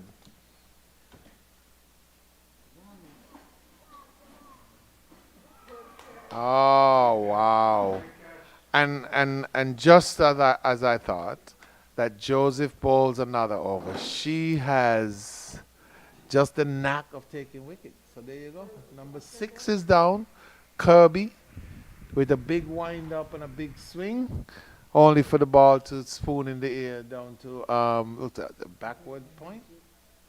Yes, indeed, backward point, and with that change, And that change also brought success for the Windward Islands, and they are going along nicely by putting up a good fight against Trinidad and Tobago. The Windward Islands scored 150, 6 wickets down. The game of glorious uncertainties continues here at the St. Paul's Recreation Ground, where we are witnessing the CG Insurance Women's Super 50. And over in one of the stands sitting down was former president of CWI, Mr. Richard Scarrett. And we can see Jimmy Adams walking around in the distance here at this particular ground in a white shirt and look like a khaki trousers. So two executive members of West Indies Cricket are also present here at the St. Paul's Cricket Ground. Well, this contest right now poses a very interesting and intriguing finish, whichever way it goes. But at the present moment, I would say that the Windward Islands have the initiative in their favor at this present moment. Good afternoon once again to Earl Smitten. Good afternoon, Victor.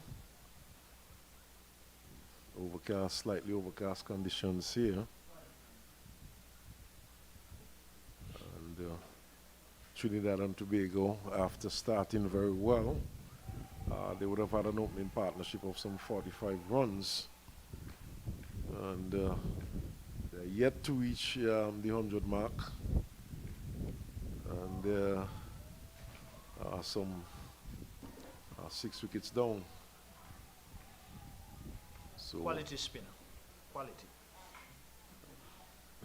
probably quality spinner, but poor batting also.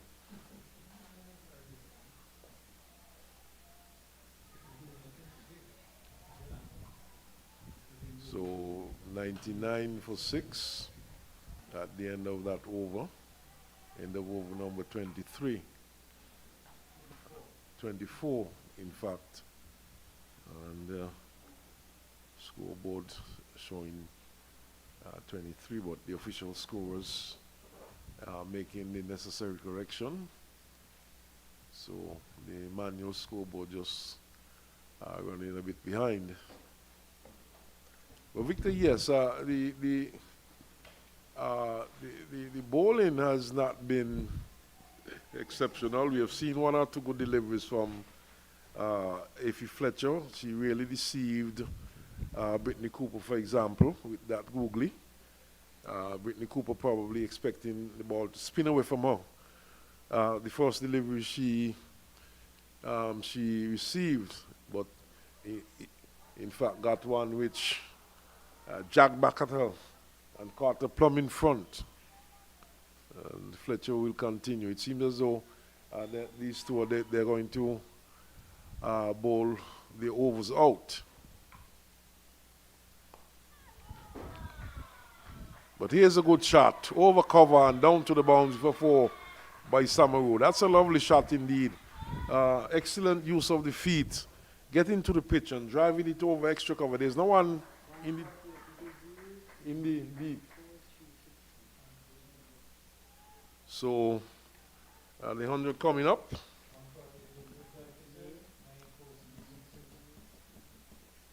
For TNT. And it came up in 148 minutes, 9 fours and 3 sixes.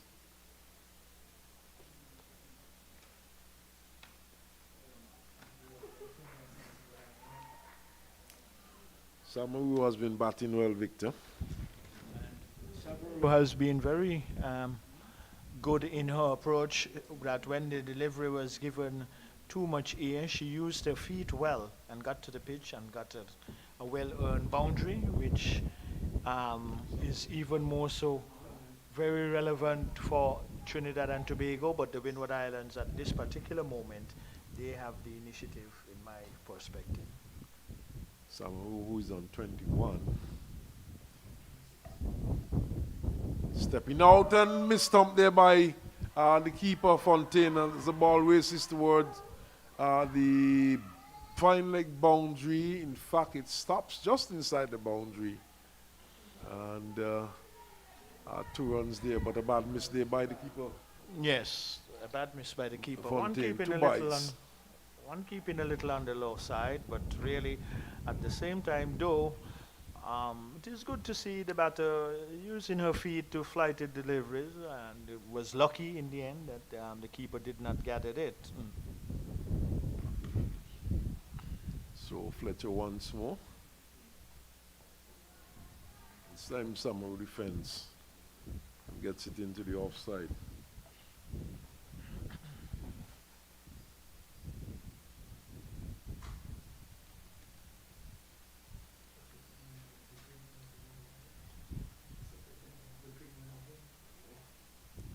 Here's Summer looking for another big hit.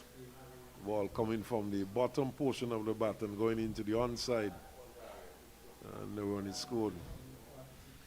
So as we see a player going out on the field for Trinidad and Tobago, I would like to believe it's also going to be a message, possibly, sent by the coach. Well, here is the mid-pitch conversation now between the two batters and the reserve person who went on to the field of play.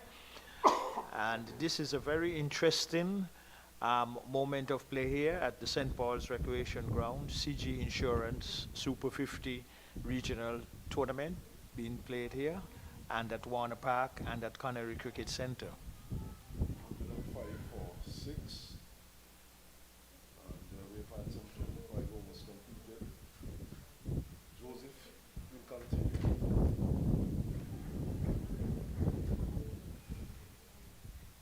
There is Alexander defending.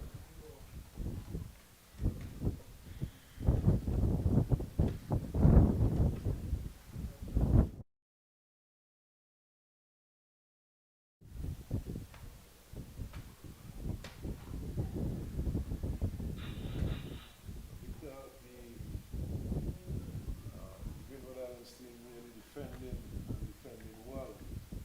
They're looking to take wickets throughout this inning so far. They've persisted with a slip.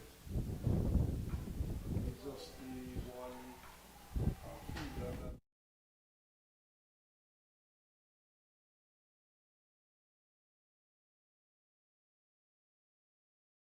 struck cover mid off a very packed offside field. On the onside is a mid on a short mid wicket.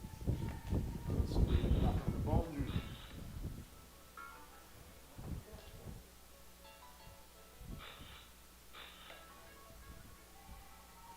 So good bowling here by the Windward Islands, keeping things tight, making the contest even more interesting at this particular moment.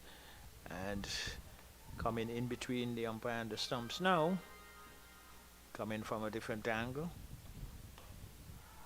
Hammerhead pass, mid off, it should go for 4. And it does so now. So 4 welcome runs for Trinidad and Tobago at this particular moment of the game. And it advances their cause. And the total moves on now to 109. 109 with how many more overs remaining? The overs is a high percentage anyway. So these two at the crease, if Trinidad is going to overhaul the total, they will have to put a partnership together. But for how the Windward Islands are defending, they are defending well. And this one is going to end very interesting, whichsoever way it goes. 26 overs completed. So they've just gone past the halfway mark. And 109 for 6. Summer, she's fighting. Yes, still. And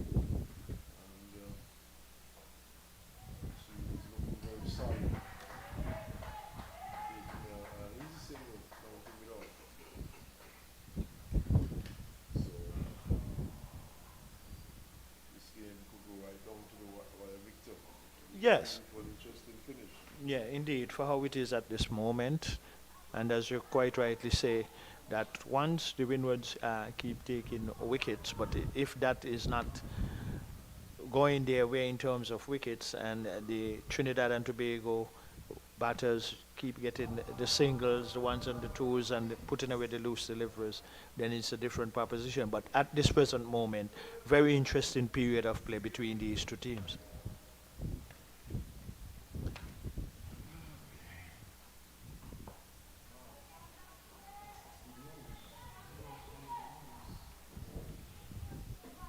I keep looking out at the clouds, Victor. Huh? Mm.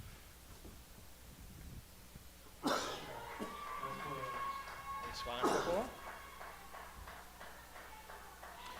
No, no, 4 runs, 4 runs, right? But I mean, I think when Monarch was on with you, Earl, we saw where the batters were thinking that the ball would cross the boundary, and that is something I've been saying, that you have to run until the umpire signals it's 4, and then in the end, I think they only got one in that event.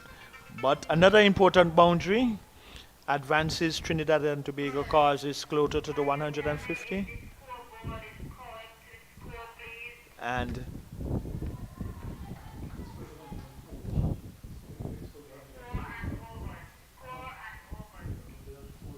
Score is 114. They in the 27th over.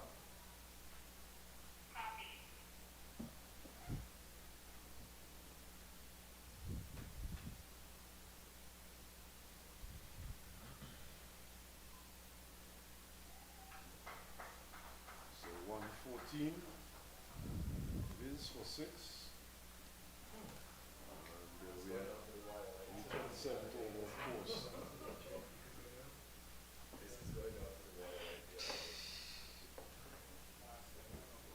Predictions coming out that this could very well go down to the wire.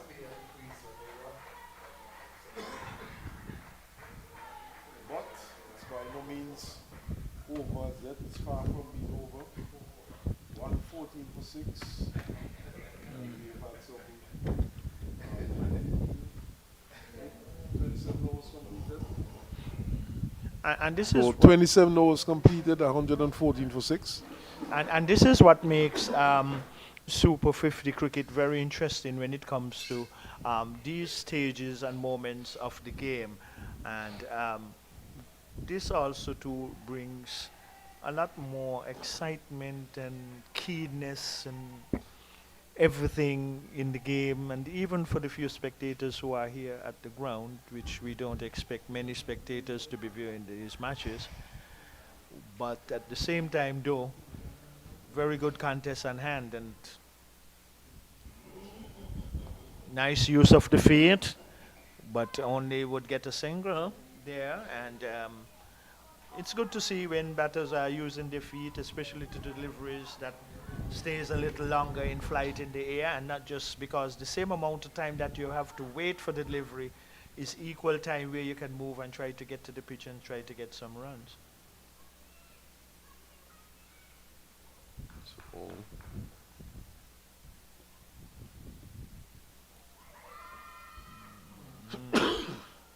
Seems like there was bat onto that one. No run, and she continues to bowl well, and really not afraid to flight the ball, and especially in these circumstances, ideal thing to do to invite the batter. She does so, hitting across the line, and yes, that was the first wicket where I would like to believe has kept on the low side, and my prediction earlier I'm has... not too sure it kept it- on the low side, Victor. Yeah, she bent, yes, it- she it- bent to play the It stroke. hit the batter fairly full, but she was into a wicket and swinging across the line. No, she went down. She was bending on her knees.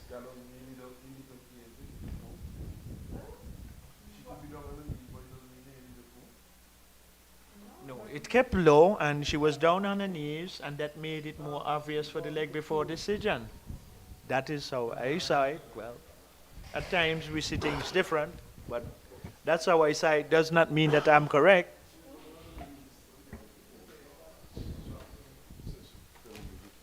She bent.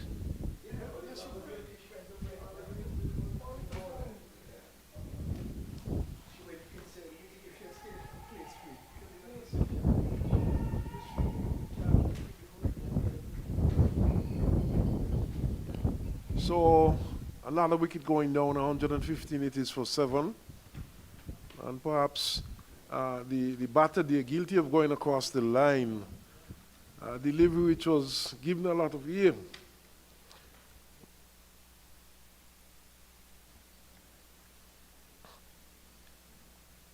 And certainly took her on the full.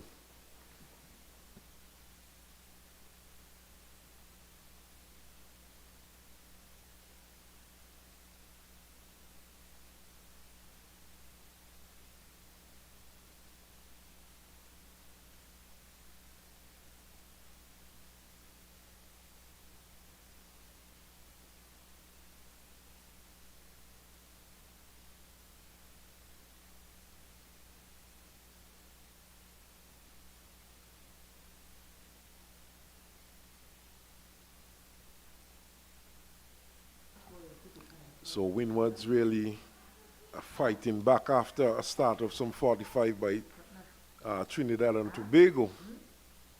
And they certainly putting themselves right back into this game. Oh my goodness, it was I'm the rack off the middle stump indeed. And that one kept a trifle or two. But she was lucky to get the bottom part of the bat onto that bottom portion and the ball going into the onside. So 7 wickets down for Trinidad and Tobago, and Windwards in a very good position at this point. 115 for 7. Another 36 runs needed to win this match. And the Windwards are just needing another 3 wickets. So very much in control, Windwards. Someone says in the bag, but I'll not go as far as to say that as yet. Oh, in the balance.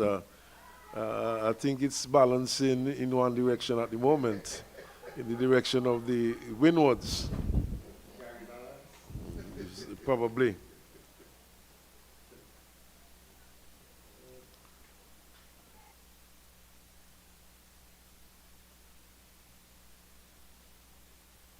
James has been brought back into the attack, of course. She's left arm over the wicket. This one is pushed into the offside for a single, one more to the score. It's now 117. So, certainly the Windwards, they've fought well so far.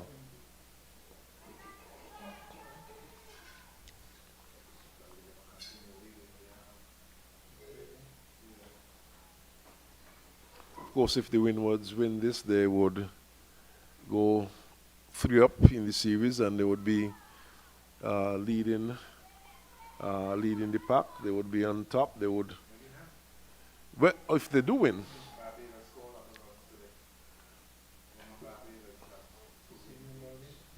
Yeah. So.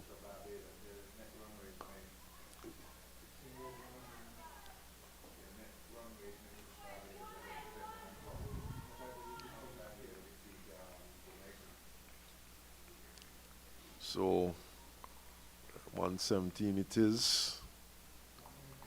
For 118, in fact, they just picked up a single. 118 for 7. So it's the Ramnarak who is pushing into the offside. And it's fielded there that there's no run. So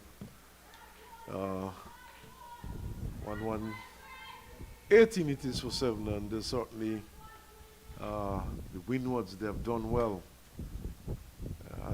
to restrict the Barbados to 117 for 7. Yes, restricting Trinidad and Tobago. There, doing a good job is the Windward Islands, as The play continues. The sun has left us momentarily, but no immediate threat of rain. More accommodating, cool atmosphere for the players out there in the middle. Nice breeze coming across the ground or from the seaside area, which is the southern end, but all the action is here at the St. Paul's Recreation Ground. Loud stump. Out comes the dance again from Joseph as Samaru is chipping down and running past one and being stomped there by the keeper Fontaine. So 8 wickets down now for the win for the Trinidad and Tobago team. Yes, and really inducing the batsman by pulling her down the track and deceiving her in the flight. And the wicketkeeper had an easy job in just removing the bails. And now the Windward Islands can definitely think at this particular moment that they have a very good chance of winning this one against Trinidad and Tobago. But yet, another wicket going down for Trinidad and Tobago.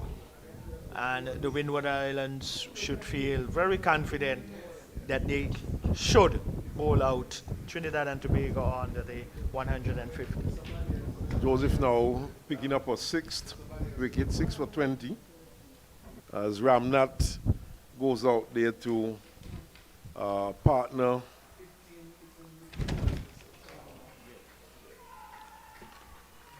Ram Harak. Ramnath, and certainly the writing appearing very much on the wall now for Trinidad and Tobago. But having said that, we have seen changes in cricket. We have seen when one thought that one team was going to win easily, they end up losing. But at the moment, it's the Windward Islands cock-a-hoop here at St. Paul's.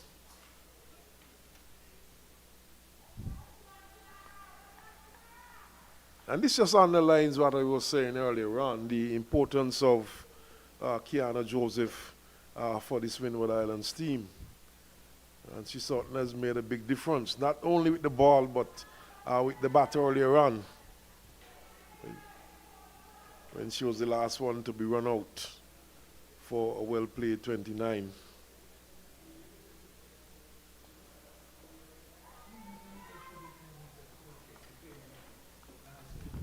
Ramnath is defending a second delivery.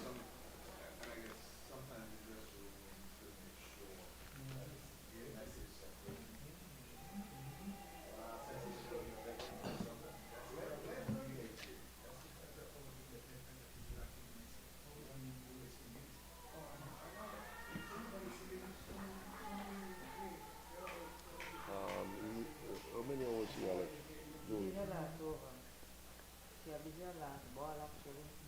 So Joseph, 6 for 20 now, with a final delivery in this match. Tosses up, it's on the stumps, but defended by Ramnath. End of a fantastic spell there by Kiana Joseph, picking up 6 for 20 from 10 overs with 3 maidens packed in there. So this has been a tremendous spell by Kiana Joseph. Yes, exceptionally well, super performance by Kiana Joseph, and really demonstrating good left arm variety, orthodox spin, and really spin has been the dominant factor now in almost every facet of. Pardon? Well, thanks for the reminder there, Dan. And it has been a dominant factor in most facets of the game now.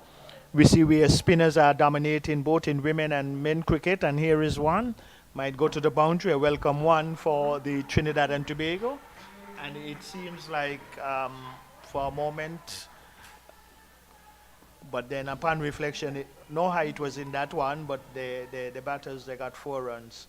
And well-deserved in Trinidad and Tobago's behalf, because they need all the runs available now And the Windward Islands definitely now in a more stronger position than Trinidad and Tobago. Zadie James was being fairly loose uh, today, over pitching and being struck for four. Oh, that one could be very close. In fact, umpire Jacqueline Williams is suggesting that it might have been going down the leg side, but that one looked very, very close indeed. From a side-on position. I don't even think there might have been millimeters in that, but she's in a better position.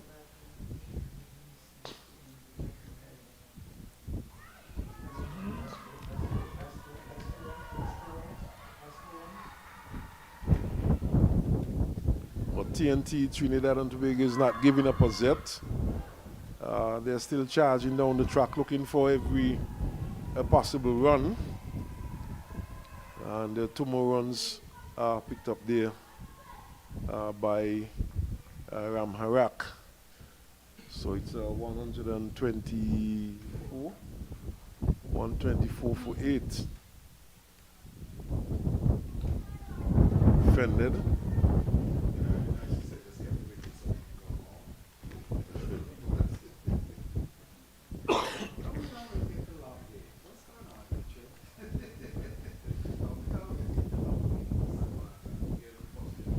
Oh, that one is tucked around the corner, but oh, in fact, it beats Edwards and goes into the boundary. Poor fielding there by Edwards.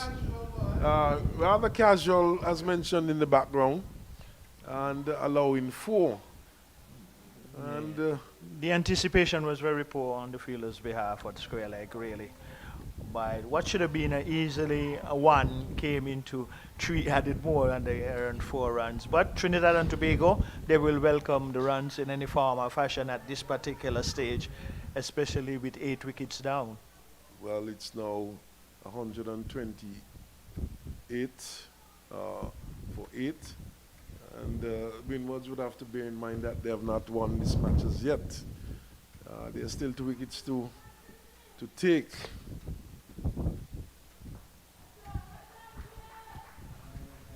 Pushed into the offside. The over comes to an end. 128 it is for 8.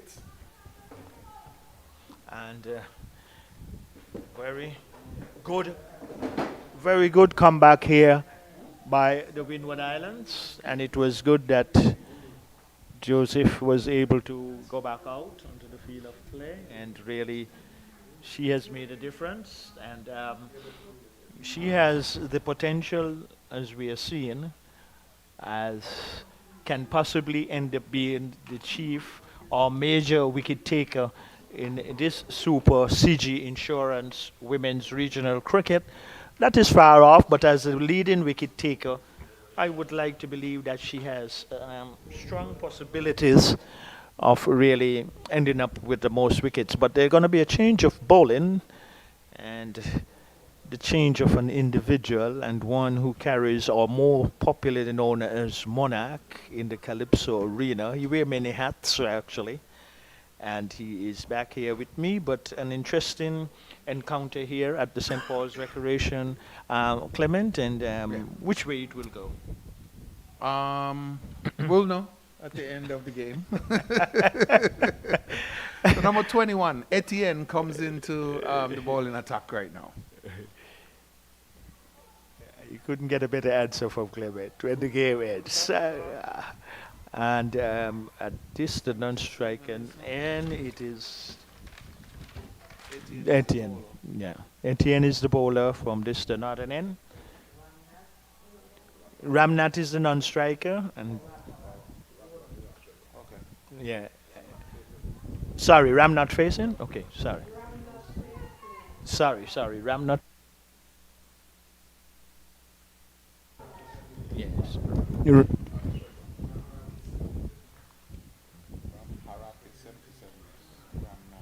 okay. Ramnath is this. The one though.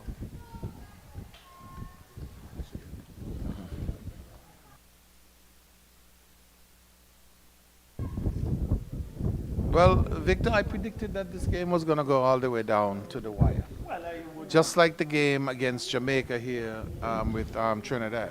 Well, I would not have any queries about your prediction. You've been associated with the game of cricket for many, many years. And I think actually when I was actively playing, you would have been in broadcasting. Am I- I correct? Yes, I actually did a Trinidad Leewards game Where in Trinidad? way back. No, here in St. Kitts. Okay. Way I- back in the 80s. Wow, I'm dating myself right now. Well, it is good But that I've always been a fan, though. I mean, I wished I could play more. I mean, I used to hit one or two boundaries and think that I was Vic Richards. when And I would feel in the covers, and I'd be the dasher. when you mean you had like pickup matches in your area, like? No, I mean all of us played pickup matches. It's just, no, it's not Yes. being funny, really. Yes, I mean, we did. yeah. No, but knock a ball, I've one run, and so forth. I was never, well, looks like the Windwards are getting we'll get back to that conversation, Victor, but the Windwards look like they're getting a little bit sloppy right now. Complacent? That was a misfeed. Well, sloppy, I wouldn't say complacent. Okay. And they just gave away an easy single. In the previous over, they gave away a boundary down here. But yeah, back to the cricket. Yeah, it's true. I mean, and this I've is the done- relevant thing, really. Of course, it's a drinks break right now, so Quite an intriguing and refreshing moment for the players out in the middle. it is. But- And Just like also too, as the Connery Cricket Centre is an open field too, and then at one of the venues where cricket is not played in this tournament, Molyneux, the Edgar Gilbert Cricket Complex, that also too has an open area whereby nice cool breeze come across the grounds and so forth.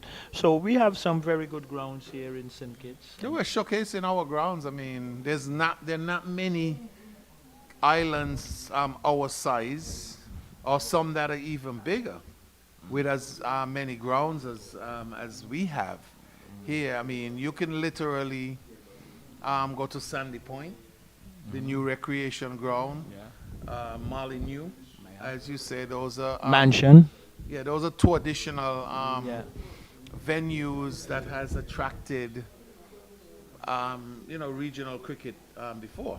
Yes, indeed. Especially in the case of Molyneux. Well, for me, right now, with regional cricket, when it comes to not a tournament of this magnitude, but like male regional cricket and so forth, I think if the matches more come out into the rural areas, you'll get more spectators coming out to look at the cricket. Well, in addition to that as well, you can't have cricket and people don't know about it. So you just have to publish it. However you get to publish it, if you don't have money, you go to the radio stations and you beg to get stuff done. So Promotion you're Um, speaking about. I mean, it's not that hard. We have social media, so I'm sending around the daily schedule on social media every day for these games. But I mean, because over the years, I'm sure you've heard the talk. Well, there's no cricket in St. Kitts. There's no cricket in St. Kitts. But sometimes there's cricket playing, but nobody knows that the cricket is playing. That is true. And so that's very, very important. Well- And that's going to be my role as a member of the St. Kitts Cricket Association, the new executive. As a matter of fact, we do have a retreat this week. Tomorrow, Saturday, we have a retreat where we're gonna put some things together to ensure that cricket becomes front and center again in St. Kitts. I mean, I remember the days going to Warner Park to see you bat. Yeah. I saw you bat against India. Yeah, but India. And the thing is, I truly appreciate social media, Clement. But the generation before us, many who are cricket lovers too, are not into social media. Yeah, but, and then too, there are other avenues where we Correct. can reach Well, that generation. And so I didn't mean to dismiss those avenues. no, as well. that was not. I just don't think know. I just think that of course social media, it's easier, it's cheaper. That's right. The radio stations are not going to allow you to put a 30-second ad on without being paid for it. Okay, so we do have a new bowler coming in from the Because southern end, number 7, Edwards. Okay, so we're getting Edwards now. So Fletcher and Joseph are done. Fletcher has 1 over left, so she's 9. I guess she's saving that to take that last wicket. that's a good thought. That So could be the Edward- reason too. She's very tall for a left arm orthodox spinner. Well, we've seen tall persons in the vein of that role. Well, there is a difference between spinners and slow bowlers, eh?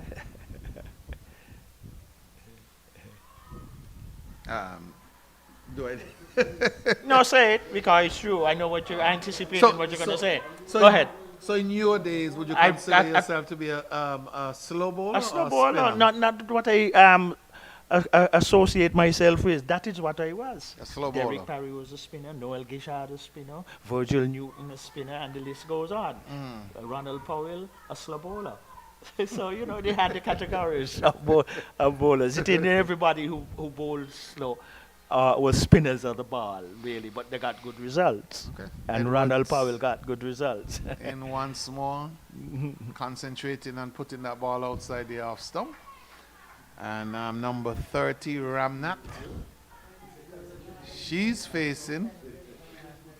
Score is 128. Let me get that correct score. 129 for 8. 129 for 8. Would you take a bet? I don't bet. Okay, you're a Christian, right? No, not that I'm a Christian. I don't gamble. Okay, yes. The only gambling I do when I go to the casino, I play the penny machine. Because whether you pay the penny machine or the $100 machine, the drinks are free. Okay. I like that. And really, but that is all fill in because it is even more filling out in the middle that this encounter is very, very keen and interesting. And I think this overall to what brings a different environment to cricket, because a lot of people who follow cricket and don't really know the rules and so, oh, that dull game, I ain't gonna look at it. But since 2020 and 50 overs coming, it has attracted more. And then on the premise where you're getting a result in the same day, and don't have to come back the next day. We who are the purists and so on, we'll appreciate this cricket all the time. But Well, the no, I ge- mean, the hey, listen. generation now, you have to, go with them Well, too and accept I it, know, and having lived in the U.S., I can certainly understand that.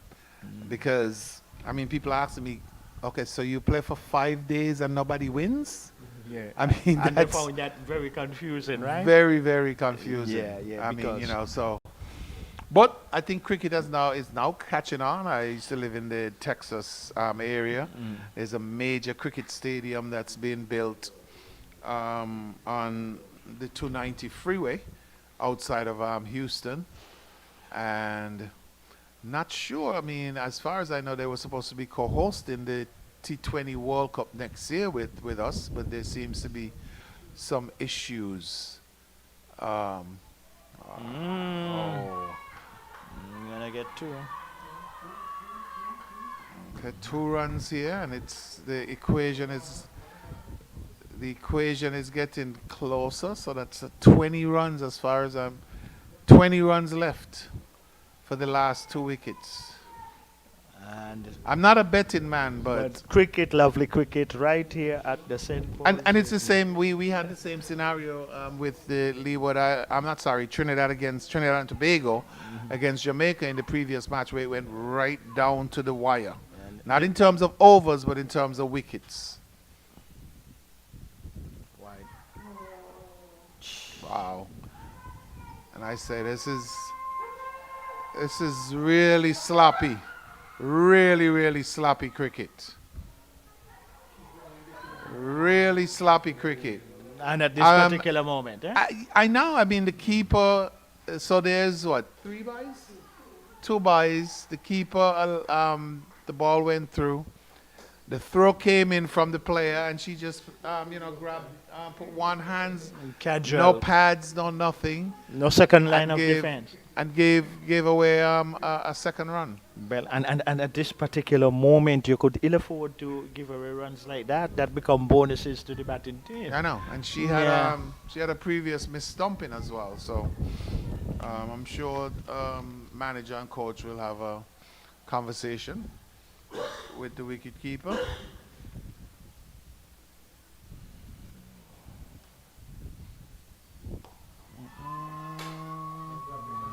Between the two of them, yeah, two fielders, between the two fielders. They get another run. Wow. So, Seems as if there's desperation on both sides of the field now. well, That one was hit in the air, fell menacingly between two players. And I can see, I think that's Joseph, who was just lying on the ground, just probably wishing and hoping that that was going to be a catch. So, Etienne.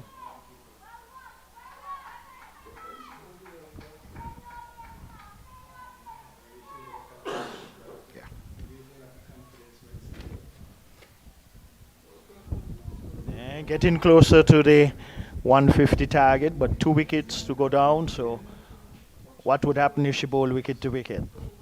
Let us see. No, outside the off-stump shot. And Keeper another- not taking it Another again. miss from the wow. The keeper's proving to be a liability at this time. Another bye. Another bye from the just allowing that one to go through. Can't imagine that she's making her teammates happy right now. Just giving away runs to the opposition, basically. Yes, and really, in the circumstances where you can ill afford to be doing that, even more so make it greater, more Well, damage. I don't know. She's probably thinking about my prediction for the game. Which is The end of the over. and really, it has been too many mishaps now at this particular moment. And when you're more supposed to be on your P's and Q's and try to avoid 135, so 135 for 8, that's 15 and 1, 16 runs. 16 runs to go, and 16 runs, 16 overs. 16 runs to go, 16 overs remaining. So yeah, we're going down to the wire again today, and I hope that the Windward Islands at the end of the day don't say as well, maybe we played it a little bit wrong, as opposed to bowling out Joseph. I understand that they wanted that wicket, but I would have saved 1 or 2 overs just in case. And there's always a just in case in cricket. These two teams, 150 is the target to equal the scores and 1 to win. So. Okay. Edward it is, bowling from the southern end.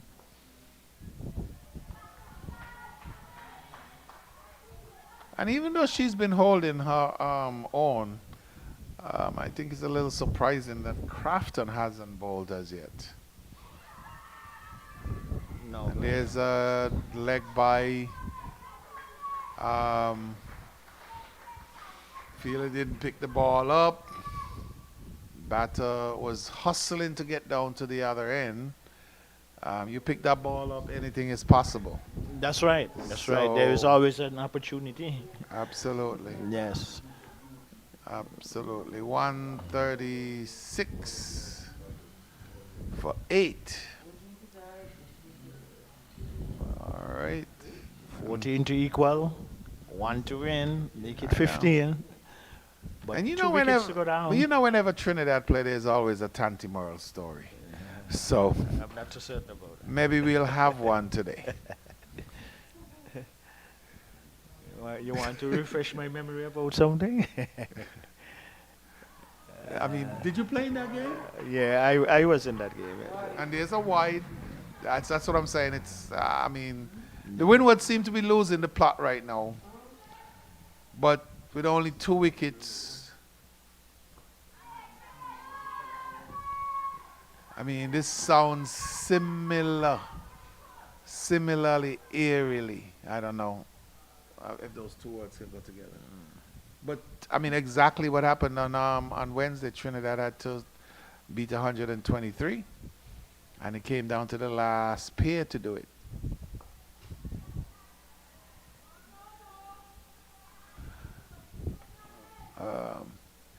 And I don't know if the reason why we haven't seen Crafton as yet is because the spinners have basically taken all the wickets so far. Wow. I mean, this one was thrown as high as you can go, probably above this the side screen. Well, and Clement, the thing is, if you have so much time to wait on delivery just to play defensive, you have equal time to take 1 or 2 strides down, but you have to have a certain amount of confidence to do that. Yeah, but when you're in number 10 and 11, I mean, You wouldn't expect that? Well, That the feet or so? not that you won't expect it, but you probably won't expect it done correctly. So,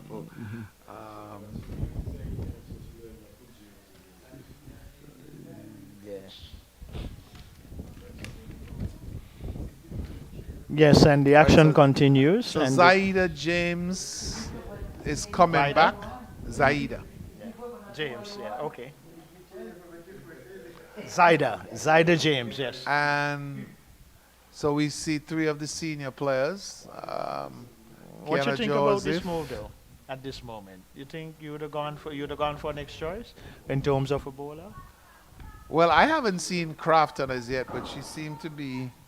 I think with numbers 10 and 11, You'd have or brought 9 Crafton. and 10 batting, I would have brought the pace bowler in. Okay. All right, but as we said, spin has done the damage here today, and I guess that's what they're going with.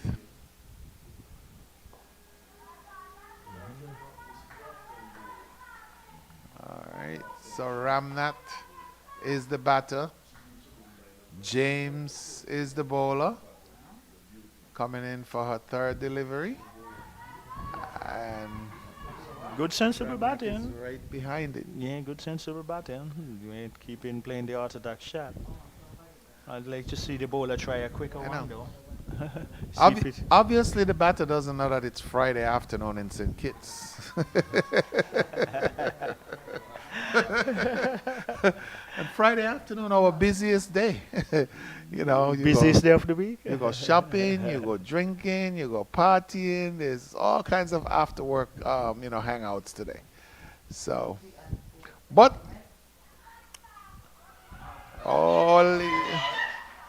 and another missed opportunity again. The batter made it This The batter made it in. The umpire is on move at square leg, convinced that the batter made but it. but the run out was at the other end. No, what I'm saying, they're appealing for a run out at the end where the striker is. Yeah, that. But the umpire thought that the batter made it in. So That's what I'm saying. so let's explain this scenario. The ball was played down to. Did they get a single? They did. Yeah. Okay, so the ball was played down to But there was a chance behind for a run out. square. A chance. The non-striker was charging down the wicket That's right. before the batter even attempted to run, but the ball went to the wrong end. So another piece of sloppy cricket by the Windward Islands again.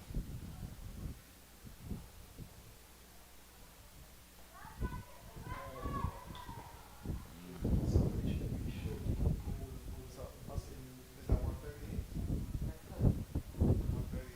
138 for 8, 13 runs. 13 runs to go, end of the over, with James coming back, and another missed opportunity again for to take the wicket Well, there should have been some communication to form a feel or to shout in non-strikers and Yes. something like that, But all these things are learning processes going forward too that teams can identify and then try to improve upon. Because if someone had said bowlers and that might have been more relevant in the circumstances because there was no way that the non-striker was going to get back.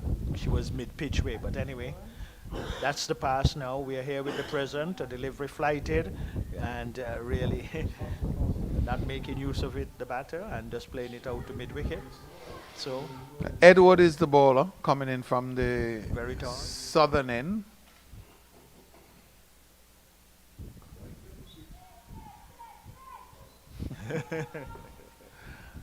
I mean, there seems to be just a lot of. Wait, is nervousness? I probably think that it is. I mean, not that that made a difference just now, but feelers don't look very confident anymore. When they should really be on the toes and looking for every opportunity to hold Absolutely. catches, run out batters. You would expect the fielding team to look more agile and alert. Well, good over so far.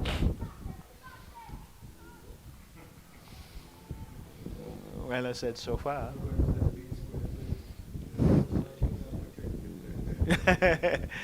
So it's still a good over so far. That one, though. And this one is running down. That is it. Gonna end up to be 5. Well, good save. And here we go, another chance again. Oh, so they get And the wicketkeeper allowed that one to. I'm and wide. not sure. So they actually get 4. Because Correct. They ran 3 and 1 for the wide.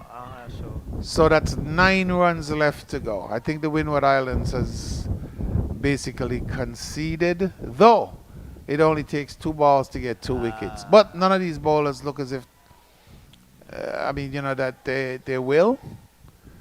That doesn't mean that they won't. a lot of bad mistakes though in the latter part of the innings by the Windward Islands in the out cricket. Very, very bad.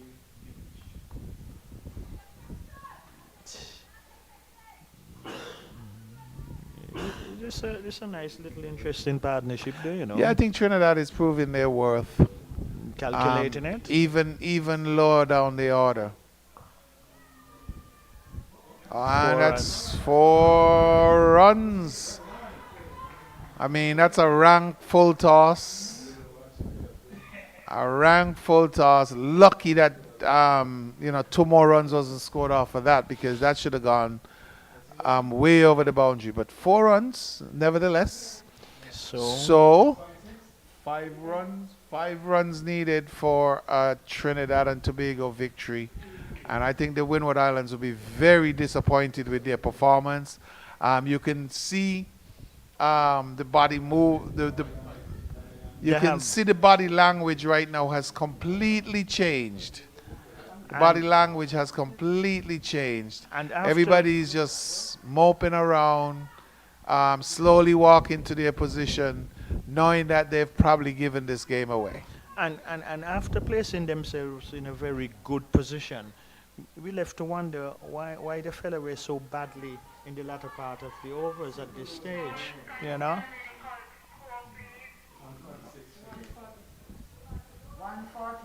100.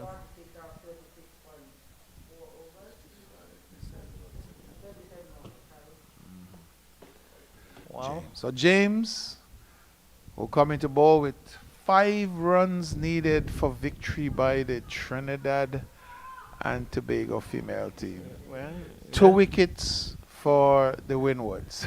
let's see if Zeta I'm reminded of that as well.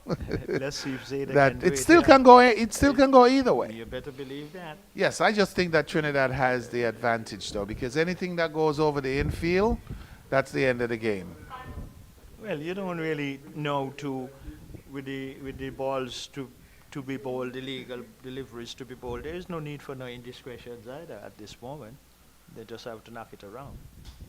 And she looks a very good compact batter, really.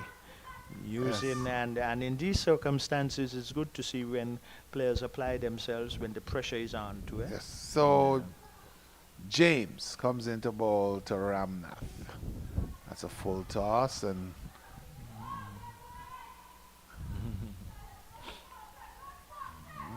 good feeling on that instance. They You didn't better give up. believe They that. didn't give up anything.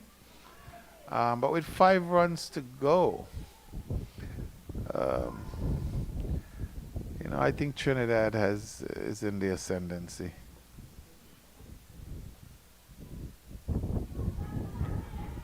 And Ramnat doesn't seem as if she's gonna give her in a way. She's just waiting for that one bad delivery Yeah, it's a good to sensible swing away at it. There's one feeler on the boundary right now.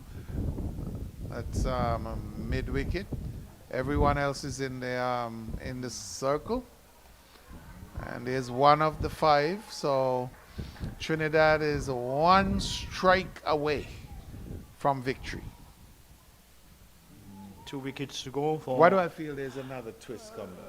two more wickets to go down. It take 2 deliveries to win the game also too, and that's always an interesting thing about cricket. That even though it comes down here, where now it's more of the obvious that Trinidad and Tobago more likely should win. It just take 2 deliveries to change the complex, but highly unlikely.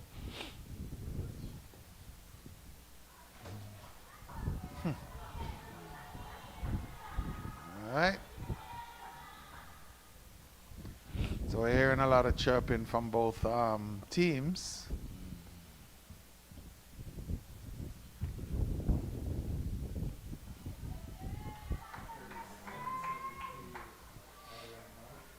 Okay, the end of another over. 4 runs to go. And as I said, we're going right down to the wire again. I guess I can't complain. I've gotten 2 very interesting games here at St. Paul's. And while we're looking at that, while we're waiting for the next over, the next round of games starts at 10 a.m. on Monday. Jamaica plays Guyana at Warner Park. Leewards against Trinidad and Tobago at Connery. And Barbados versus the Windwards here in St. Paul's. So, pretty good.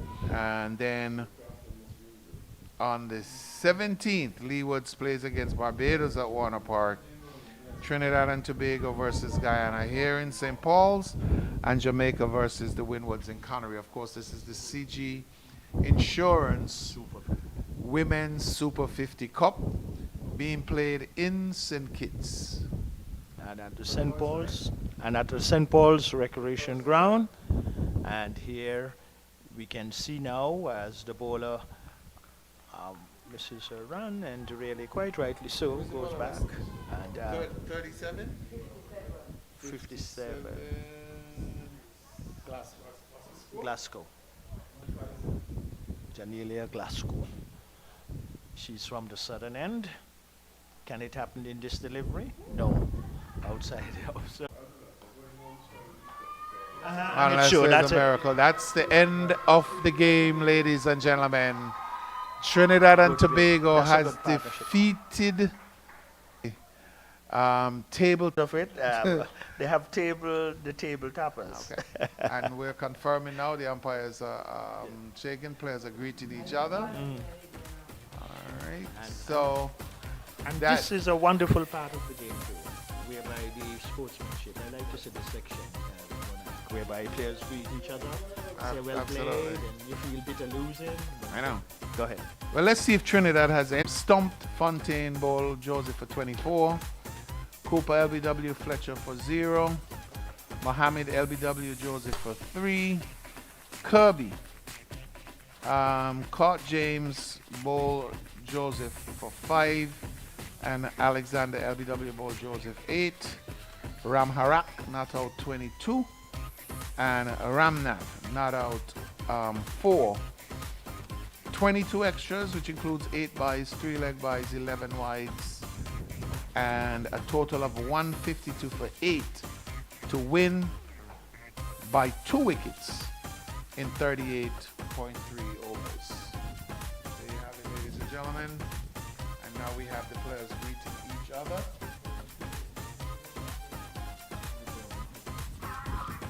Okay, and we now look at the bowling figures for this innings. Etienne, 5 overs, 16 runs, no wickets. James, 7 overs, 34 runs, no wickets. Fletcher, 10 overs, 1 maiden, 41 runs, 2 wickets. Kiana Joseph, 10 overs, 3 maidens, 20 runs, 6 wickets. Another spectacular performance. Excellent. Again from Kiana. Edward, 3 overs, 1 maiden, 9 runs. That's M. Edward.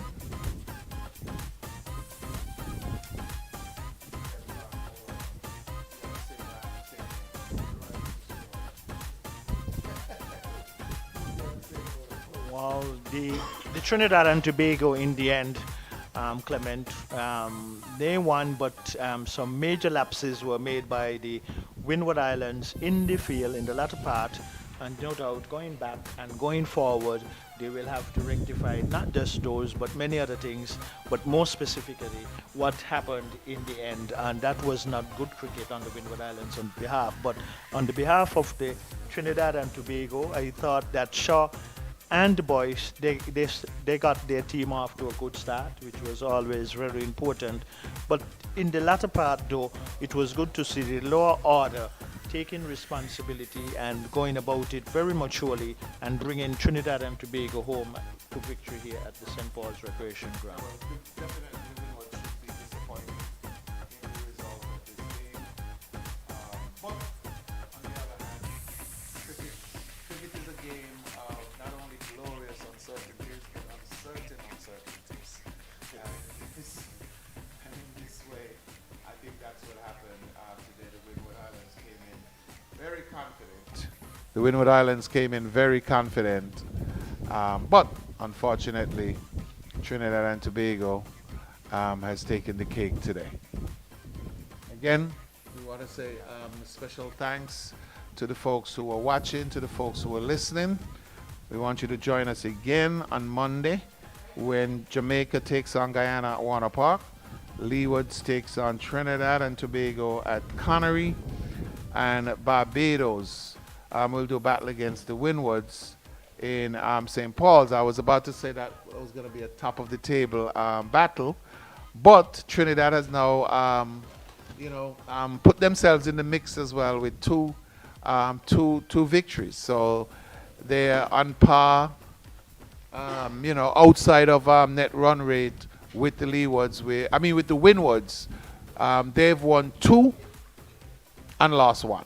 Well, and really, at least they have won 2 and lost 1, and Leewards yet to win a game, and most likely we're not certain. So on behalf of everyone, including Earl Smitten and Clement O'Gara and all the scorers, thank you very kindly, and all being well, you can rejoin us again here on Monday at the St. Paul's Recreation Ground and all the other venues, Warner Park International Stadium and Connery Cricket Center. So thanks, hope that you all have enjoyed our deliberations and back to your respective destinations on a Friday, as Clement said.